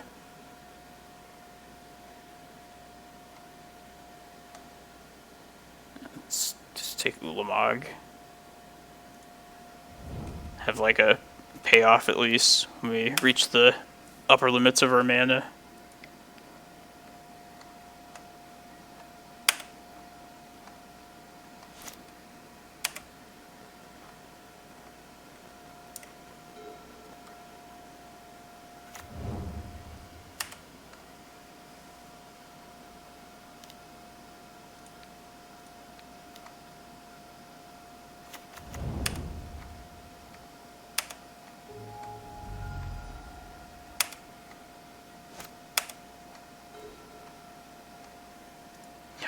It's like the slowest mana development ever. Just any decent green spell, we can guarantee it with this Shepherd. I shouldn't say guarantee it. I mean, they could still like bolt it and counter in response. Hopefully we just get Glimmerpost and just Ulamog both of this.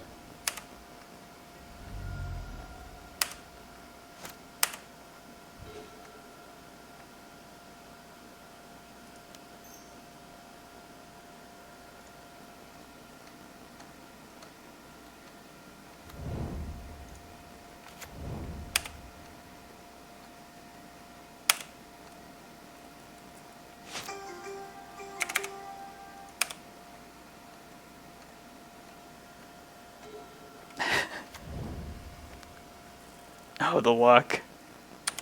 Dodge like 3 Delver flips.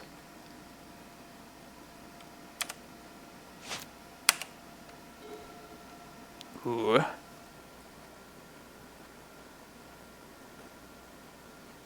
I still am gonna... Yeah, let's wait for like Cavern of Souls. And I still have this Reclaimer to hold up to get like Glimmerpost. Attempt to get it if I need to. I'm worried that they'll have like a bolt and like a counterspell ready to go for this.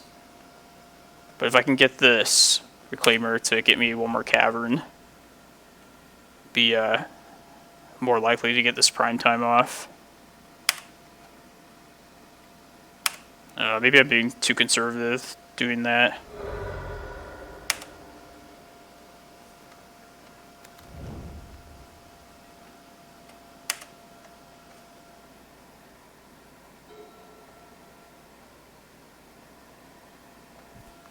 More Delvers.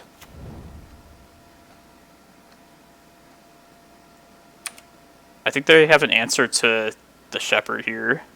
Let's see if they have a Stifle at least first. Okay. I mean, I guess they could Stifle the prime time, but... yeah, so be it if they do. I feel like they would have stifled that if they did.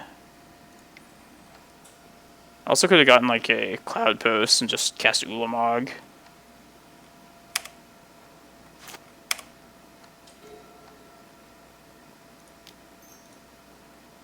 I want to use that Vesuva to gain life with the Glimmerpost, so let's wait on that.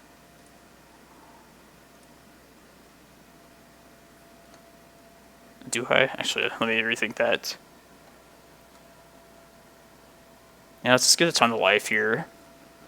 That's the best thing.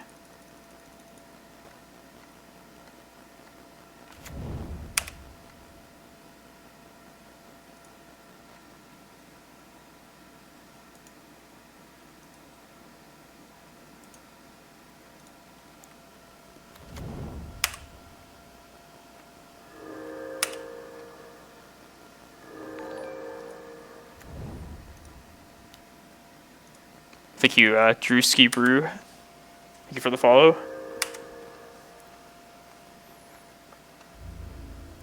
Alright, we're in a pretty good spot now.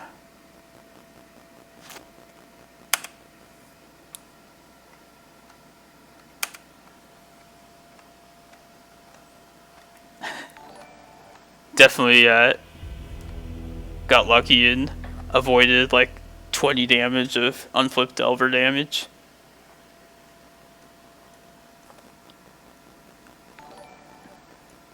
That was the difficult game 1 too. It definitely gets better for us with these carpets. Thank you, Strange Dice. Appreciate all the follows.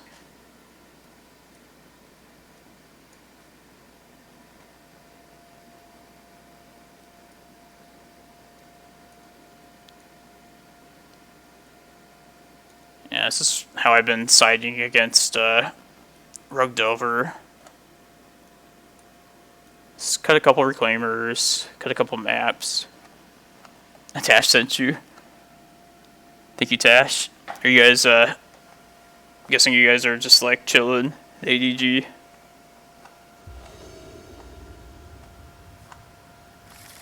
This hand sucks.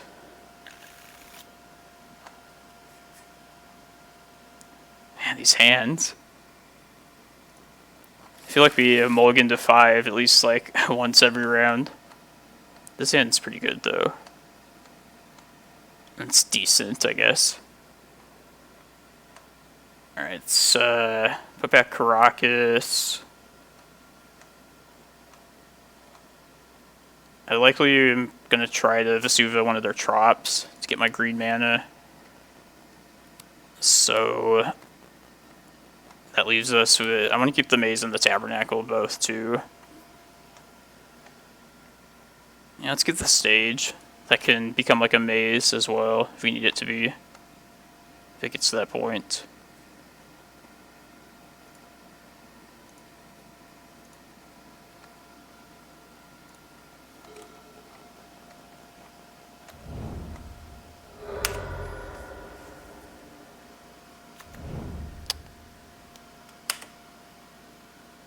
Alright, well, I'm happy it's not Delver at least. Would have liked to have seen the green source there.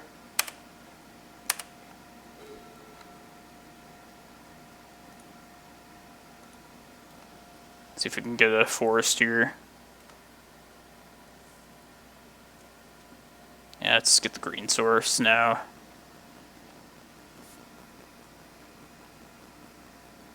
I don't know. I could just risk ramping via Cloudpost. There's 2 of our 8 green sources in this Once Upon a Time here. But it is, even like with 6 more for us, it's still our most likely card to draw into later. Yeah, the more I think about it, I think I just kind of want to try and go directly to prime time. If they Wasteland Surgical us too, at least we don't have like a second Cloudpost in hand, so at least we won't be screwed over that way. There's the Wasteland though. Alright.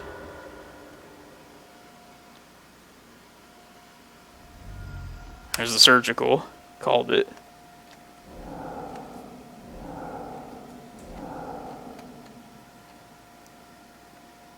It's obviously bad, but it's definitely not over when they do that.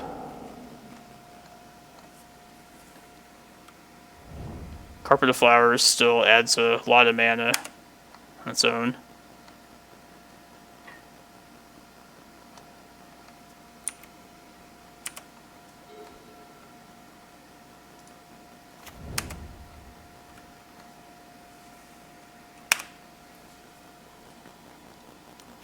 And it's so annoying that, like, Dreadhorde replays Surgical, too.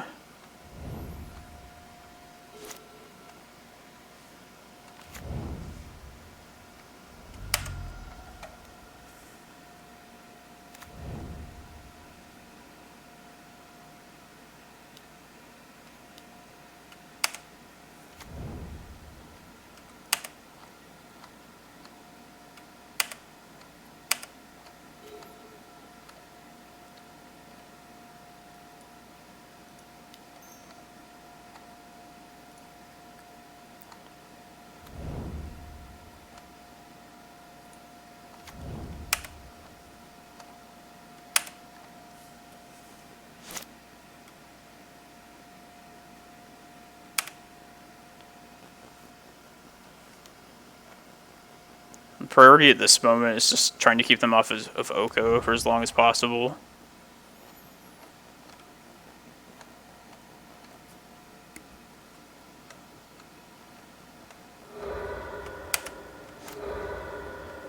I'm gonna play out Maze of Ith next turn. Just try and stem the bleeding.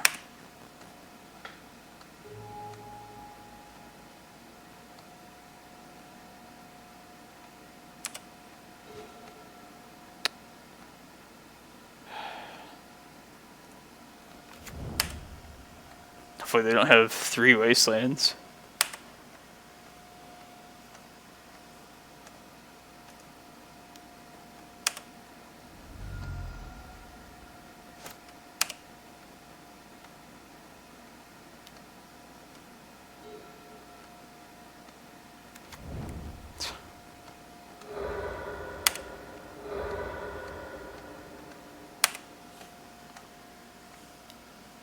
Alright, we're probably just dead now.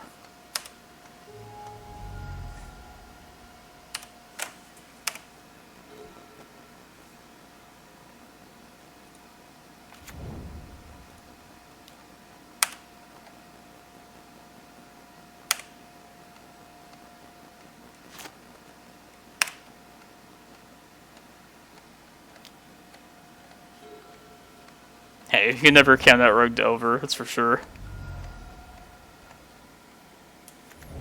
I mean, I was kind of risky with that Cloudpost.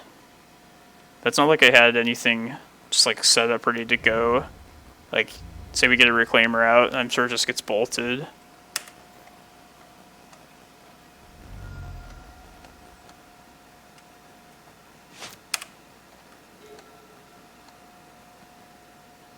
Four, 5, 6, 7. So we're at 1, technically.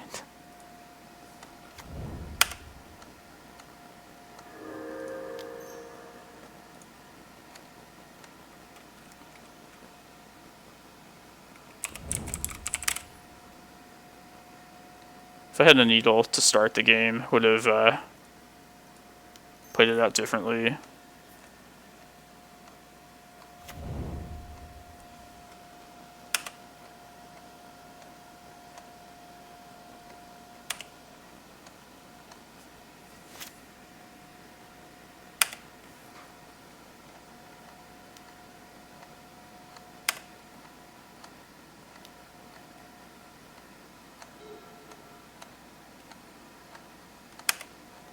I mean, at this point, I'm just, I think the Tabernacle is going to prevent them from casting Oko before it would be, like, an issue at all. But yeah, maybe Oko was just a better name.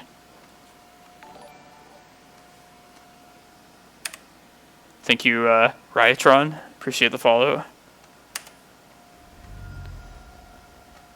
was thinking maybe we, end up using Glacial Chasm, prolonging the game, but even that's just not going to work now.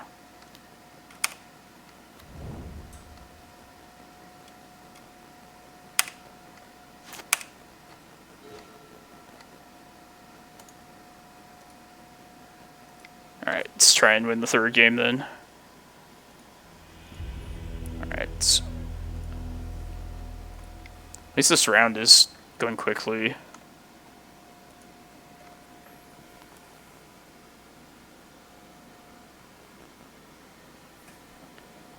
Hopefully we can not have to mulligan to 5, anything like that.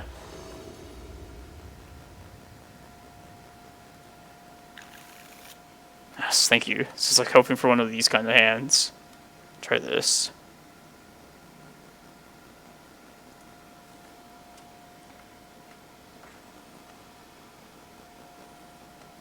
I'm gonna play Reclaimer out first.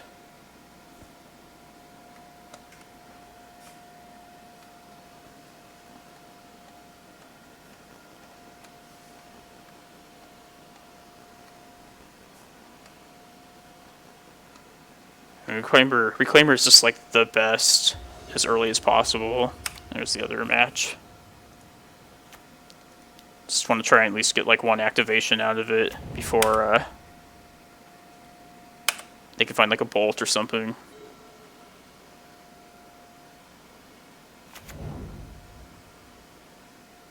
Bolt.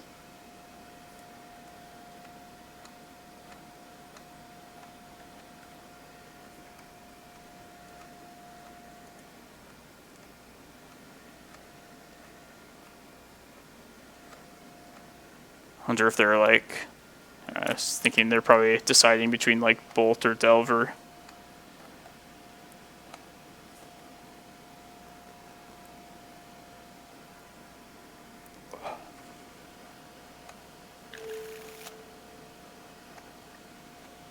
Sorry, Cough J. It's just to not shuffle.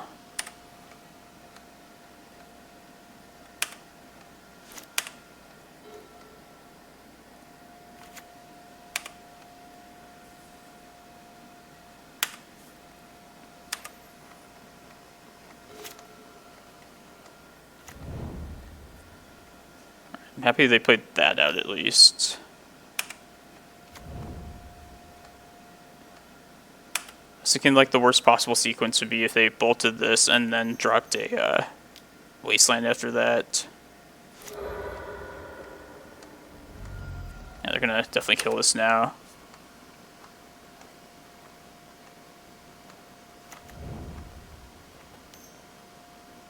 Vapor Snag? No, Stifle. Yep. I'm gonna try and get this carpet down here. I'm gonna play around days with that too, for sure.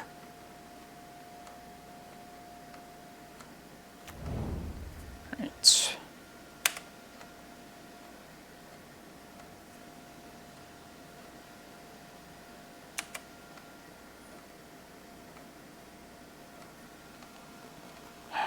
Kind of sucks that I have to... Yeah, I think I'm just going to spend this mana playing an activating map.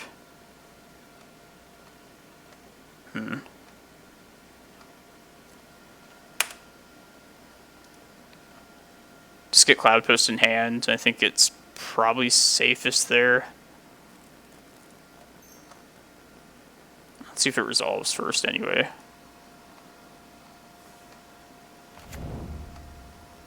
Yeah, let's just go get it now.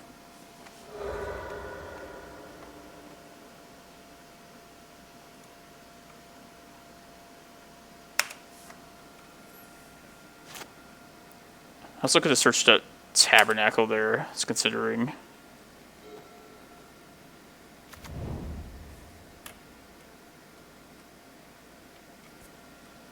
For the plan to try and dodge Oko.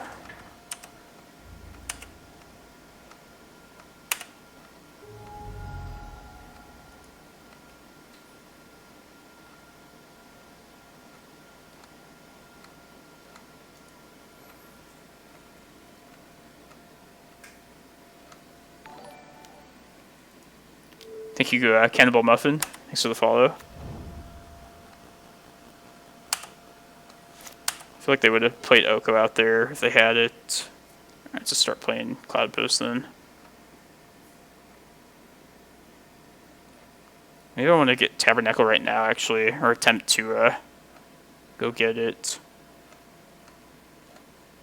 Maybe it's still not worth it. Yeah, I think they would have had Oko. They would have cast it if they did have it.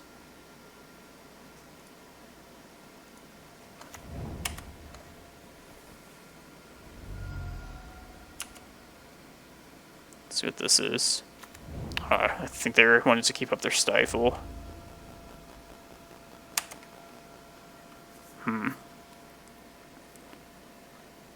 of thinking of just green sunning for Shepherd here.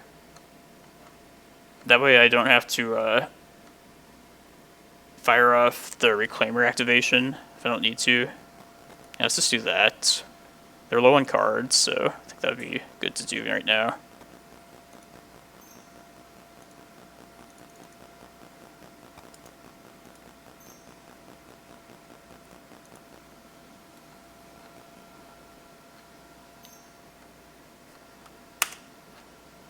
I'd be fine if they force this too.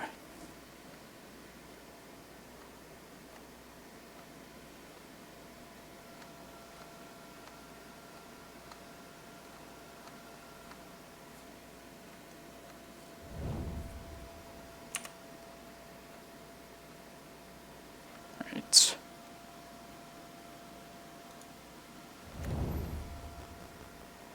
Could also go get Tabernacle now and definitely take them off Oko. Yeah, I think I want to do that. And I can also hold up Crop Rotation as well, uncounterable.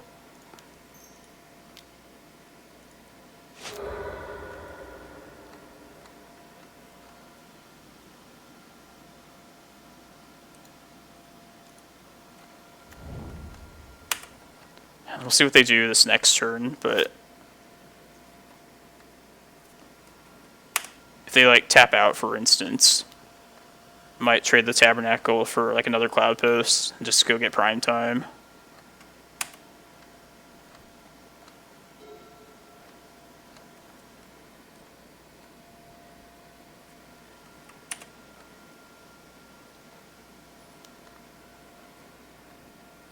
Are they copying? Ponder.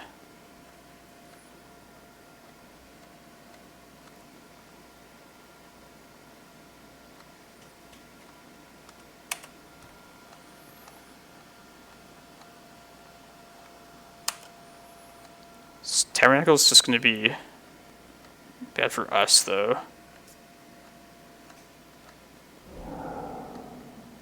To not shuffle.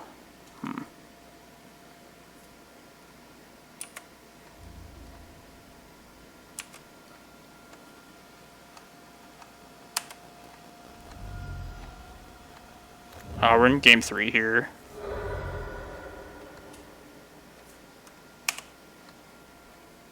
I think I'm going to fire this Crop Rod off and get rid of this Tabernacle. Let's tap out. Please tap out. Yes. Okay. Let's see. Can I afford... Oh, I guess I can just Green Sun. Right, let's think about this.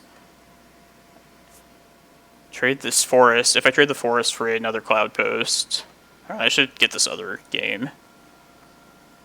Yeah, let me at least respond here. Shit. 4 mana to... Yeah, let's keep the Tabernacle around. Should be exactly enough to keep Tabernacle and Green Sun for prime time. Shit, yeah, I can't lose time on the other round.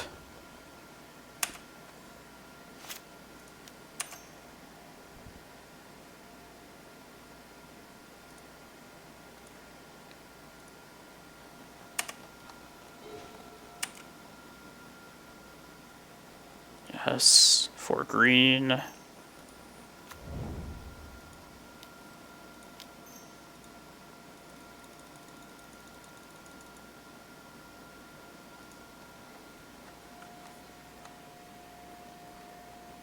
I'm just gonna get life here.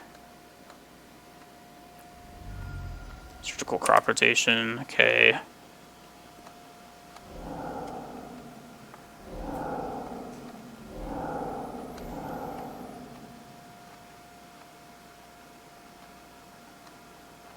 Yeah, 10 life should be very difficult for them to overcome. Let's get the life now when it's stifles down.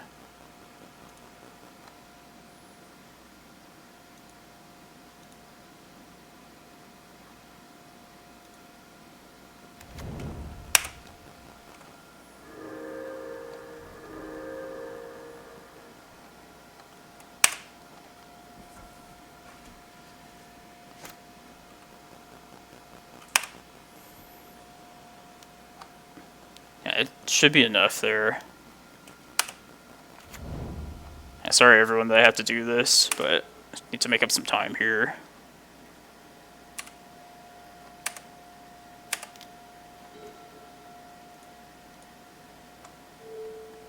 I hate double queuing. It's just like so not enjoyable at all.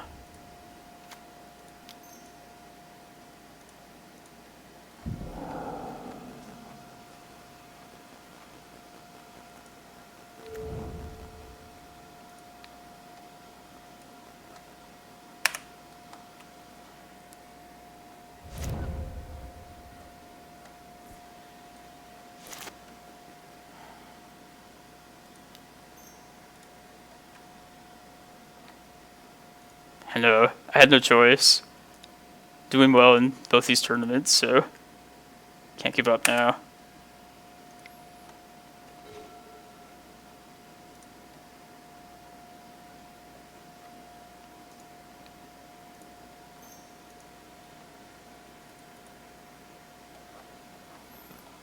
Let's see if this map gets stifled or not.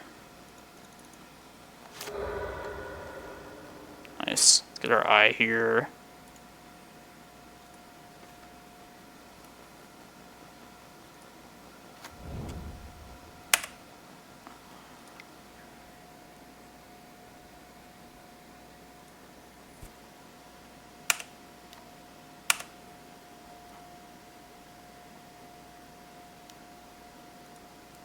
Stifle.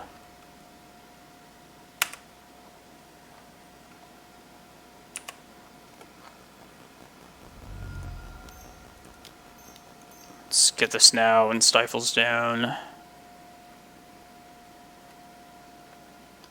Yes, thank you. Alright.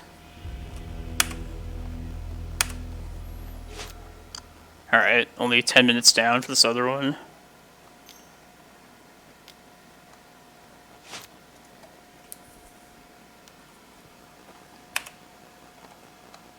And that was the long tournament too, the second round. At least we're 2-0 in that. And we beat Rogue Delver. Let's be happy. I don't remember the last time that happened.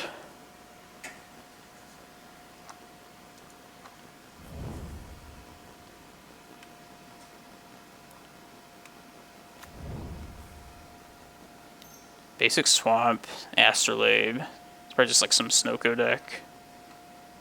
Green Sun? I don't know.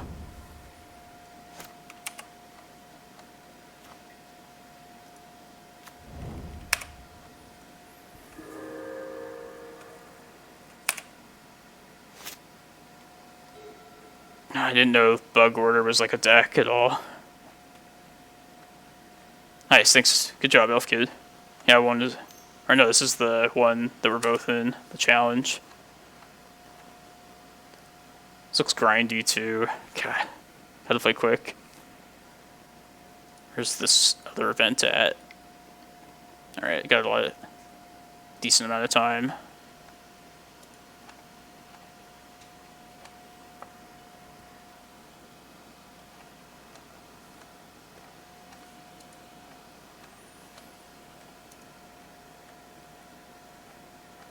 Yeah, sorry chat if I missed some discussion. Just gotta try and play quick here. Shit, this is game 6 of the challenge, right? This is game 5. I think it's game 6. There he is.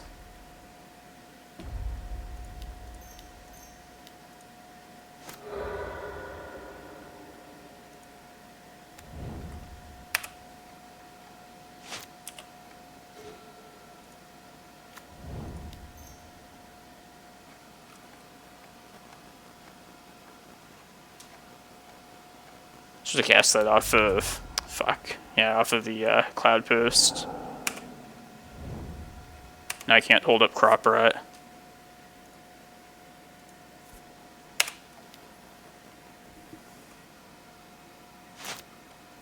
Yeah.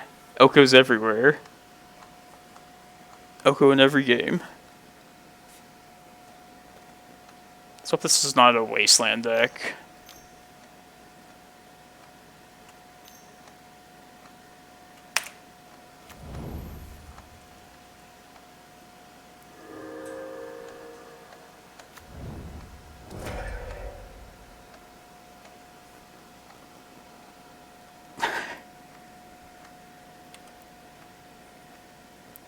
And Rug Delver is definitely the most difficult Oko deck for me for this list. The Snoko list, it's not super annoying if I already have like a plan going. It can definitely be like a threat if like our regular plan is like faltering.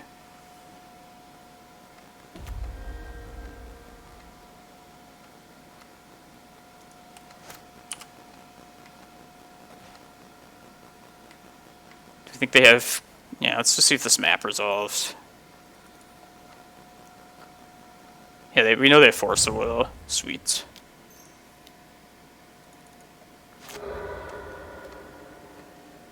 Let's go do this right now. Cavern.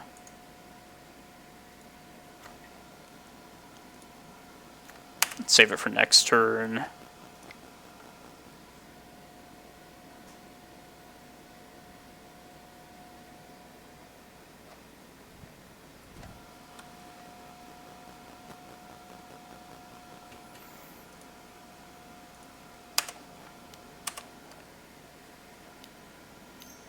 Abrupt Decay, Swords, yeah.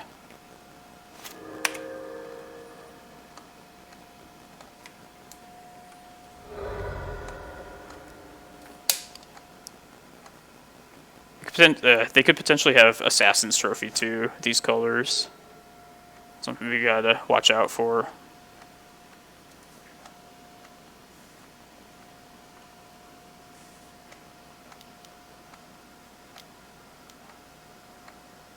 Arrow, yeah.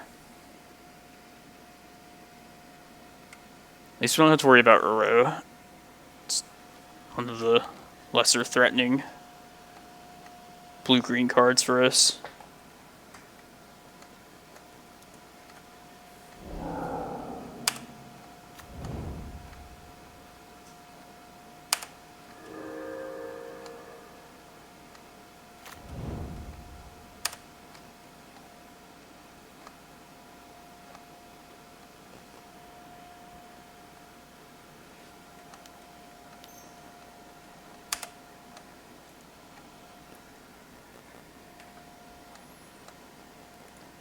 I hope this goes to time.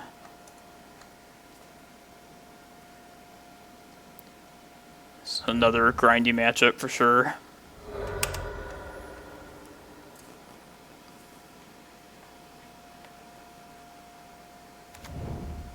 Oh, they're a Yori on deck. Didn't even notice. They might be like Alurin. It's possible.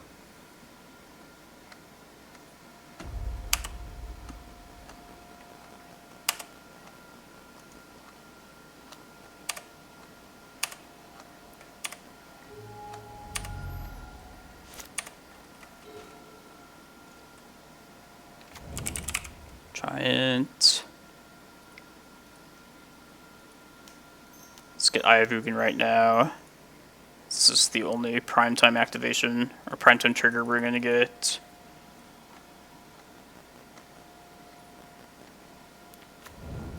Yeah, I could have probably risked a crop rot there.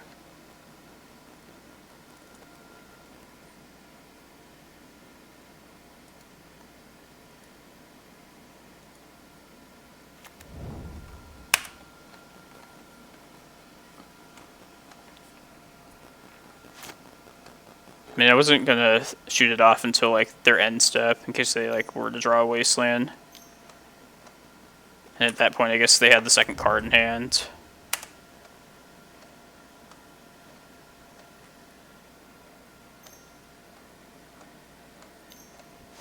Might play out this Chasm as my land next turn. And they have a lot of damage out here.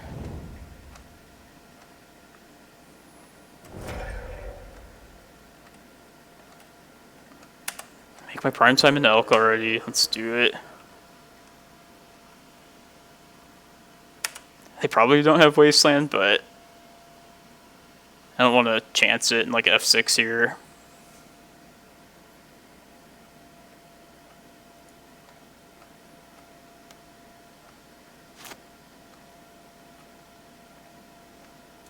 Yeah, this game is going well though.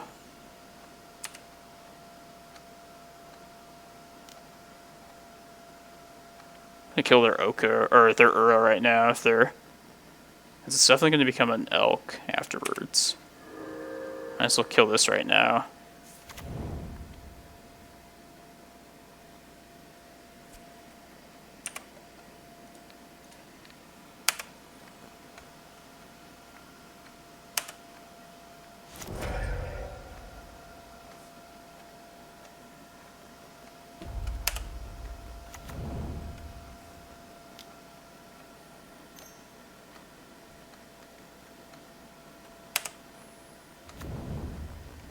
Maybe I don't even have to Chasm at this point. I guess they could play a second Oko and hit me for like 10, but I can also play the Maze out.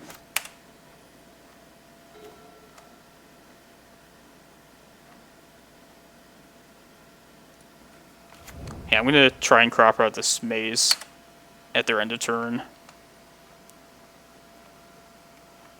If that resolves, I mean, we have 13 mana next turn anyway, but be a little better setup. Probably should have just cast that Rec Sage there too.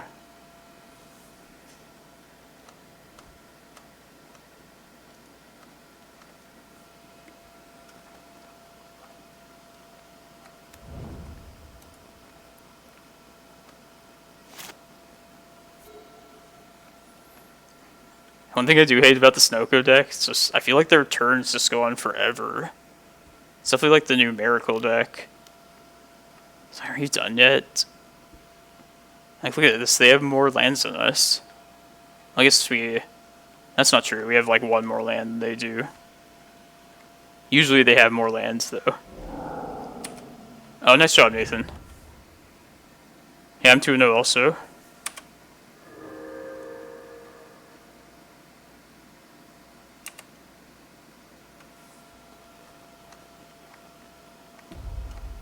If this crop route does resolve, I'm going to get Karakas.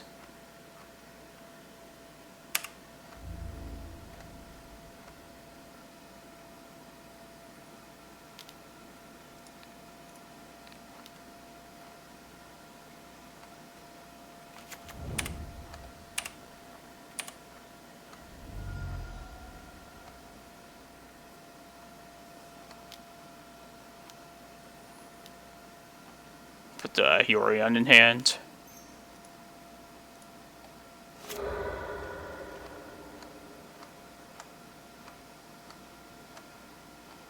Sweet.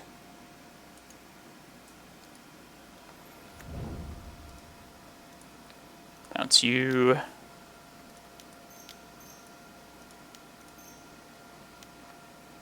Alright, so we have infinite Emrakuls now. Fortunately, this is going to take some time.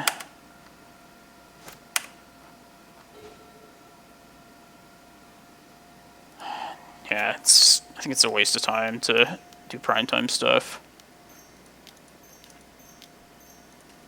And they're definitely right to make me play this out. Like, I wasted so much time earlier.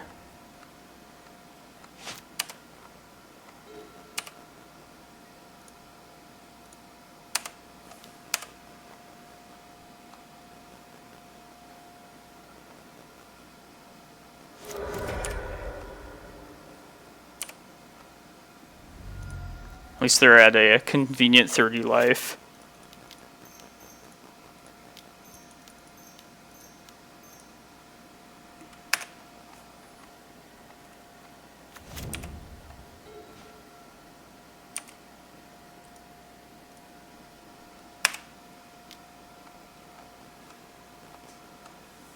Alright, one game down, 11 minutes on our clock. What's this at?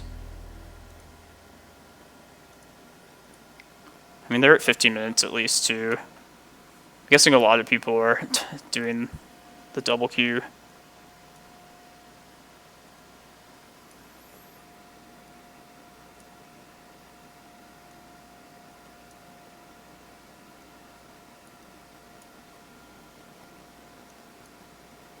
I kind of want to keep Excavator in. They might definitely have Assassin's Trophy.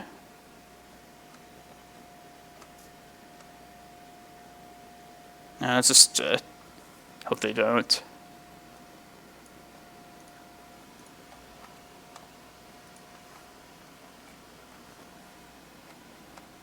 Thanks for tuning in, everyone. Hope you're enjoying the stream. This is round 6, I believe.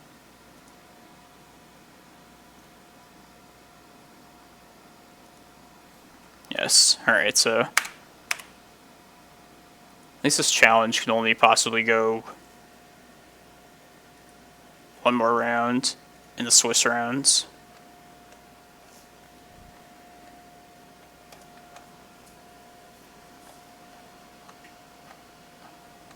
It like catches up to you too, because if you fall back in one, that's gonna push you back for the next round. Need a very quick win at some point.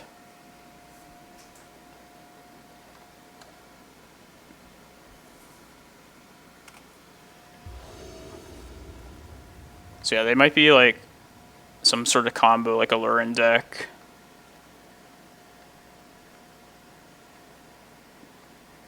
I'm gonna mold this.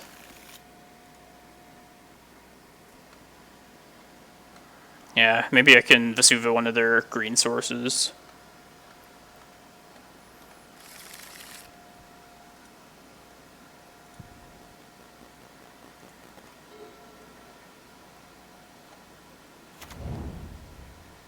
Ooh, that's a good thing to copy.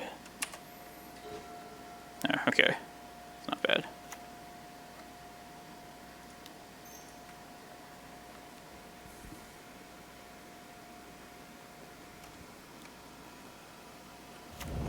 Tell them what's up here.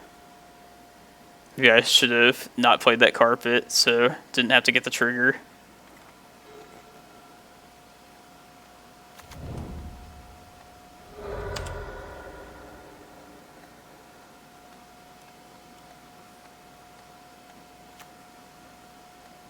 Brock Decay, probably.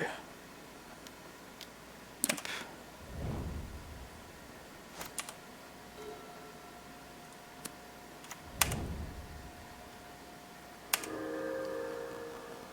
Let's not play out the map here. I don't want it to get elked.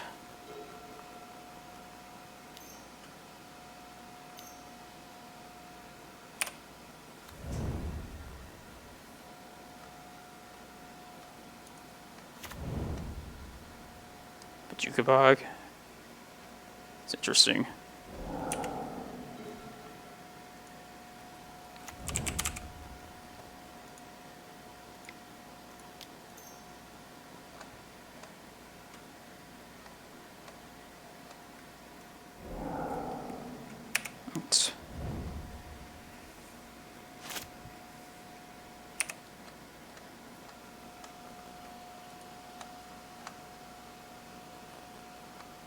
I still am kind of in the dark as to what... there is Wasteland. Damn. It's good to know.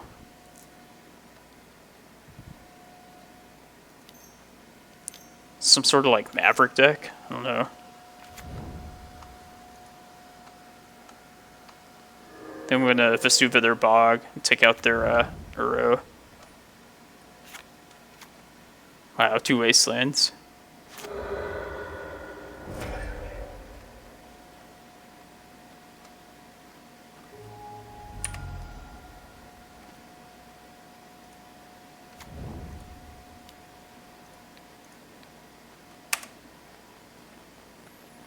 Yeah, let's just get a Reclaimer at this point.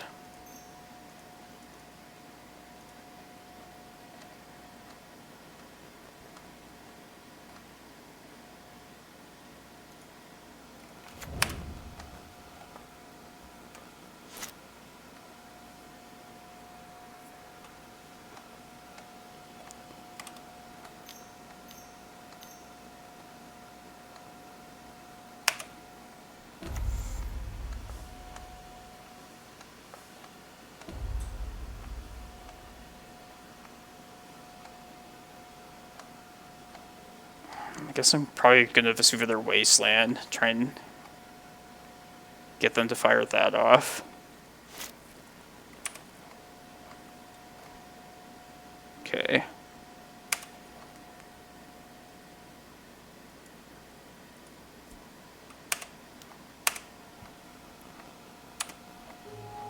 Yeah, always Oko.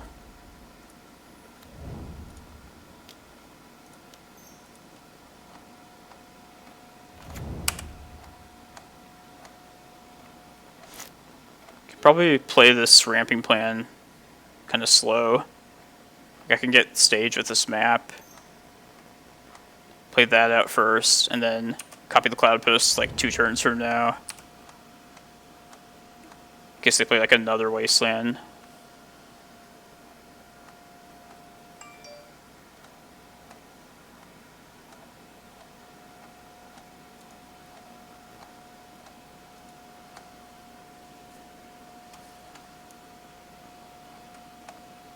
Making opponents. Okay, nice. I was hoping they'd do that. We're 4-1 in this challenge. And then 2-0 in the other event, the Eternal Weekend one.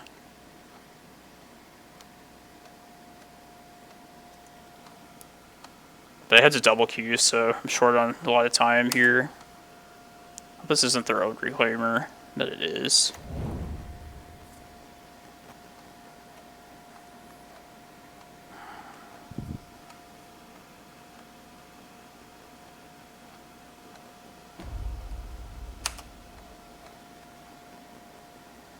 Yeah, I think I'm still playing safe here and getting Thespian stage. I'll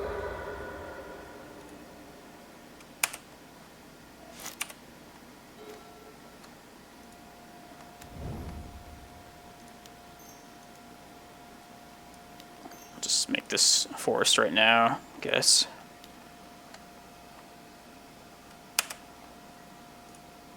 Mostly because I'll hold this back. Mostly I just want to be able to double queue. Or not double queue, it's F6.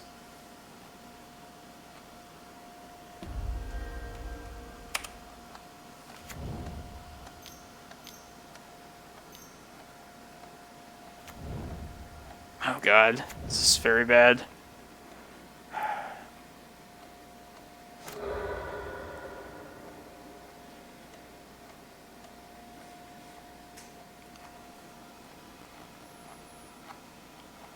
At some point we should probably just think of scooping here.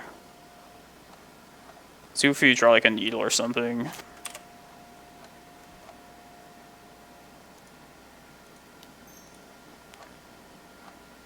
That's a name Oko though.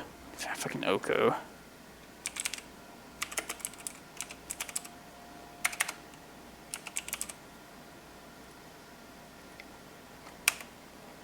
Guess my own Bojuka Bog is still somewhere there.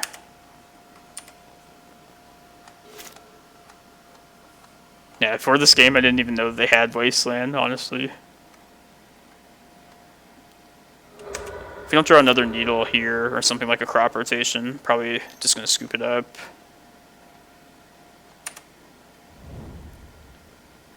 Yeah, just scoop there.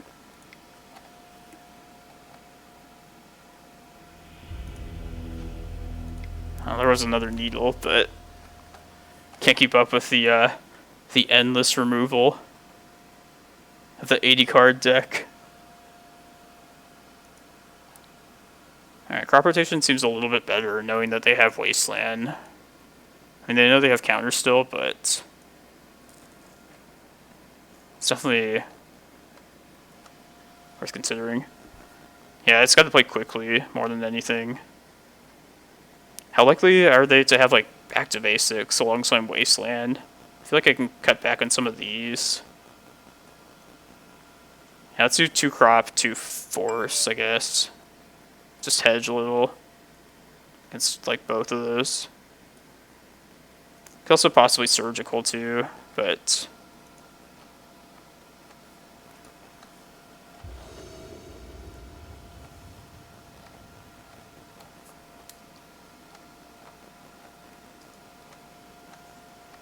yeah, this is a weird Yorion deck. Yeah, let's keep this.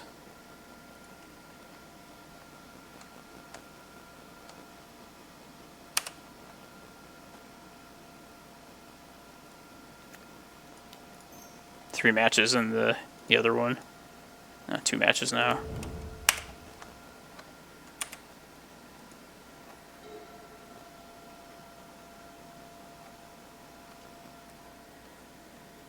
How long can we dodge like Abrupt Decay? And also they might just like fetch differently, knowing this carpet's here.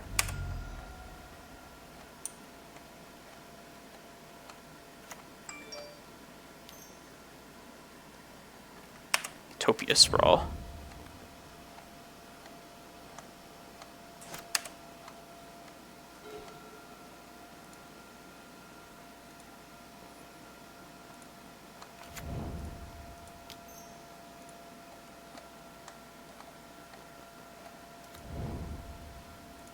Let's play this both out here.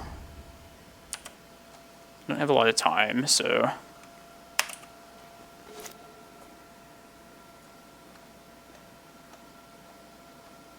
I feel if I hit Green Sun for Reclaimer, it's just going to get Abrupt Decayed. So I think I'm just going to try and play for work towards like a prime time directly.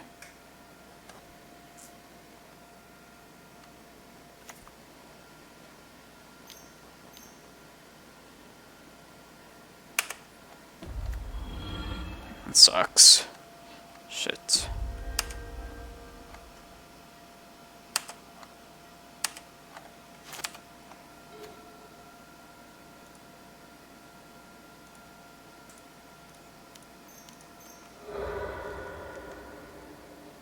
Let's just pray this doesn't get wastelanded, I guess.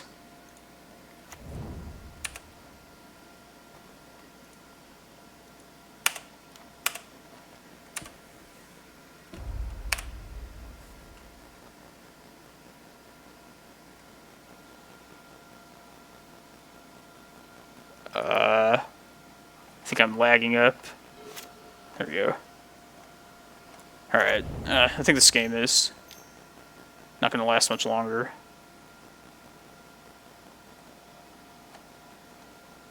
Like one way or the other. There's Excavator.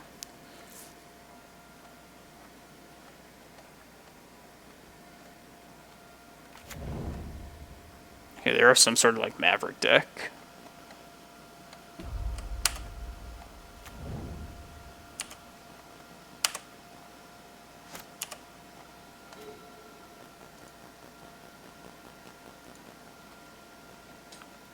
guess just Oko here. It's the only thing. I'll have to eat a Wasteland, but...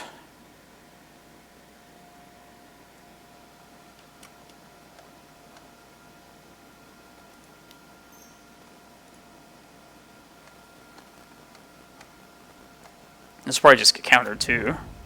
Or like Abrupt Decayed.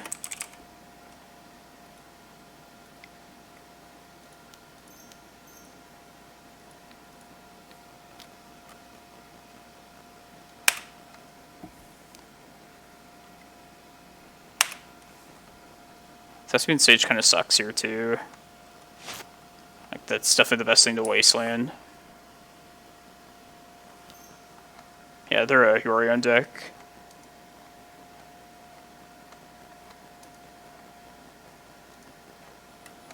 Alright, so we're definitely gonna get this Wastelanded this turn.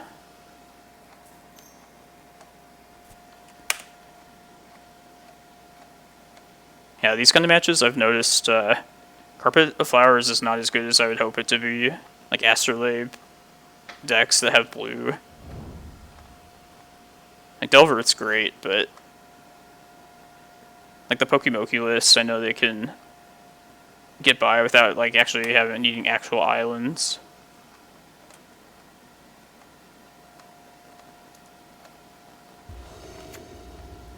There goes the other event.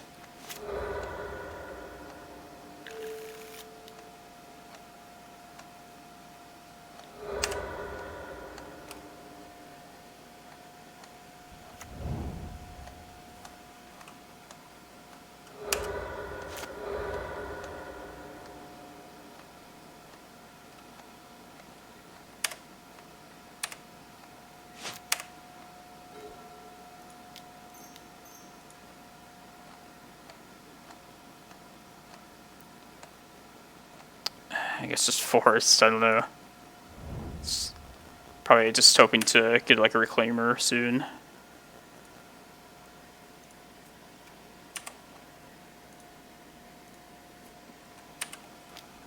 But yeah, we probably lost this one.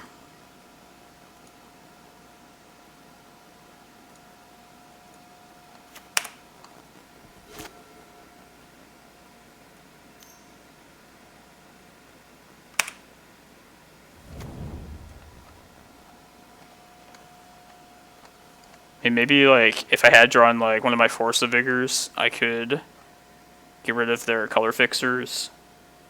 Force them to get blue. Seems like just a tough matchup, though. Is this the same opponent from earlier, from this tournament?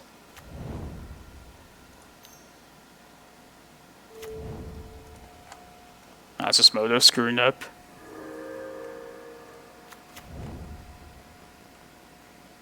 Wasteland number 3.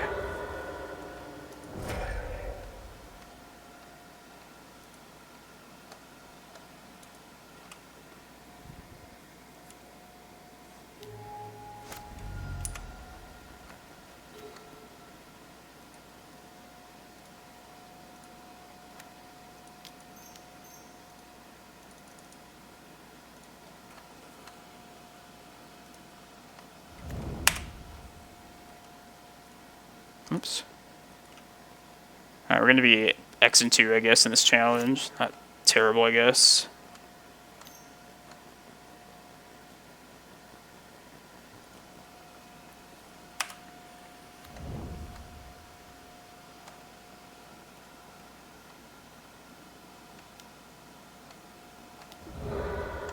Abrupt Decay, of course.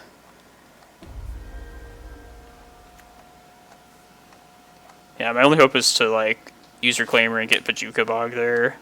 Shrink Knight.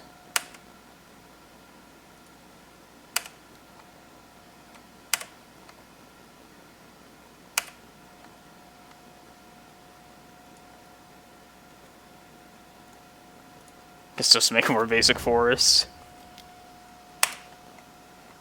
Maybe they, yeah, I boarded Bog out. I was thinking if they go get theirs. I guess they wouldn't do that for... yeah, whatever. If they get Bog, I would be surprised then.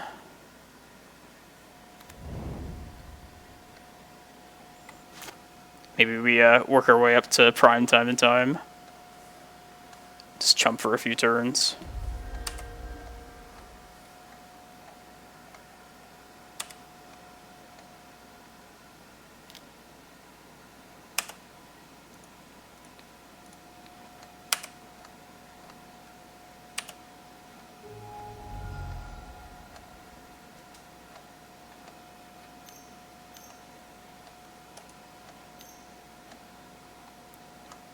Yeah, arrow. Okay.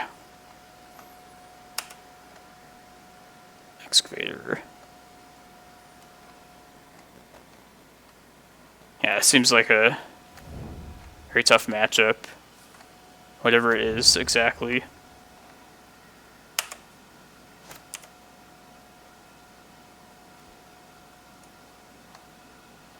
Alright, yeah, can't catch up from here.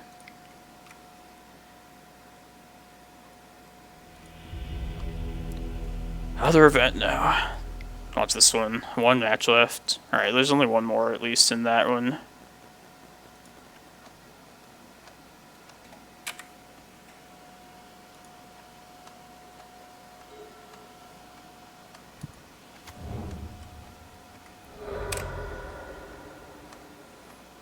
Only 5 minutes down in this one, so not as bad.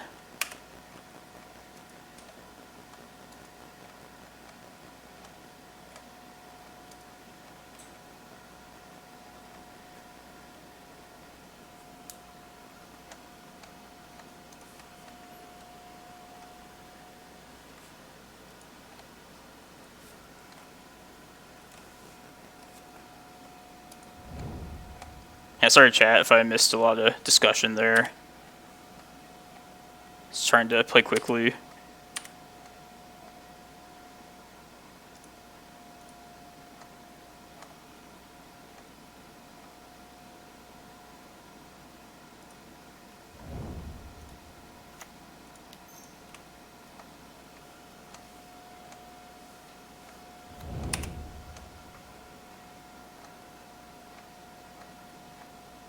Who wants to bet this deck has Oko in it? Maybe not. Might be the Pokemoki deck. That's what I'm thinking. I feel like I still want to probably name Oko with that needle. Maybe they could be Blue-Red Delver too. I guess let's just say the usual Wasteland.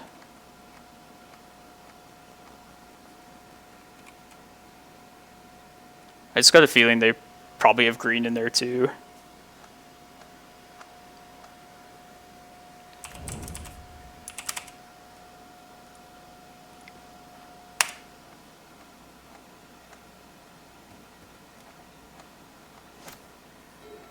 Could have played out the Shepherd. Yeah.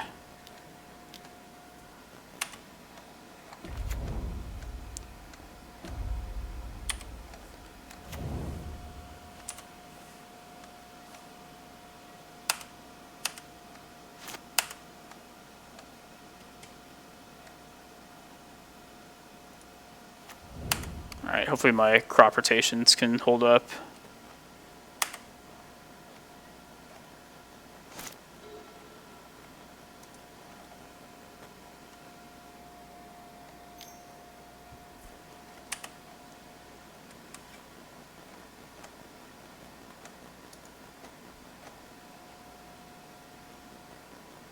Yeah, I think this is like the Pokemoki Stifle list, if I were to guess.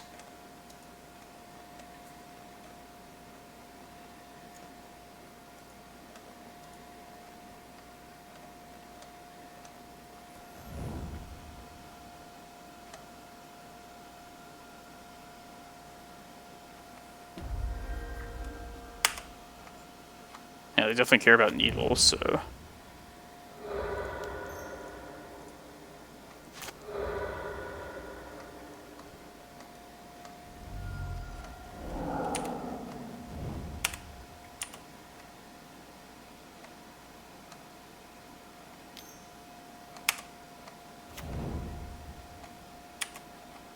These are some strange decks we're seeing.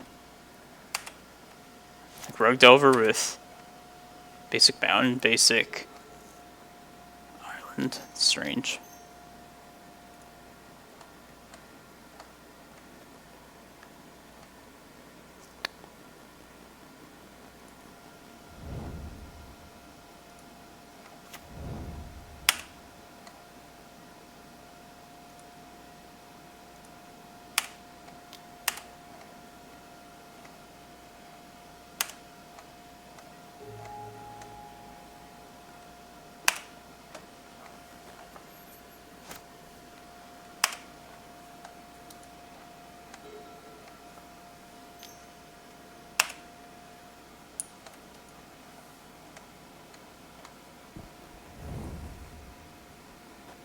I was kind of hoping we'd get like a second forest at some point.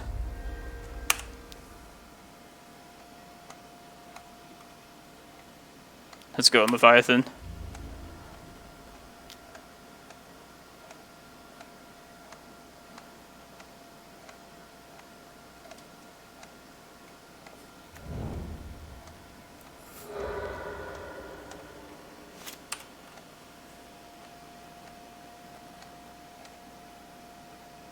Alright, I don't think I can play around.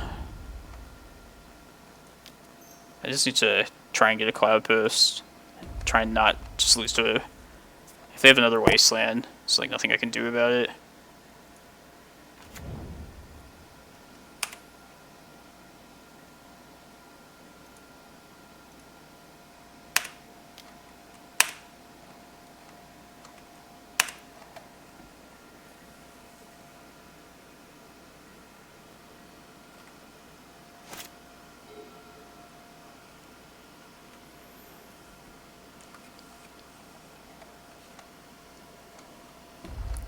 We won against Rogue Delver one time today, so they couldn't let us go without losing to it once, I guess. Keep throwing Rogue Delvers at you until it beats you.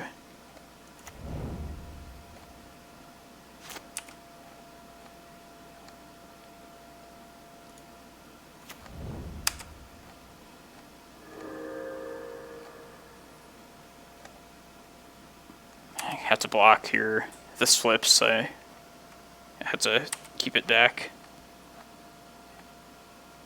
So just play the Shepherd out here. Yeah, because I'm not going to have the mana to have green mana and be able to search up a prime time. Not some weird, like, Delver list. Basic mountain, basic island. Not force negation. It's not what we want to see.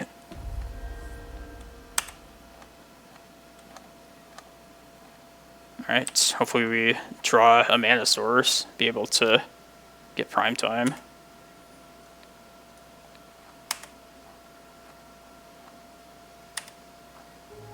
And hopefully they don't have Bolt here too, as well.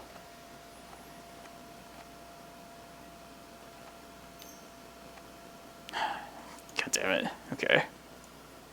Let's see if we would have drawn the last mana.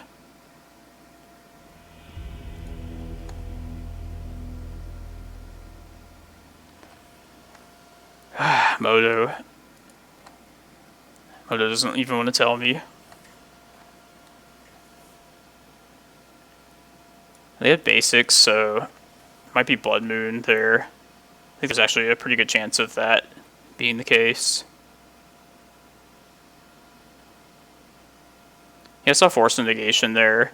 I had the Shepherd out though, and it hadn't been made an Elk just yet.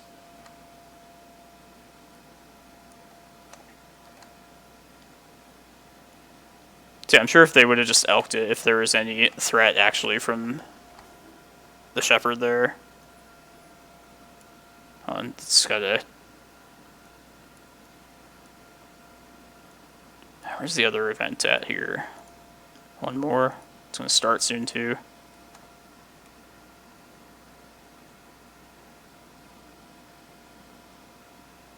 Yeah, I'm definitely gonna keep the Sage in. I know Veil of Summer seems like it should definitely come in, but I don't want to know what to cut for it. It's one of the problems I had with having this card in this slot. I feel like there's like one too many cards to bring in against Delver.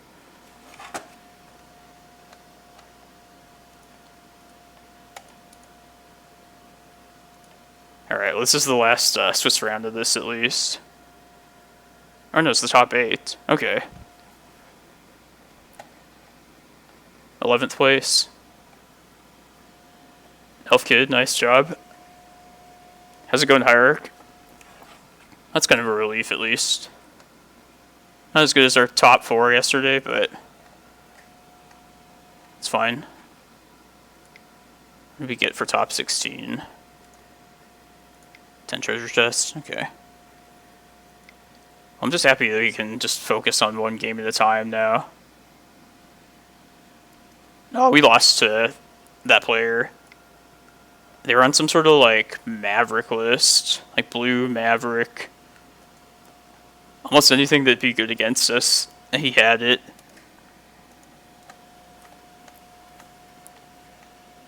I think we won the first game against them, didn't we? Isn't that, yeah, that was the one that like I took 15 minutes on.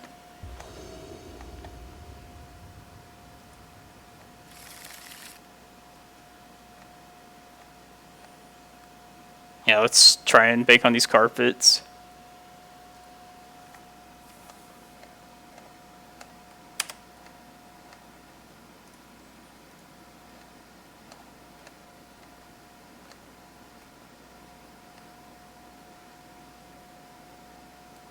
Yeah, let's just ramp here.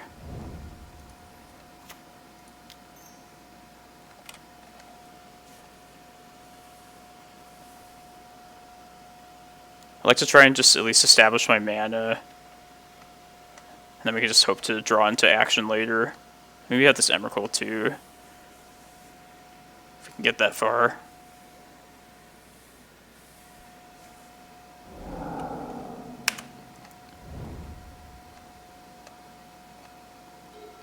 Force of Negation, pitching, Force of Will.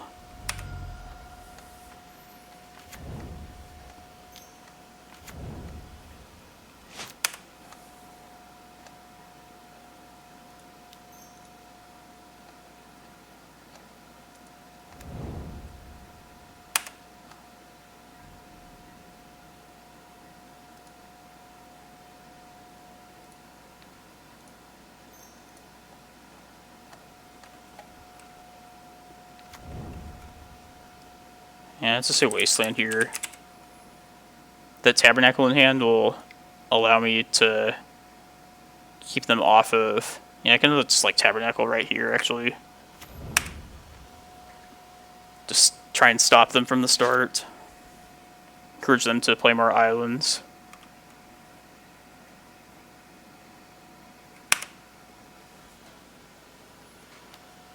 Part of me was hoping they'd daze that carpet so we could just play Tabernacle and they'd lose their Delver. But this is definitely fine.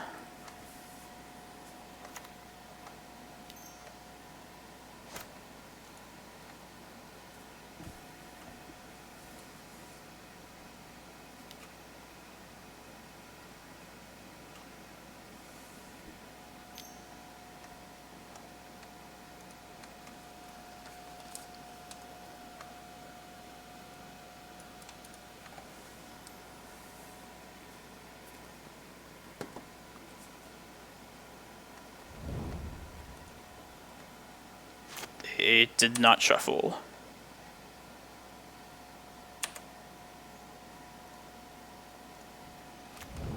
I got a ton of mana. Got, assuming we get all this out here, 12 mana. Almost there.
we lose to 2 bolts here in hand.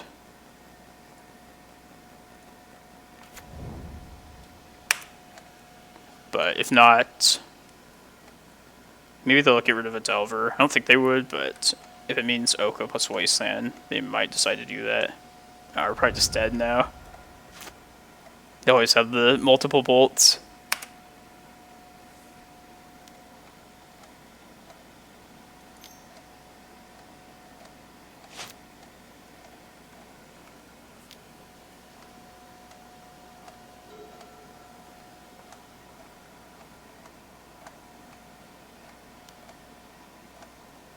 Just bolt me, opponent. Don't slow roll me. Delver likes to do it at the end step, I guess. Alright.